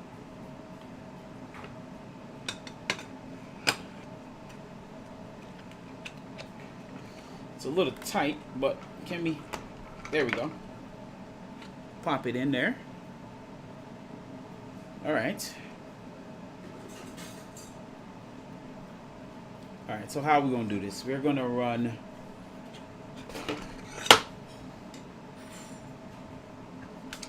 I'm not gonna do too much. Like every 4, like 1, 2, 3, 4, 5, 6. Yeah, how about 6? I do every 4, so about 6 of them. I try not to put it in every hole. Like I just feel like it's just excessive. As you know, I roll, guys. I try to like be very frugal with these things.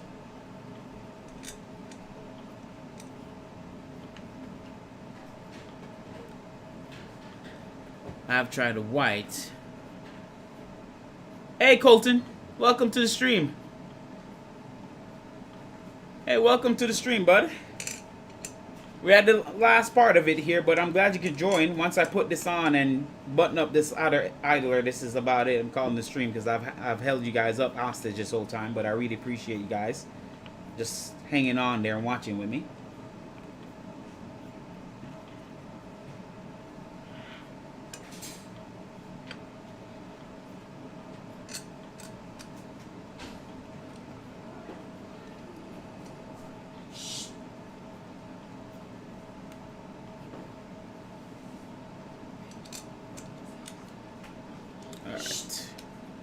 And then we'll just for measure, just for kicks and giggles, we'll just put the extra one here. We'll just put the extra one in there, just for kicks and giggles. We'll just put it there. All right, let's throw it on here now.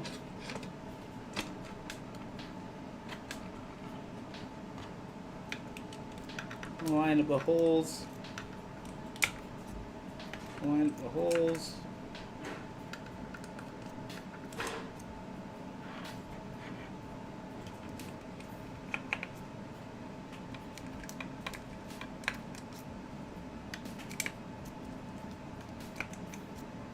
Alright. Let's get... Where are we? We need it. Now, I think Tezza left, but I'm going to follow Tezza method and listen to the guy, because we're going to start from the center to outwards.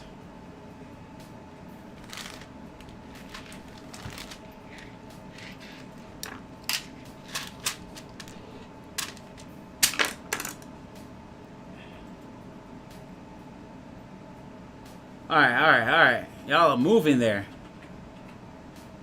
ABS juice on bare glass for ABS critical prints just to spray on. I don't cool it too fast. See, I've never tried ABS juice. It seems interesting though. Seems like a lot of people have good luck with it. Not me so much. Never tried it. Colton, I made an Excel sheet with every part of my Voron trident, and it's going to be $1,540. Whoo, really?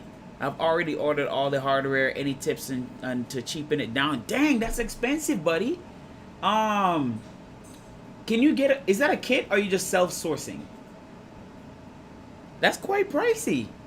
Are you also adding mod, or just a stock Voron trident? Because I didn't pay that much for mine. So, is that a kit?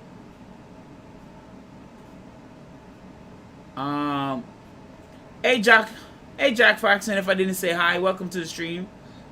We have no life, lol, have no money, or we'll be building a Macron or a South Fork or V0.2. Hey, listen, it's alright. It's alright. If I can entertain you, that's, you know, it's worth it something.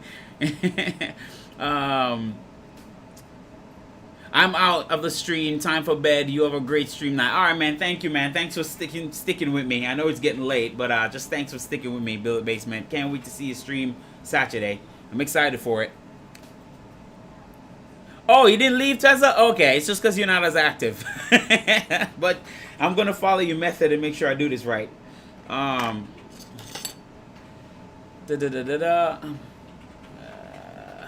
Wires are one of those you certainly will regret. Good night to all. If you can super chat Golden, he won't ask for material. I appreciate anything you guys give me. I appreciate subscribing. I appreciate everything. So it's all good. I'm glad I can entertain you guys. All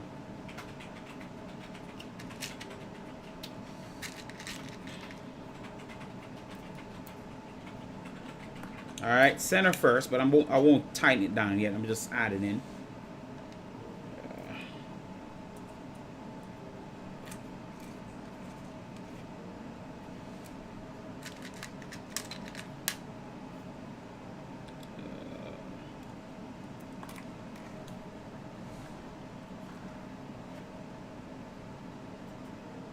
LDO kits are pretty solid quality, not enough. Yeah, I'm surprised. I would get a kit, then self-source the important stuff like a good quality X-Rail. Yeah, I agree. Absolutely agree with that recommendation. Yeah, but that's a little pricey, Colton. Yeah, you kind of want to bring that price down a bit. You should be able to get away with everything, at least a kit with $1,200-$1,300. But 15-ish, you're kind of pushing Annex K3 territory. And my Annex K3 is the most expensive printer I've had. So, yeah, I would kind of... What size build, too? I didn't even ask the build size. Is it like a 300, 350, 250? What size build are you aiming at? Yeah, if I was in the market right now, I'll buy a kit. If I can. If you're going to self-source, just try to look around and try to save as much as you can. Like, really, if you can save as much as you can, it doesn't matter. But, yeah, a kit would be the way. But I know not everybody has, like, $1,200-$1,300 to just throw in a kit. You know, something like that. But,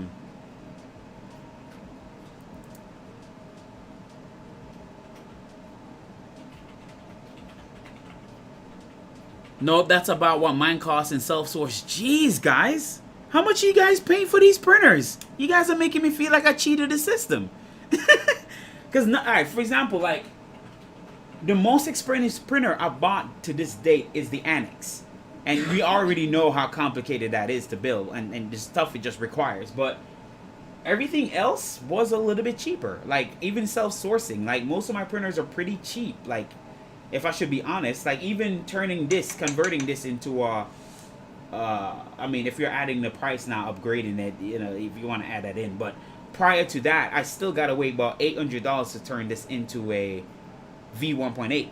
So, what are you guys buying? Like, where are you guys buying these stuff from? And why is it so pricey? This is what I want to know. How are you guys paying that much for these printers? Jeez, guys. I didn't realize how much y'all paying for printers. Oh, it's a 300 by 300 by 250. Oh, that's not bad though, but geez, it's kind of pricey though, Colton. I'm thinking just maybe try to re-look and see where you can save some money at. Oh, the kit is only like $150 to $200 more. Okay, man, so I guess I haven't really looked into a kit a long time. I didn't realize the kit was that pricey. Wow.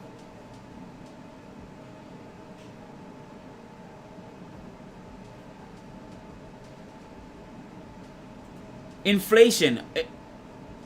I got like $2,500 in mine as is, and I'm not done tweaking. Yo, that is expensive, y'all.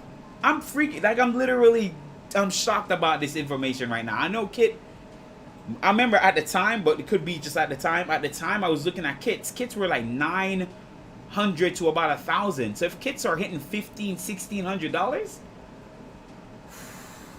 Dang. I don't have that money. I don't have that money. I'd rather just buy a Tronxy and convert it into something. If that's the case, I'll buy a Tronxy again and convert it into a Voron. Because at that point, dang. That's whew. I'm too cheap, y'all. I'm going to be honest. I'm cheap. I'm cheap. Anywhere I can save some money at, I'm going to save some money. You know what I'm saying? If I got to convert a printer or something. But yeah, that kit stuff, that is expensive. Jeez.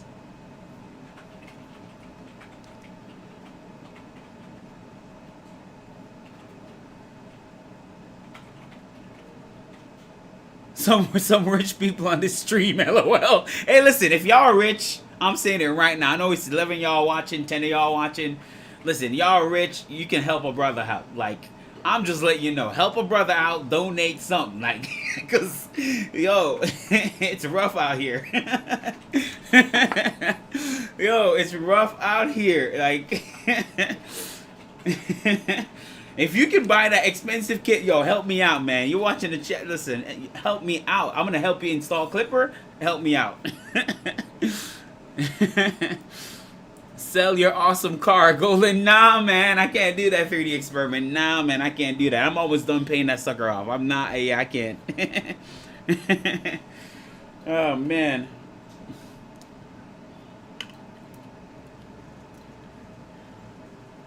An LDO kit without the printed part, hot end, and pie is 50. What? Jesus. Man, I feel bad for y'all paying that price. I paid $800 for Pfizer kit. I'm not gonna shame you, listen, relax. I won't shame you, buddy. I'm just saying, I didn't realize the kit was that pricey. I really didn't realize it was that expensive. Laugh my ass off. My Ender 5 Pro cost me $900 here. Import duty is a killer. Dang.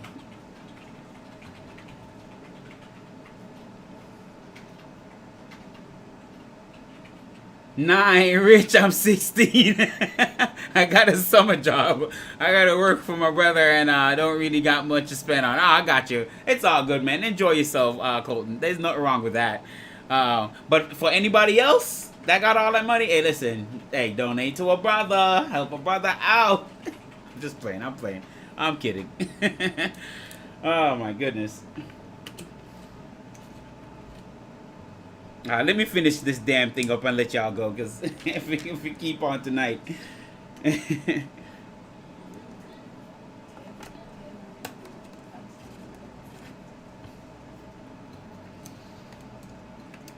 Alright, let's tighten this down. So we got in spaces, right? Yep, okay. Center first. And we're gonna go outwards.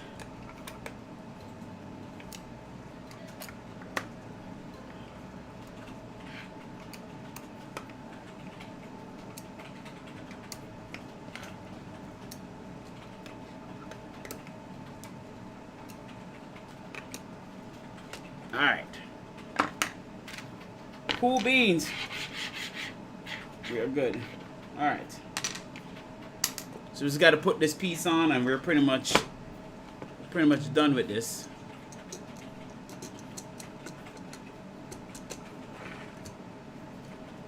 Perfect fit, really.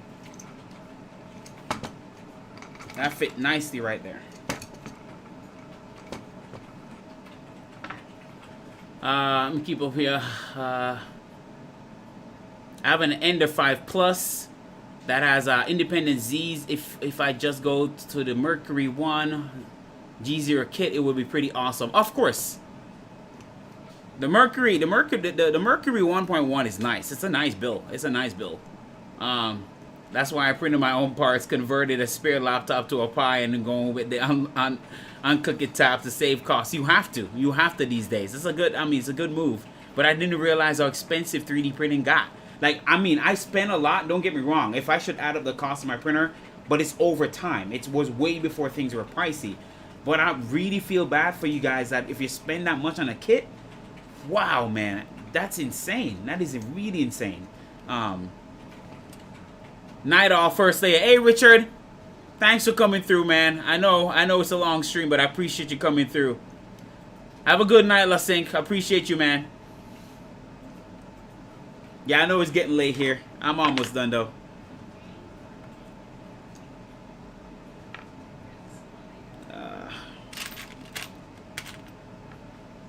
It was a good chat. I like chatting with y'all, so, you know, we can kill time that way, too, but...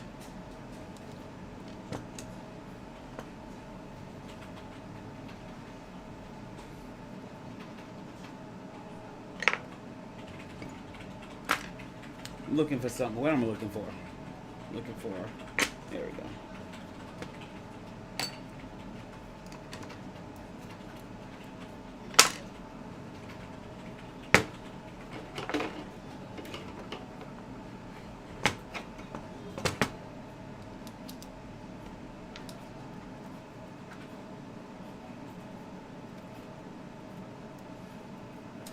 I found a really good deal on Pi 4, $125 for a Pi 4 with 2 gigabytes of RAM. Oh, no. Hey, don't buy that. Don't buy that, Colton. That is way too expensive. There's a lot of alternative. Go, AliExpress actually has some decent alternative. If you buy an Android TV box, which I'm going to convince you, that's a little cheaper, and I show you how to install it. There's a lot of alternative to a Pi. Do not spend $125 on a Pi. It's not definitely worth it. There's a lot of other alternative. Orange Pi, there's so much alternative. Do not spend that type of money. You don't buy that. I'm pretty sure the guys will tell you, do not buy that. That is way too expensive. Hey, listen. As a matter of fact, here. I got you. Here. If you want to chat to me after I sell it this Pi, for the actual price of like 30 bucks. Okay, this is a Pi 4 2 gigabyte.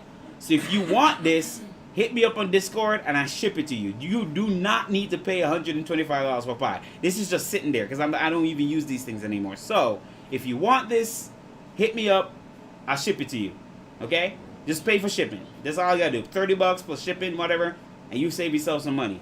All right. Do not do that. I got you, bro.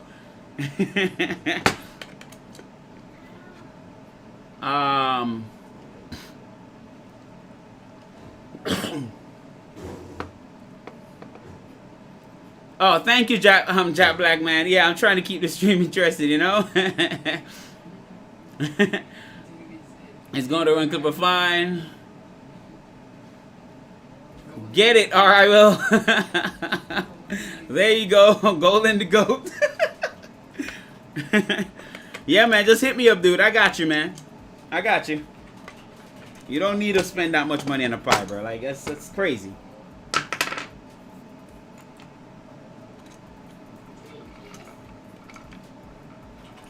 I have a Pi 4 5420 Pi 0.2 watt, yep, and a few Picos with Wi-Fi. Yeah, I mean, it's good to keep around. I have a ton, so I don't mind sharing. I'll hit up AliExpress. I don't have Discord. I'll make an account later. Laugh my hands off. Okay, all right. But like I said, if you can't get one, just let me know. I'll help y'all, man. I don't mind. This is what this community is all about. I do not mind, because it's just sitting there not doing anything. So it could use a home.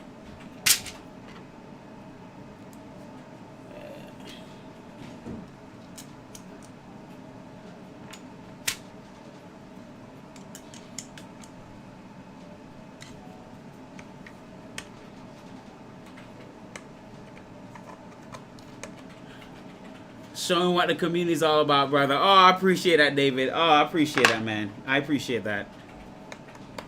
That's what I'm here for. I don't mind sharing. Like I said, I'm here to help you guys out. You guys here to help me out. I really appreciate it. So if I can help one of you guys out, I will. That's a fact.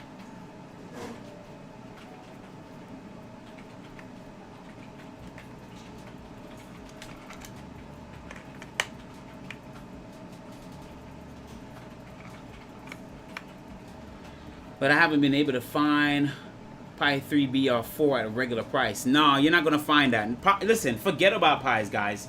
Pi's price are not coming back down. I promise you, if you find a pie for actual original price, God is coming, because there's no way it's coming back down. Not with the way this inflation is and everything's going on. Like, there's no way. Yeah.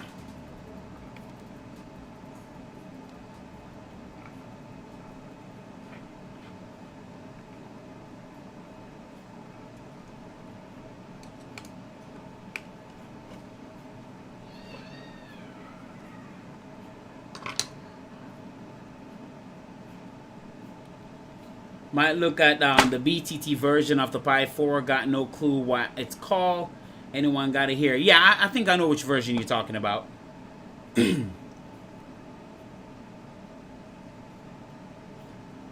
Alright, so here you go. Final product, guys.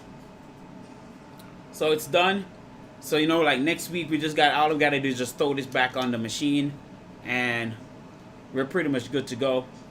So, and I like this rail. This rail is nice. It's kind of smooth. It's not really preloaded, but it doesn't rock on it like that. But, you know, it's very, very smooth. You don't really want smooth rails. It's not really good, but there we go. It's all done. So, we'll install that next week and finish up the build from that point on. But my God, you guys are freaking awesome for sticking it out with me tonight. Like, really awesome sticking it out with me, because this is one of the longest stream I've did so far. So I'm gonna go back on the main here. But I know it's getting late, guys. This was really fun chatting with y'all. Like, really, really fun. Like, the streams are getting really fun and enjoyable, and I'm getting more comfortable with them. But like, I really appreciate you guys who stick around, those who just came and just joined and even say hi. I really do appreciate you. I'm gonna keep the stream going. Every Thursday is a stream. We'll figure something out, and then for next week, like, well, of course this is next week, but after this build, I'll try to figure something else out that, you know, to work on. There's a lot of projects, so there's always something to do. So I'll stream it. But either way, make sure you guys subscribe to Build It Basement. Make sure you guys subscribe to the Poor Boys channel. He's starting to stream. And make sure you guys subscribe to Richard, the First Layer, and DeWitt. Okay, make sure you guys subscribe to them. They're smaller YouTubers, but again, they're awesome people, and we're just trying to share the love. There's enough in the pond for everybody. So I just wanted to point that out, and then of course share and like my channel too. It really helps out. So, but anyways, guys, I'm gonna let you guys go. Let you guys enjoy the rest of your night, and I'll see you in the other streams. I'll see you. I'll shout you guys out. So anyways, peace out, guys. I'll see you guys. Cool.